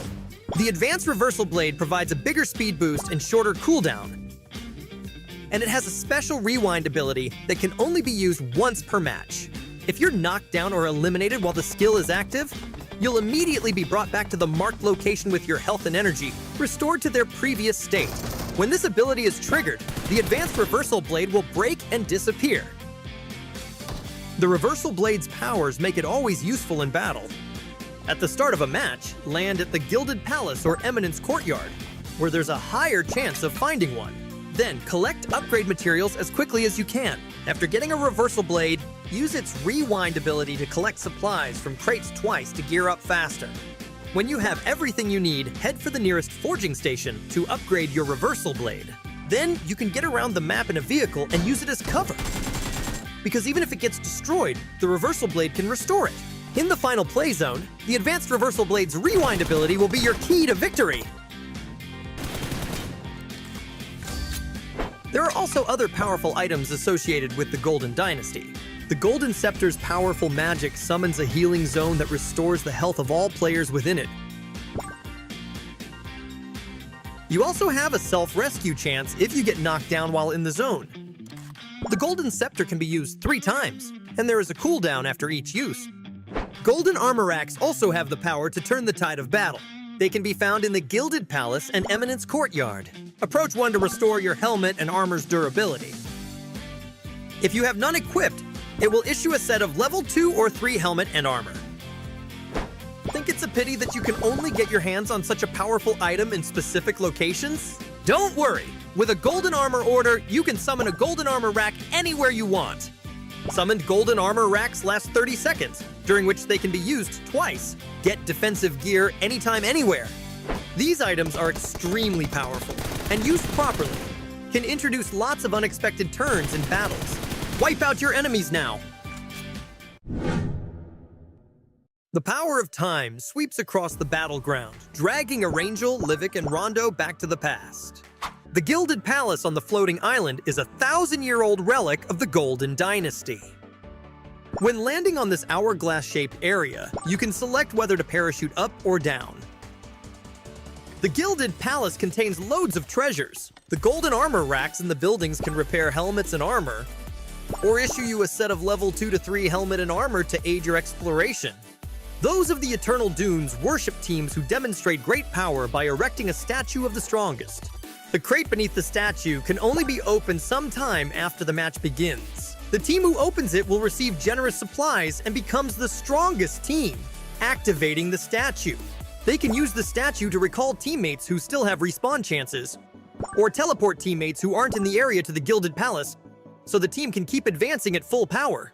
Though time has restored most of the Gilded Palace back to its original state, there are still a few dilapidated buildings about. Use the power of time to restore them, and you'll uncover ancient hidden treasures. The Eminence Courtyard once served as an imperial residence of the Golden Dynasty. It consists of an inner and outer courtyard. The outer courtyard has a statue of the strongest team. The inner courtyard consists of 2 levels connected by a corridor and an underground hourglass realm. There is a locked room on the lower level that houses a treasure vault. You must interact with murals on the upper level and find the key hidden behind the correct one to access the vault and obtain its treasure.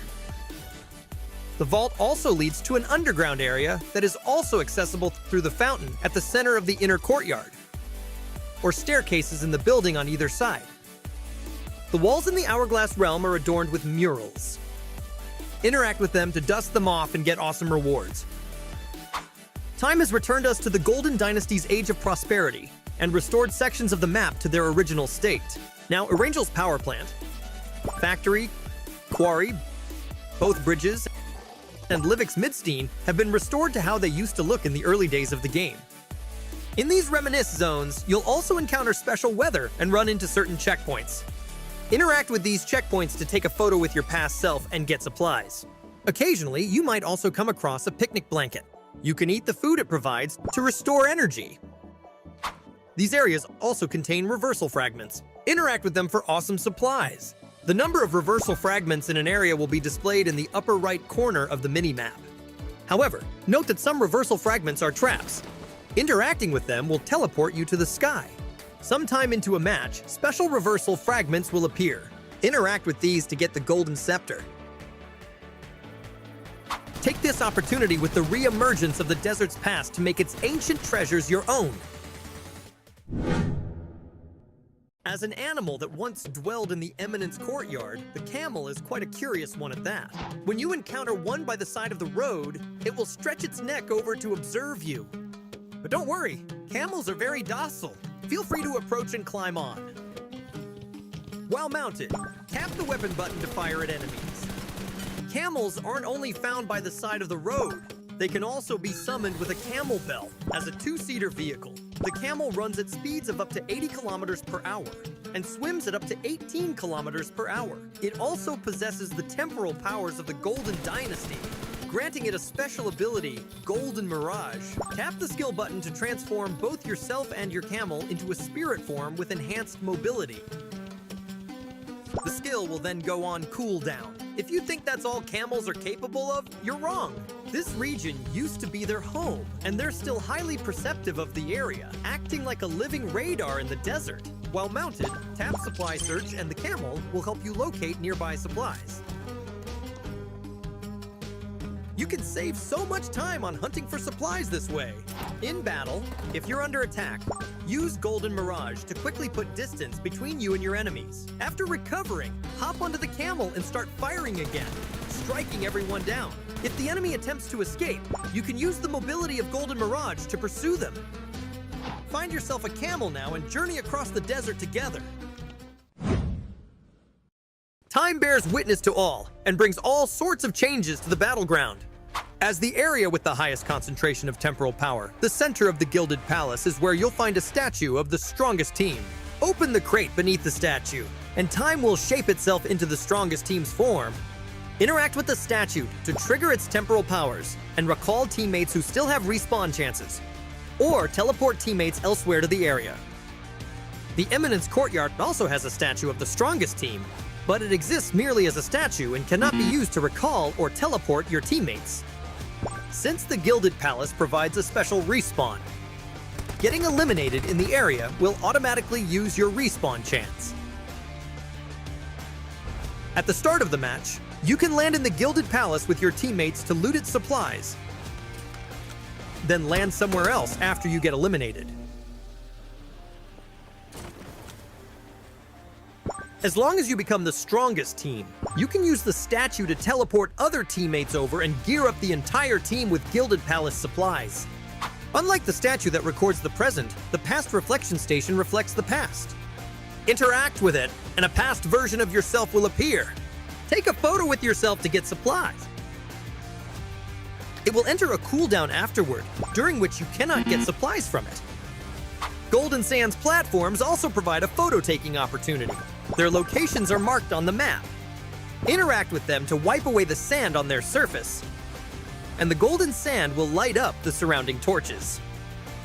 When all the torches have been lit, supplies will spill out from the center of the platform. You can take a photo with your teammates here to commemorate the game's 7th anniversary. The powers of time have also brought the Golden Dynasty's history to the fore. Tap the upper right corner to open the map, and you'll see the Desert Awakening missions on the left. Complete all the missions to learn about the Dynasty's past. Tap the icon in the upper left corner of the mission list to experience stories from the Golden Age of this once prosperous kingdom. Play now to explore and discover all the secrets buried beneath the sand.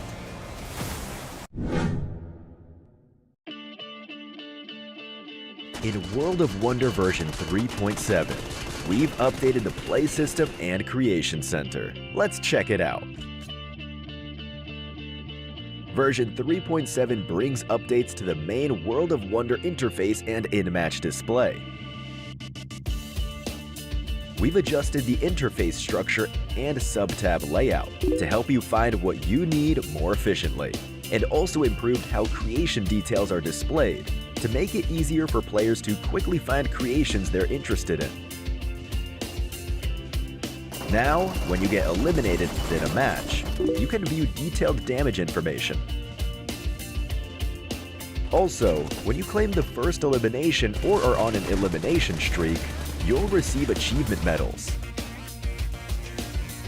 You can also now switch freely between third and first-person perspective in-game, based on what best suits you at the moment. If you manage to score the most eliminations, you'll be featured as the MVP of the match on the results page, along with your portrait. Creators can now make even better creations with the new and improved Creation Center. We've also consolidated World of Wonder's 33 tags into 7 main categories. Now, instead of selecting 3 gameplay tags, you must now select 1 main category tag and 2 gameplay features. This should help you choose the labels that best represent your creations. That adds a data center for keeping track of creation data, as well as trends and updates related to followers. You can now make creations based on the trends of your followers. The playtest feature has also been updated, with corresponding guidance to help creators discover problems with their creations that need fixing. That's it for this introduction to World of Wonder's play system and Creation Center updates. More creations await your discovery. To learn more, please follow the official PUBG mobile community. Winner, winner, chicken dinner. See you next time.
shot in the dark. I didn't mean to break your heart, but I told you from the start. No, no, no, another heartbreaker.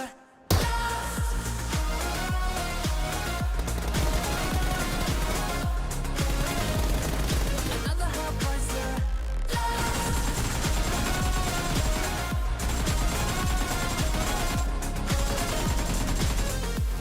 Can't change me.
The Golden Dynasty has returned to its former glory, and so too have the weapons their warriors once wielded. The most powerful among them is the Reversal Blade, forged from the Temporal Sands. The power to reverse time is at your disposal when you wield it. It restores crates so you can open them again, and restore a vehicle's health, fuel, and tires. You can also mark your current location and status, gain a speed boost, then use the skill again while it's active to turn into a temporal orb and return to the marked location. Your health will also be restored to what they were when the mark was placed. And that's not all it can do.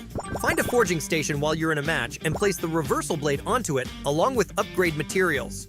After a while, it will be upgraded into an advanced Reversal Blade.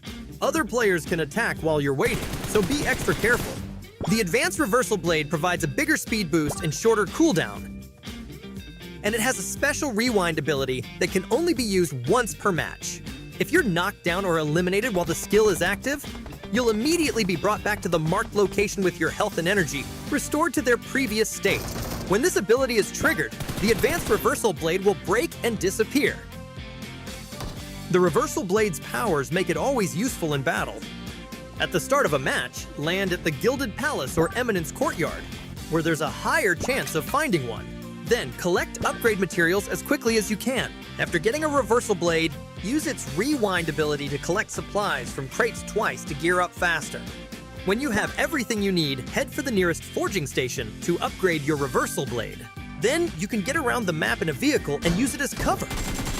Because even if it gets destroyed, the reversal blade can restore it. In the final play zone, the advanced reversal blade's rewind ability will be your key to victory. There are also other powerful items associated with the Golden Dynasty. The Golden Scepter's powerful magic summons a healing zone that restores the health of all players within it. You also have a self-rescue chance if you get knocked down while in the zone. The Golden Scepter can be used 3 times, and there is a cooldown after each use. Golden armor racks also have the power to turn the tide of battle. They can be found in the Gilded Palace and Eminence Courtyard. Approach one to restore your helmet and armor's durability. If you have none equipped, it will issue a set of level 2 or 3 helmet and armor. Think it's a pity that you can only get your hands on such a powerful item in specific locations? Don't worry! With a golden armor order, you can summon a golden armor rack anywhere you want. Summoned golden armor racks last 30 seconds, during which they can be used twice. Get defensive gear anytime, anywhere. These items are extremely powerful, and used properly, can introduce lots of unexpected turns in battles. Wipe out your enemies now! The power of time sweeps across the battleground, dragging Arangel, Livik, and Rondo back to the past. The Gilded Palace on the floating island is a 1,000-year-old relic of the Golden Dynasty. When landing on this hourglass-shaped area, you can select whether to parachute up or down. The Gilded Palace contains loads of treasures. The golden armor racks in the buildings can repair helmets and armor, or issue you a set of level 2 to 3 helmet and armor to aid your exploration. Those of the Eternal Dunes worship teams who demonstrate great power by erecting a statue of the strongest. The crate beneath the statue can only be opened sometime after the match begins. The team who opens it will receive generous supplies and becomes the strongest team, activating the statue. They can use the statue to recall teammates who still have respawn chances, or teleport teammates who aren't in the area to the Gilded Palace, so the team can keep advancing at full power. Though time has restored most of the Gilded Palace back to its original state, there are still a few dilapidated buildings about. Use the power of time to restore them, and you'll uncover ancient hidden treasures.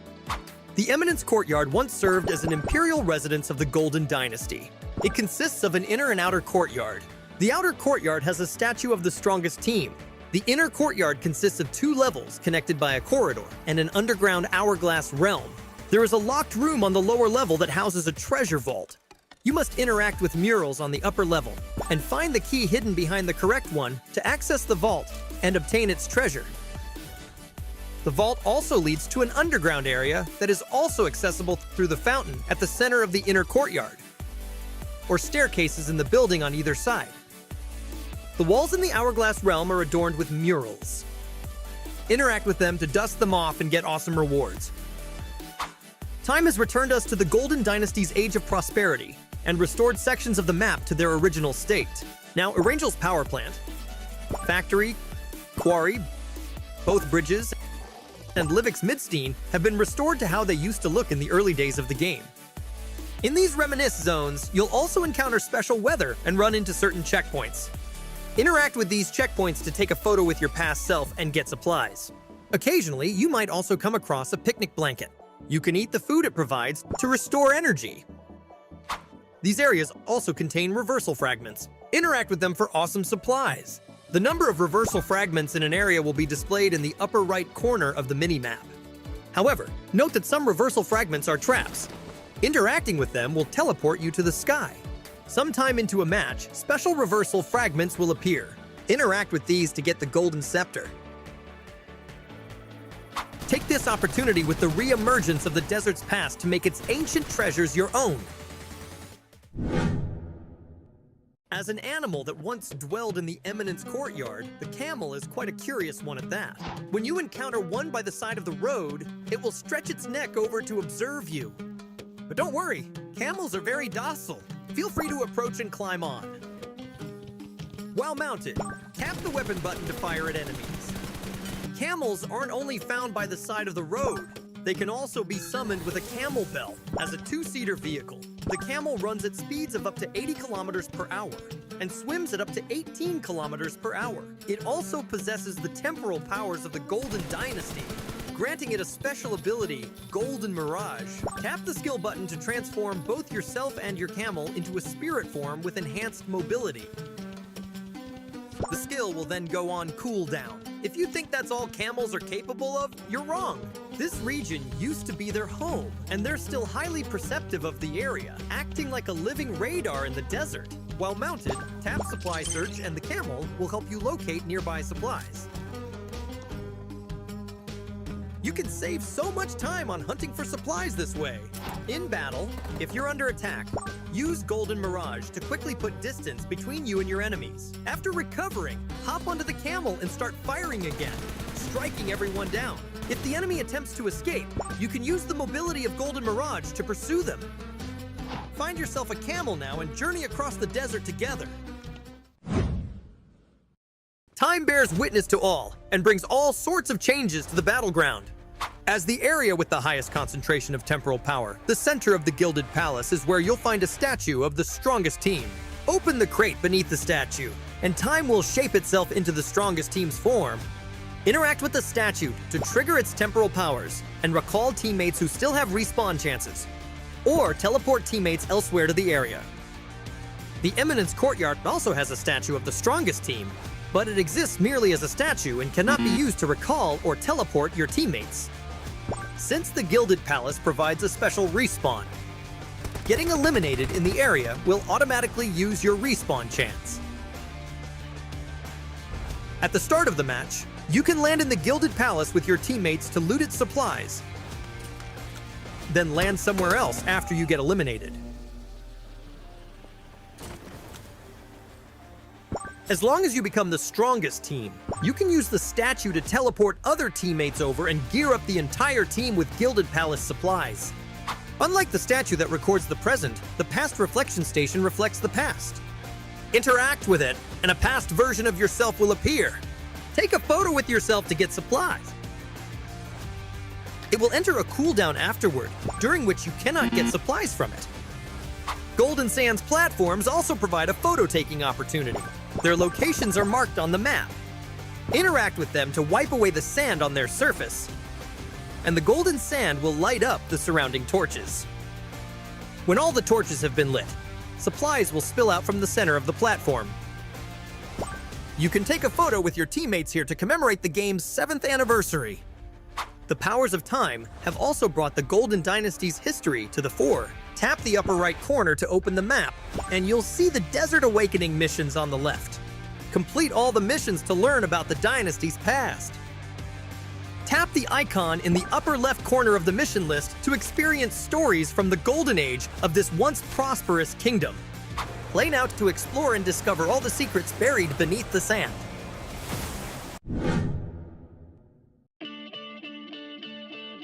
In World of Wonder version 3.7, we've updated the play system and creation center. Let's check it out. Version 3.7 brings updates to the main World of Wonder interface and in-match display. We've adjusted the interface structure and sub-tab layout to help you find what you need more efficiently, and also improved how creation details are displayed to make it easier for players to quickly find creations they're interested in. Now, when you get eliminated in a match, you can view detailed damage information. Also, when you claim the first elimination or are on an elimination streak, you'll receive achievement medals. You can also now switch freely between third and first-person perspective in-game, based on what best suits you at the moment. If you manage to score the most eliminations, you'll be featured as the MVP of the match on the results page, along with your portrait. Creators can now make even better creations with the new and improved Creation Center. We've also consolidated World of Wonder's 33 tags into 7 main categories. Now, instead of selecting 3 gameplay tags, you must now select 1 main category tag and 2 gameplay features. This should help you choose the labels that best represent your creations. that adds a data center for keeping track of creation data, as well as trends and updates related to followers. You can now make creations based on the trends of your followers. The playtest feature has also been updated, with corresponding guidance to help creators discover problems with their creations that need fixing. That's it for this introduction to World of Wonders Play System and Creation Center updates. More creations await your discovery. To learn more, please follow the official PUBG mobile community. Winner, winner, chicken dinner. See you next time.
The Golden Dynasty has returned to its former glory, and so too have the weapons their warriors once wielded.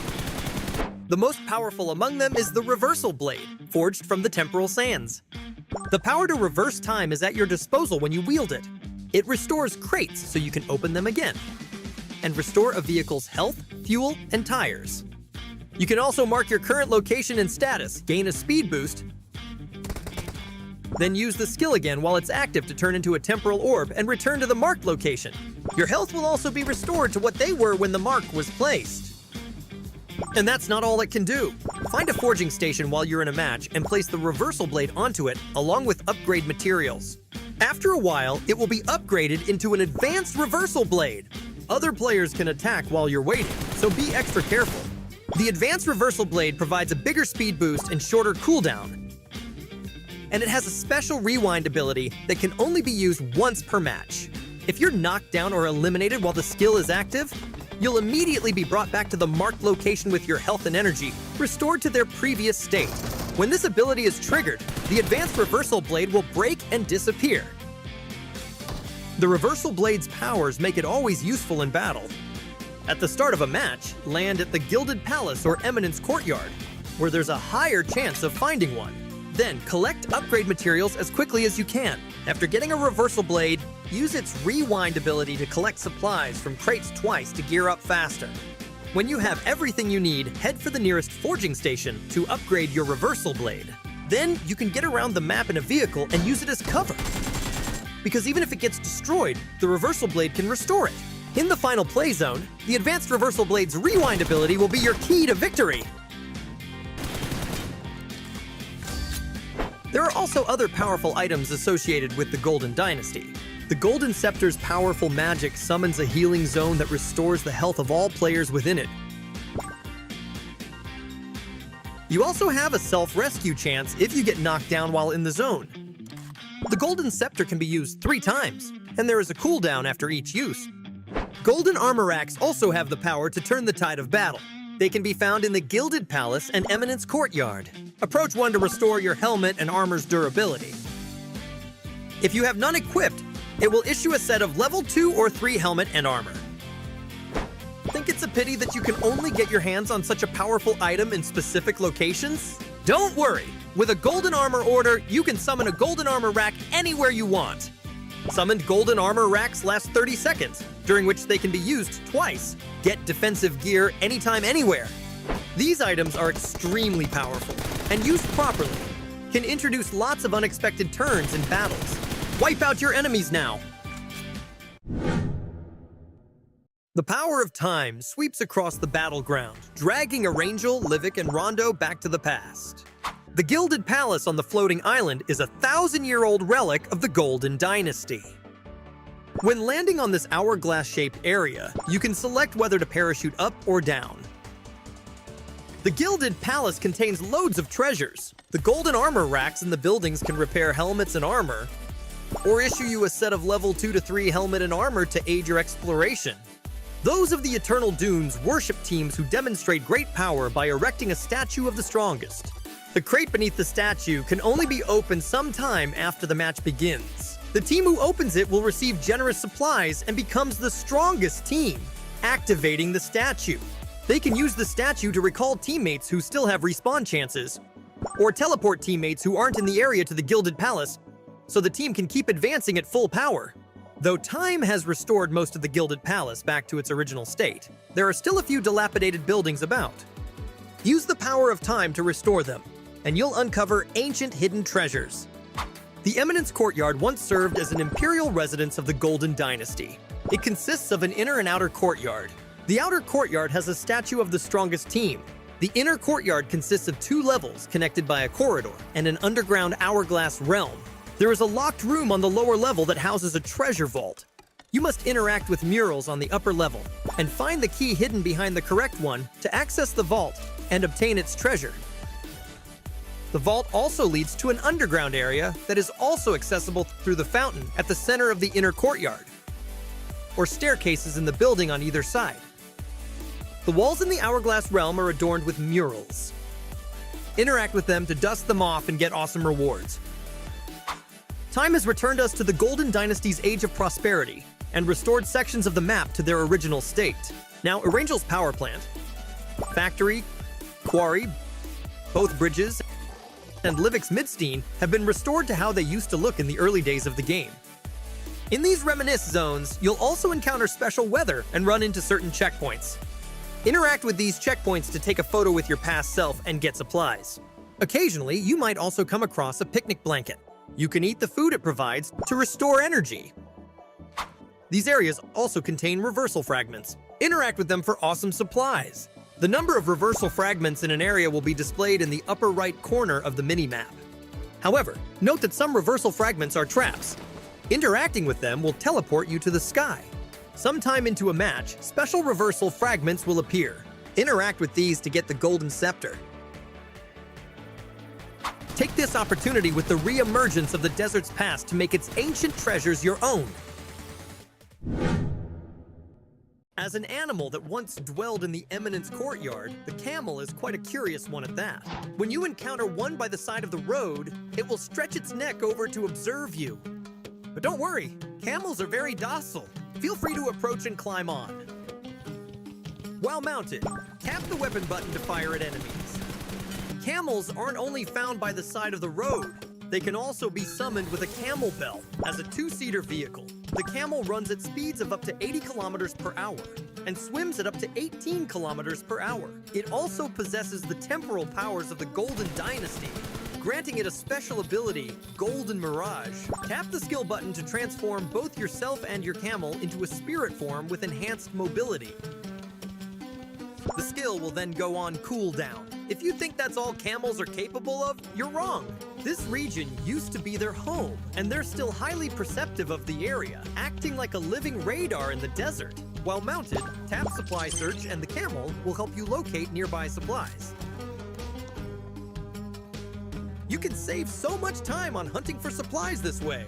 In battle, if you're under attack, use Golden Mirage to quickly put distance between you and your enemies. After recovering, hop onto the camel and start firing again, striking everyone down. If the enemy attempts to escape, you can use the mobility of Golden Mirage to pursue them. Find yourself a camel now and journey across the desert together. Time bears witness to all and brings all sorts of changes to the battleground. As the area with the highest concentration of temporal power, the center of the Gilded Palace is where you'll find a statue of the strongest team. Open the crate beneath the statue, and time will shape itself into the strongest team's form. Interact with the statue to trigger its temporal powers and recall teammates who still have respawn chances, or teleport teammates elsewhere to the area. The Eminence Courtyard also has a statue of the strongest team, but it exists merely as a statue and cannot be used to recall or teleport your teammates. Since the Gilded Palace provides a special respawn, getting eliminated in the area will automatically use your respawn chance. At the start of the match, you can land in the Gilded Palace with your teammates to loot its supplies, then land somewhere else after you get eliminated. As long as you become the strongest team, you can use the statue to teleport other teammates over and gear up the entire team with Gilded Palace supplies. Unlike the statue that records the present, the past reflection station reflects the past.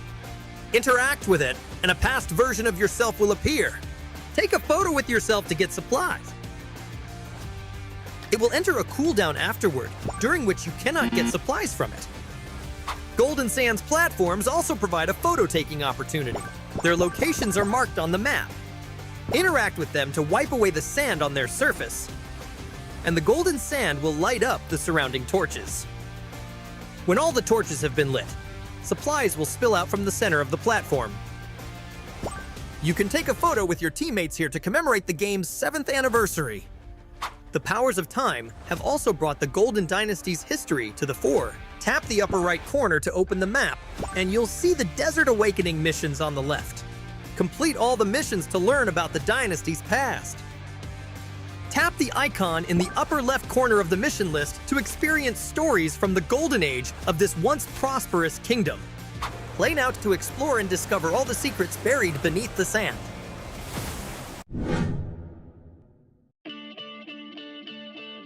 In World of Wonder version 3.7, we've updated the play system and creation center. Let's check it out. Version 3.7 brings updates to the main World of Wonder interface and in-match display. We've adjusted the interface structure and sub-tab layout to help you find what you need more efficiently, and also improved how creation details are displayed to make it easier for players to quickly find creations they're interested in. Now, when you get eliminated in a match, you can view detailed damage information. Also, when you claim the first elimination or are on an elimination streak, you'll receive achievement medals. You can also now switch freely between third and first-person perspective in-game, based on what best suits you at the moment. If you manage to score the most eliminations, you'll be featured as the MVP of the match on the results page, along with your portrait. Creators can now make even better creations with the new and improved Creation Center. We've also consolidated World of Wonder's 33 tags into 7 main categories. Now, instead of selecting 3 gameplay tags, you must now select 1 main category tag and 2 gameplay features. This should help you choose the labels that best represent your creations. That adds a data center for keeping track of creation data, as well as trends and updates related to followers. You can now make creations based on the trends of your followers. The playtest feature has also been updated, with corresponding guidance to help creators discover problems with their creations that need fixing. That's it for this introduction to World of Wonder's play system and creation center updates. More creations await your discovery. To learn more, please follow the official PUBG mobile community. Winner, winner, chicken dinner. See you next time.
took a shot in the dark. I didn't mean to break your heart, but I told you from the start.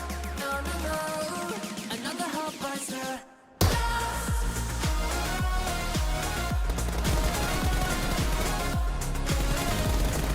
Another heartbreaker.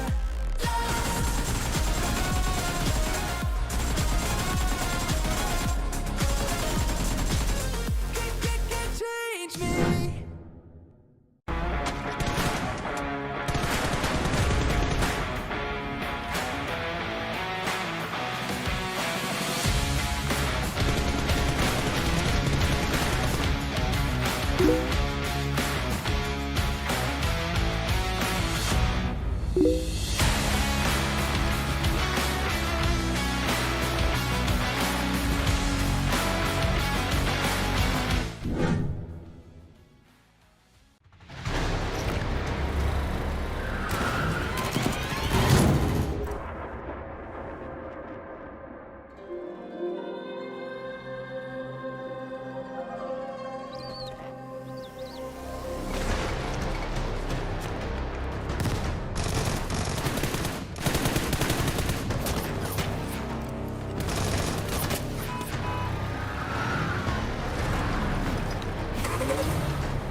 And after a very long break, we are now back again. This is yours truly, I Plays Together with the one and only Sir Cloud. And after match 17, that was actually still YG getting 24 overall points. Meanwhile, second to them would be Team Max with 13, PBMS with 13 at the same time, BG with 9, and Fearless with 9 as well, solely coming in from their eliminations. Wow, Fearless, no placement, no problem to gain those 9 points and still be on page number 1. Very, very nice from Fearless. Same goes for Time to Quick Esports as well. Though we were hoping that they scored the chicken dinner, but it's okay, it's fine. There's still one more game to go, and one more game to go for 214 and NX to redeem themselves from the 0-point round. Yep, exactly. And probably during those moments wherein we had sort of a longer break, I hope they actually managed to navigate their way through their mistakes and try to do that and try to adjust during this very, very final moment onto match number 18. But looking at the overall rankings, looks like an angel number here, 222. for Yangon Galacticos. Next to them would be Nexus Vanguard. So just quite far with now 138 and just 3 points. Behind them would be Bros with 135, PBMS with 131. So those three teams could actually have that chance to, still get that second spot from NX. You know John Cena? Yes. I can't see YG now, It's like, okay, why YG can See just be me? YG, I can't see that, At this point, at least for me personally, I'll be like, okay, who's going to get the next biggest piece of the prize pool onwards? Mm-hmm. Definitely, because we had been talking about YG throughout the grand final, so might as well not see YG anymore. Like John Cena, you can't see me. So now for 2, 3, 4, and so on and so forth, that is now what we are going to focus on, and most especially for those teams who are at the bottom. Just looking at the chicken dinner right here, we have your GFS who took that winner chicken dinner once, but they are on the 13th spot, so that did not actually boost them so much, but at least that's still a chicken dinner. Oh yeah, a chicken dinner is still a chicken dinner, right? So, well, if they can get the last chicken dinner, then it's also part of fan service at the end of the day. I'm also looking at, okay, so we have 9 teams that did not score a chicken dinner in the grand finals, starting from Hive, BG, Max, and then we have APG. APG, no chicken dinner in the grand finals. Can you believe it? Now that we kind of think about it. That is actually unbelievable. That is APG.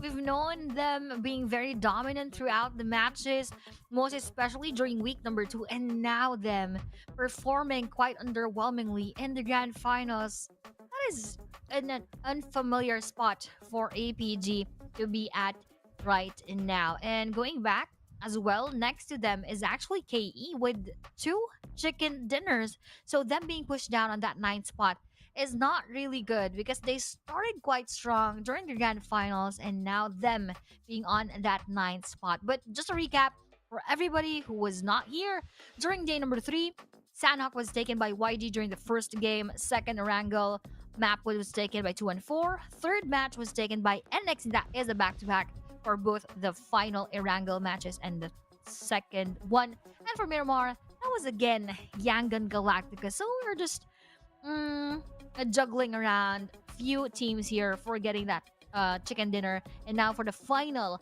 Miramar map, it is going to be an all or nothing do or die match. Absolutely. All in now for the final game. And because it's the final match of them all, I have this expectation of when it comes to the final match, and plus, of course, if a team already ran away with the number 1, then I would expect like all the teams to just play like a brawl. Not like, okay, all 16 teams drop into lost learners, not that kind of thing, but whoever who's in front of them, they will just shoot, like they don't think too much, and we will see a lot more action, even though it's in the Miramar match. Exactly. Everyone being aggressive, that is what we want to see, because they have nothing much to lose at this point, most especially those at the bottommost part. So I think if you are gonna segregate the teams as to which ones are you gonna be more scared of, it's probably those teams on the bottom, because they are the ones who are gonna play probably and hopefully a bit more recklessly during this final Miramar map that we are gonna see in 45 more seconds. And just to recap, we saw an early fight in Puerto Paraiso early on. So potentially that might happen, but of course it depends on the flight path as well. We have seen an early fight in Chumacera. So those 2 spots are the spots that we want to look at. Other than that, no early engagements at all. But who knows, right? Because it's the last game, so anything can truly happen inside of this Miramar. Something that we will want to see. Who will score this final chicken dinner as well, and at least give fan service to their fans, regardless of whatever placement they are in. And without further ado, ladies and gentlemen, we all have waited for this moment. Miramar, let's go.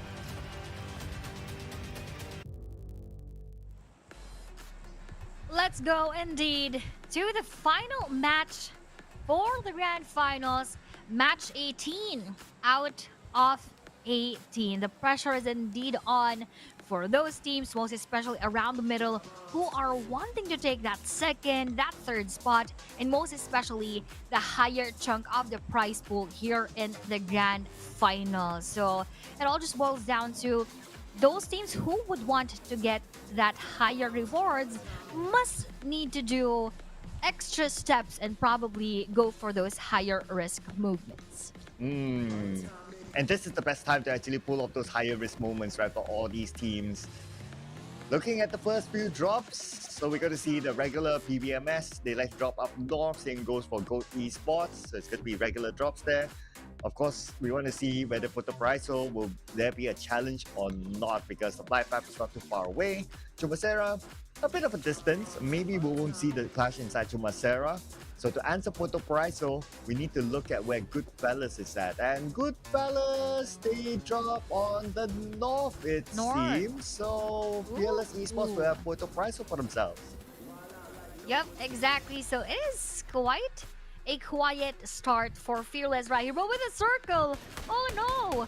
Going to the northwestern side, OMG, favoring PBMS right here, favoring GFS 214. Let's also include YG, BG together with Hive. And I heard gunshots. And guess who it came from? Yep. Are we still up for the challenge? I actually have mentioned them already when talking about the circle. Oh, okay. Oh. Sad. Okay, we'll give you that I pass. forgot. Okay, we'll give you that pass. Okay. All right. From now on. So we're still gonna continue. Okay. Yeah. This is gonna be so difficult. Because we have them on screen. If we can switch over, Yup. they'll help the situation. just saying. You know, just to save us from this challenge. But because the highlights of course. Yes, Okay. finally. All right. Oh, NX. Actually, they have made a huge comeback if you think about it as well. Exactly. They went from around, I believe, 13 on to now second. That is, very impressive. Look at that. WTZ trying to go for that crossbow onto NX Godspeed. And as they all join their vehicles right here, they're prepping up for rotation later on. But with regard to the other teams, let's see if they are actually going to be running into them. But for Nexus so far, they are still quite safe. And for Bros, again, their usual dropping point, Picado, is all for themselves.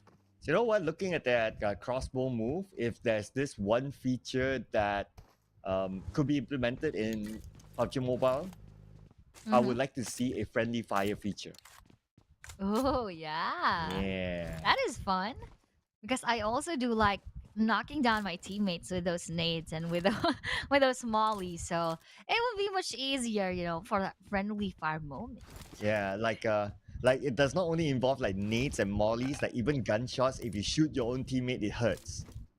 I like to see that. Yeah, I like to see that too. And just thinking about it, it adds to the responsibility that you need to be more careful when it comes to your gunshots, and that you can not just recklessly shoot onto enemies, even if there is your teammate right in front of you or right beside you. So yeah, that is pretty interesting. Yeah. So let's have it. Okay, so if any of you in the future see that it is implemented, then you know where it came from. It came from PMCL English Desk. We're gonna book this exactly. idea now. I want to see that. That's kind of fun. Yep. But it's gonna be much more risky, right? If it's in the esports scene. Oh, it has to be the esports scene. Then that's fun. That's the whole point. Yep. Yeah, can you imagine, right? Like, okay, this is an offline setting. Let's say if it's PMNC, everyone plays in the same area, right? And then you shoot your own teammate, your teammate gets knocked, the entire squad gets wiped out. And then you can see all the drama happening on ground. Oh no. Wow. There could be a lot more fights in real life than inside of the battlefield. More fights on the outside than the inside. Yep, definitely. That is scary and that is fun at the same time. Oops, but wait, we have a battle right here. This is going to Esports versus 2 and 4, and that would be Kree running away from that battle is good, but he is trying his best to find an angle onto Kree, but still managing his way to escape. So no early elimination yet. Okay. So Mhm. it looks like it's beyond my expectation. Again, I thought that, okay, the first few moments we see, oh, all these fights happening. But these teams, they're still playing it like it's the first game. Like, okay, we won fights. There's still a lot of teams, not Yeah. worthwhile. You know, that sort of thing. Exactly. Oh, they're now here again. So, you know, going back to what you mentioned earlier, yep, I actually thought that they're going to be more all out. They're going to go for those engagements, not even thinking about the dropping points of the biggest teams inside, just joining them all together. But nope, this is sort of, again, like starting the grand finals all together, testing the waters, trying to check where are the teams going to go to.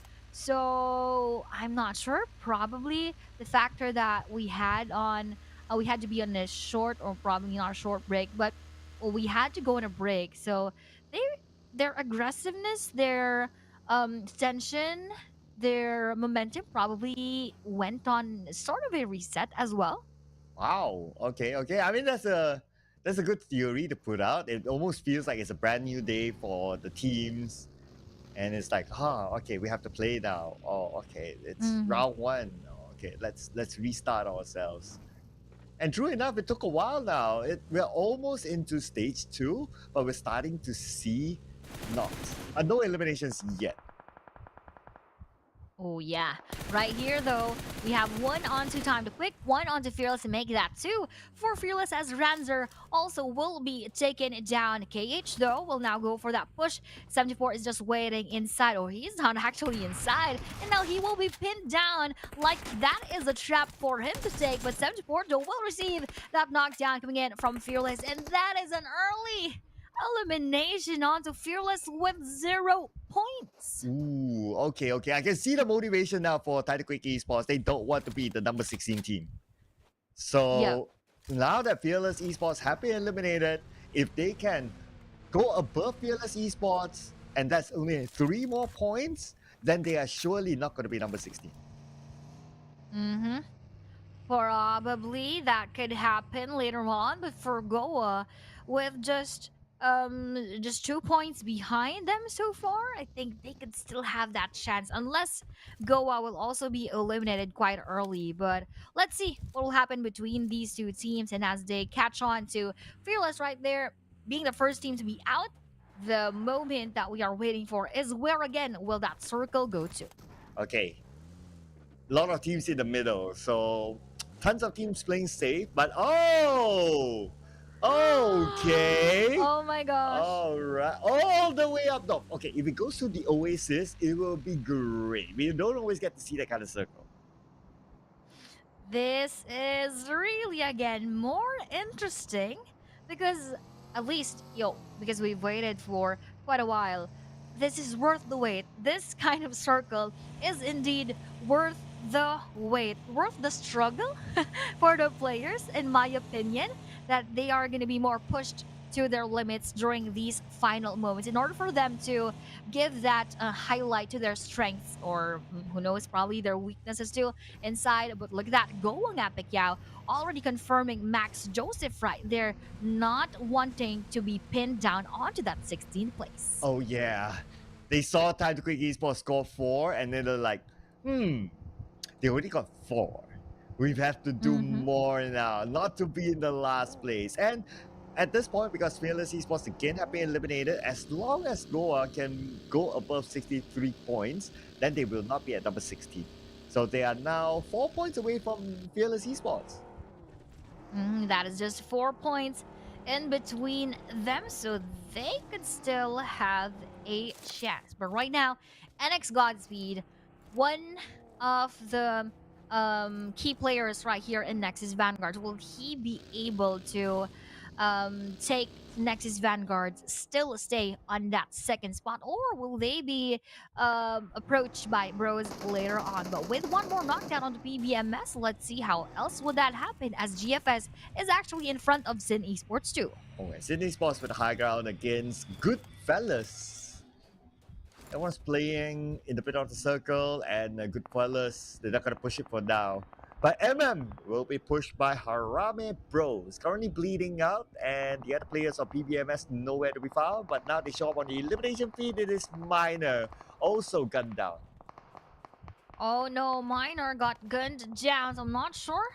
Yes, they already have 2 eliminations from their end, and the other half are quite far. So with Minor being confirmed by Goat Esports right there, it's not looking so good for PBMS, most especially that they also have that chance onto getting onto that second spot. So although the 2 and 4 is still quite far from PBMS, it's still better for them if ever that they would want to climb a bit more to the top, either taking the second spot or the third spot right here. Yeah, probably slightly more piece of the prize pool that they will be looking for. For PBMS, nothing much they can do. They lost 2 players. The other 2 players, they went up to the high ground, and that's going to be a safer spot for them for now. And looking over at the spread of all these teams. Oh, okay. Nobody's really playing in the middle. Oh, everyone's playing by the side of the circle. Yep, exactly. They would not want to present themselves as as being the ones, that is the focus of the other teams. So now that we are having this team in front of us as they traverse through that inside of the circle, they're also just playing edge, and they are going to be in front of our bros. Yeah, you can't see me. You can't see me. Yeah, I can't see that. Yeah, and the bros can't see them. Or maybe they can hear them. And the bros still a full squad, but only 2 players in this building as they are being scouted. Okay, so the you can't see me can see them. But they choose not to fight still. Yep, they're still not pushing through that spot towards the bros, so they're finding a different spot for them to stay in, most especially that Romeo boy got eliminated quite early in this battle. Oh, but next though, spots Say Cloud right there, and that will be an instant elimination onto them. BG Master HG spots our team Max the John, and 4 side of the pros, they are joined by Goa all together, and BG continues that battle onto Team Max, and APG actually joins that party too. Yeah, with a lot of the teams playing by the edge of the circle, like how we saw earlier on, fights are starting to hike up with the fact that Hive International, while the players knocked not only Red left, and Wako is still here. Okay, Rankin needs backup. Wako is on his way, just needs to buy a little bit more time. But Rankin, he can try to go in for himself. But anyway, on the other side, backup for Hive is on its way. So he needs his teammate now. Wako has arrived.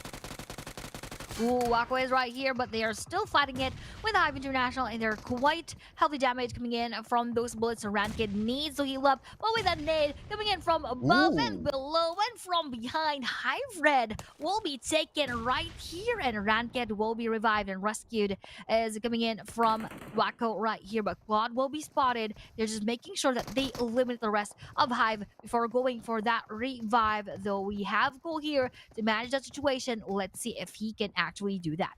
He's searching for his opponent. Can't get a good view thanks to the high wall. Now Cool, still pretty well and healthy. He can take a little bit of risk, but he chooses not to. He wants to gather the information first. Oh, at the same time, waiting for his other teammates to come. Wako is on his way, and now it's time to go. Sees his opponent jump shot across the wall, but he will not connect. But anyway, he knows that the nade landed. Opponent pretty low. Hive International, thank you so much for playing. Hopefully we get to see them again next season. Oh no, now one more team being out of the game. We still have a lot who are wanting to get that final winner chicken dinner for today. And next to be naughty though will be spotted by that same team who they got that elimination earlier on. Oh, I don't think they were able to confirm that though, because Saint Cloud here is still up and alive, and they're bringing punishment onto Nexus Vanguards for taking that knockdown onto them earlier. And now with that push, WTZ though will face Murna Boy right here, but will go for that molly altogether. Damage will be done to Murna Boy, but also damage will be received by NXWTZ, and that will be a knockdown right there, and even in confirmation. And there you go. Three Oh, no. teams in the pocket. 225 points now for this team. But there's one player still left around the corner. But I don't think Gaia will want to challenge it. Gaia, he heard the commotion. He saw the elimination fish. He knows which team is it. And he's like, okay, nope. Nope, of course not right now. But with this moment, let's see. This is Gold Esports versus PBMS, left with those final two players. But with Time to Quick Liquid coming in from above them, what a good angle that they have onto Gold Esports and punishing one more, bringing so much of that damage. Maybe will be taken down and going in their vehicles, going for that rush. Adding on to those damage will be PBMS Pretzel, but that would not connect as well coming in from that nade, so they don't also have a chance into killing those eliminations and knockdowns dealt by Time to Quick. Here comes Time to Quick Esports. They have arrived. And they'll be in between these two other teams with a nade from Memby knocking out Chill Guy. And then they set across, but then again the tree kind of blocked that nade from Liquid. Liquid will be gunned down instead. Now Liquid is in trouble. Liquid will be eliminated. 3 left for the side of Time to Quick Esports. And Time to Quick Esports, they don't want to be pushed down by Goa, so they have to bring in the points. Oh, now with those points, look at this MV. Will go for that damage onto Bunny, but will still survive. Ryder is patiently waiting as he is proning, waiting for that crawl moments coming in from Bunny so that he can revive him right away. But with the distance in between them, I don't think Time to Quick would actually go for that rush right away. But with another rush going on, this is GFS onto Sin Esports. Here comes Goodfellas, winding cover to the rest of the other teammates. And here they are, a full squad, 4 players. And here they enter. Wako gets newbies. Shako goes down to the ground floor. Shako gets newbies. And newbies is in trouble. Wako will be knocked down. They're trading back with each other. Chewy is on his way. But before that, Rankin will secure the elimination point. Before Chewy is able to lob that nade across, Rankin notices it, backs off, and he is safe for now. He has a good angle actually onto Jivis Chewy right here, but Chewy will now push forward so that he can reposition himself. But with him, coming from below and through that window peak, that would be Rankin eliminating the rest of Goodfellas Gaming. Now going back to the battle that we had left earlier, PBMS now versus Time to Quick, sparing that 2 final players from Go Esports. Yeah. And the Blues behind them. Circle moves away, and APG is in the middle of the circle. Goa also within the circle with their own compound, so doing pretty nice so far in this round. On the other side, we have KE here, who needs to get into the circle as well, and there are other teams around them. So they're scouting, gathering the information, waiting for the right moment to make the move, or they can also go for the option of rotating up north back into the circle.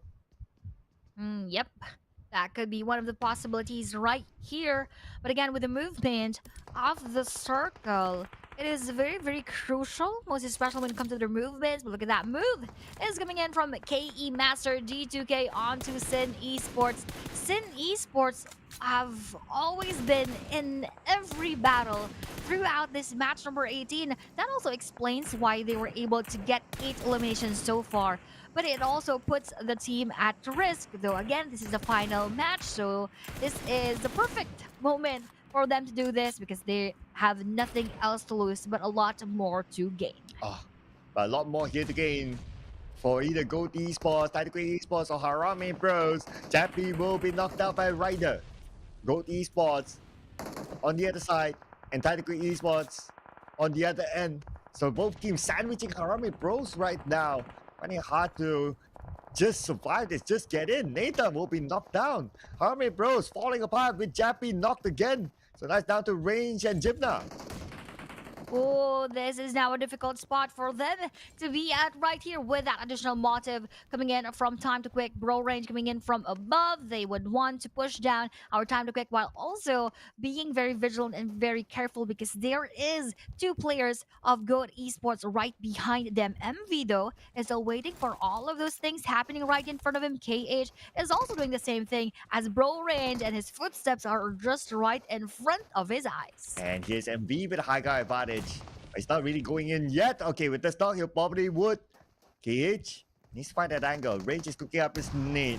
Nade will lob across, but late over toss. And now KH are firing on the range, and the range will be eliminated. That is it for Harame Burrows. Not locked in Oh, there, no. Yama 3, because we still have PBMS below them that can push them down. That is exactly the moment where Bros would not want to be in because PBMS is still alive. They could push down Bros right here, and then next could even, further that gap. Although PBMS could also catch up with NX, so that could still happen right here. Most especially that they are still up and alive, though NX only just has one player right there. NX though, Godspeed still was able to knock down Ranked, but will that be a confirmation? That is not yet for sure right now. As time to quick MV gets those nades onto Go Bunny. Wow, time to quit. We gotta think about it. They already have 9 elimination points. yeah. Whoa. Okay, they really don't want to be at number 16. Now Bunny behind this rock. Splash damage onto him, 40% of health left. Another nade will be sent. Oh no! MV will be knocked, but he will be picked up immediately by his teammate. At the same time, the circle will continue to shift. APG, Goa has the circle. This is a quick reset and rescue coming in to a time to quick right there. But Goa, I just like to commend their zone prediction abilities that had been going on since the last match. So it was just unfortunate that we are only seeing it now during those final games. So for PBMS, that is a knockdown on 2-1 for Michi right there. But for Murna Boy here, he received a lot of damage from Goa as they try to join that spot. Cloud though will be spotted and will be taken down. And Devon from afar managed to assist his teammates to secure another elimination point. Now we're back on to Goa here. Somewhere in the middle of the circle, but they do have company around the area. Managed to take out Cloud, now leaving this team with only Murnat now. We weren't able to mention those. And Esports got eliminated as well with 8 eliminations in the bag. But now going back to the battles who are still alive inside, we have time to quick needing to heal up 2 of those players. And as they go uphill, that would be PBMS Pretzel. But PBMS though is still busy in front of 214, and that secures Michi right there. Pretzel with a very low HP. He needs to crawl and needs to heal as soon as possible. And PBMS who won the points in because they can overtake Harame Bros. And maybe by now, even NX have been eliminated. No points at all this round for NX. So there's a big chance for PBMS to overtake 2 teams at the same time. Oh, that could be a good highlight if ever that happens. But let's see, because they have time to quick right above them. They have 214 below their side, so they need to be careful. And at the same time, they need all of those points in order for them to secure that elimination. And of course, that overtake onto either Bro or maybe even NX as well. And time to quit Esports, so far so good for them. 11 elimination points collected. They are really going for it this time. Ooh, I'm excited to see how far Time to Quit Esports will go. If they score the chicken dinner at this point with a few more eliminations, they can overtake GFS even. They could do that right here. So very, very interesting. It's just unfortunate though that we are just seeing it in the final moments again. We have been asking this from all of these teams, to be more aggressive, to get more of those points. But I think this is the moment because they don't have any other choice. But now the choice is to knock down KE right there with 1 player being taken down by MV right here. 11 eliminations still. Will they make that 12? We are gonna see that later on. But from behind them, they still have 2 more teams to deal with. Here comes KE on the Goa. And Goa, looking at the elimination fee, they know that Time to Quit Esports, they're now holding a lot of elimination points. Goa, they don't want to stay at the bottom at number 16. But all they need to do is just overtake Fearless Esports, and they're getting close to that. But the next challenger is going to be KE. As we will continue to monitor the next phase of the circle, stage next is going to be favoring APG. Oh no. That is a good one for ABG. At least for a moment, they're having all that circles all for themselves. The eliminations, though, don't come so easily as the opponents are quite far from their spot. But we have Devon knocking it down onto Time to Quick Gus with almost a confirmation, but I think they still have a bit of ample time to revive their teammate right there. Kaya needs to heal up too. He is very, very heavily damaged right here, and they are still going to be running into Goa in a bit. As the rest of Goa, all of them are on full alert as they know anytime soon there would be some teams pushing right there, and that would be Devon falling into that trap. And now they're looking for more eliminations. They are now very, very close. They're only 1 point to match Fearless Esports. Gain 2 points, and they don't need to think about tiebreaker to be at least at number 15 and not at the dreaded number 16. Of course, there's still targets in front of them. Kaya, it's just, oh, Clay's position. They don't know that he's there. Oh no! They don't know. Guys, look up. Look up. Wait, Oh no! Wait, who should? I don't actually know. Oh, that was MV Oh. above. MV, why did you have to do that? That was fun if that took, quite a bit longer. But I guess at least for him, he was able to take that elimination. But the rest of Vermis Ghosts, though, will have to end their run here in the grand finals. Time to Quick Gus needs to still prone a little bit to have a spot and to have a sighting onto KE Lukis. And with that movement, he would probably see him later on. PBMS, though, will now be out and will be robbed of that chance to overtake, bro. Whoa. Oh, one more elimination on to go out right there. Time to Gus heavily damaged. Oh, and that will be the final moment. Now leaving us with the final 3 teams and the team that we were not mentioning. They are still here. The one that shall not be named is still Yep. here. Oh, but look at the bullets for Bernard. Okay. Anyway, his M4 is well stocked up, so not gonna be an issue. Stage 8. Okay, who will get the circle? Will it be at the majority area? Okay, at least it's somewhere in between. Everyone has a piece of the circle. That includes APG. As you can see them on screen right now. They have to fight against 214. Whoa, with those exchange of nades right here, just a bit of damage has been dealt. WoM is still preparing that one.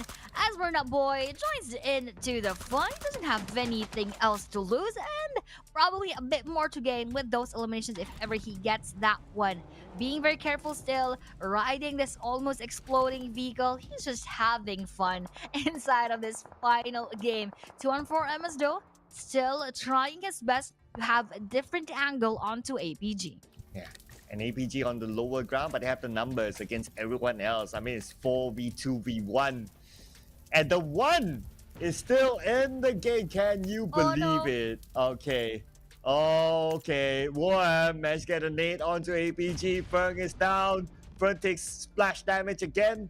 Now bleeding out with 50% of health left. Skynet with his own nade. He's cooking it. Send it across. But it will not hit anyone. Oh, this is a fun way to end the game. Not much pressure to anyone, most especially the one that can't be named and shall not be named. And for the 2 teams, they're just fighting for those few more moments inside of the game. Though MS will be seen here by Murna Boy with that Groza right in front. And with that confirmation, MS now will be out. Well, and now 2-1-4, only 1 player left. It's going to be WoM.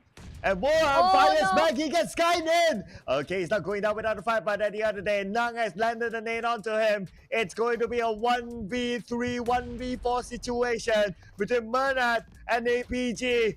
The number 1 and number 2 team when we started the grand finals. Now this is going to be the grand finale on who is going to lock it in.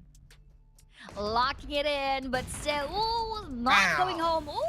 We have here that nade finally landing, and APG finally getting that winner chicken dinner in the grand finals as we end day number 3, match 18.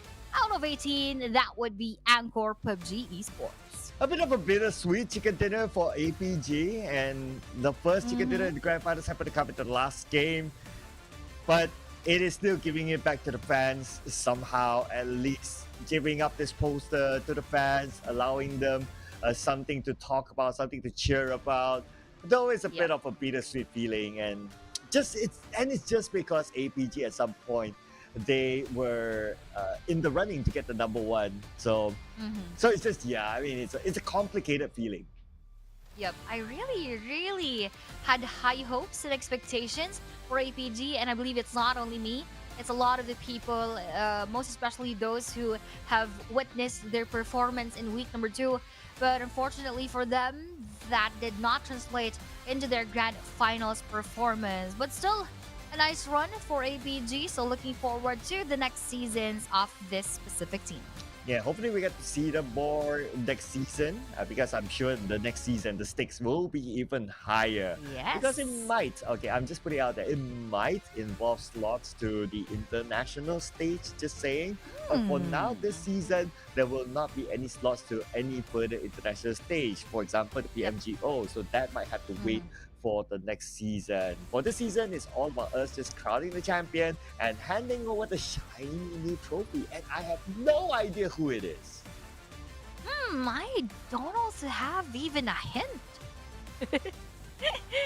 It just had been fun, Sir Cloud, as I've told you earlier. It had been so much fun casting with you. It's really my pleasure and my honor. And to all the viewers out there, once again, hello to all of you. I hope that you guys enjoyed that match as much as we did. And speaking of that match, that was 23 points going to APG right there. Just 2 points behind was Time to Quick with 17 eliminations.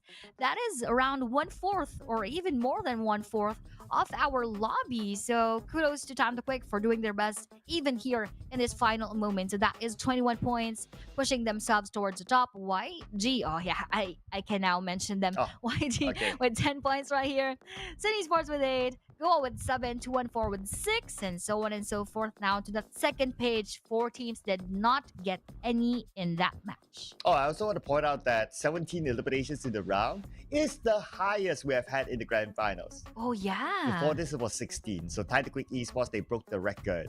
And here are overall rankings. And congratulations to Young Good Galacticos, the undisputed champion of PMCL SEA Spring 2025! Woohoo! GG, well played to YG. And let's give them that transition from you good to you great, because they were the greatest team here in the grand finals, garnering 232 overall points. Just really very impressive. And we were out of words by the end of day number 3, because they just have been very consistent. We talked about that all the time, and they were not also complacent even during the final moments. They tried their best to get a winner chicken dinner. So hands down to YG, this had been a great run for their grand finals. And 94-point gap. 94-point gap is the new PMCL record, ladies and gentlemen. Remember that, because I'm pretty sure this 94-point gap, this number will remain for a very long time. And here are your champions,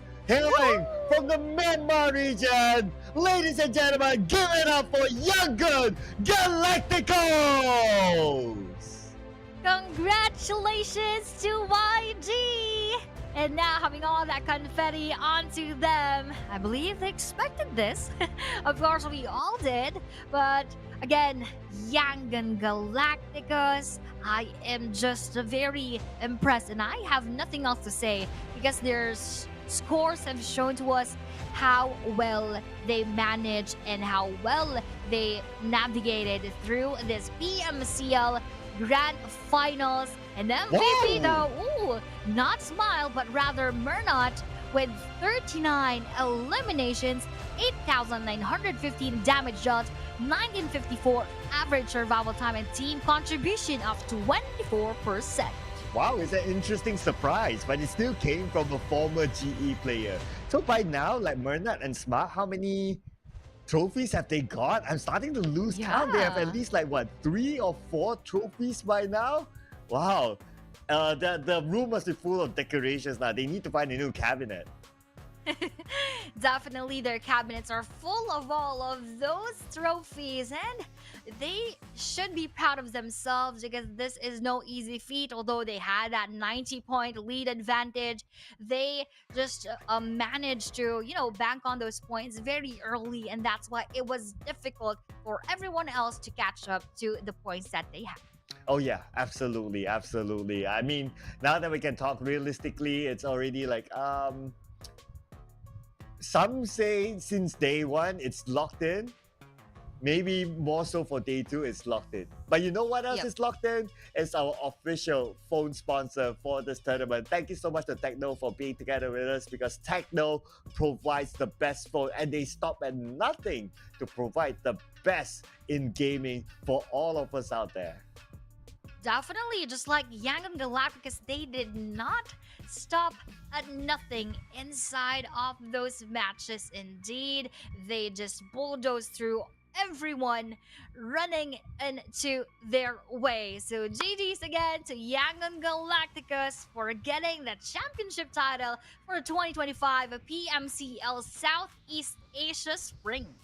And the trophy returns to the Myanmar region. But before we wrap up the show, we yeah. want to remind all of you again that this collaboration is coming soon. Alan Walker is back in conjunction with the 7th anniversary of PUBG Mobile. And the first track faded is, well, track number 1. Is there track number 2 and track number 3? And in case for whatever reason you have not updated your PUBG Mobile, update it right now to enjoy the time of the Golden Moon, which is the current event that is happening here. And there's this camel that you can actually ride inside the game. Trust me, you don't want to miss out on this one. Definitely. And again, I'd just like to thank everyone behind the scenes, of course, and I'd like to thank my co-caster right beside me, the one and only Sir Cloud, and also my partner for the past 2 weeks, Kugu TV. Shoutouts to you as well, and to the other broadcasts, most especially for the Peach region, Queen Toya and Paolo B, and for the other regions, shoutouts to you guys. Shoutouts to all of our viewers. Thank you so much. Kindly do follow me on TikTok and on Facebook. That would be IOPlays with a triple S. And again, this is me saying goodbye. Sir Cloud, do you have any other words for them? Well, totally love this season. Amazing season it was. And I'd like to thank everyone else watching and also the production team as well. And don't forget to give us a follow because, we could use some love and we are very easy people to find on social media. And without further ado, we'll be wrapping up this chapter. Hopefully we'll see you guys again in the following season of the PMCL. My name is Sir Cloud together with the wonderful, beautiful Red Aya.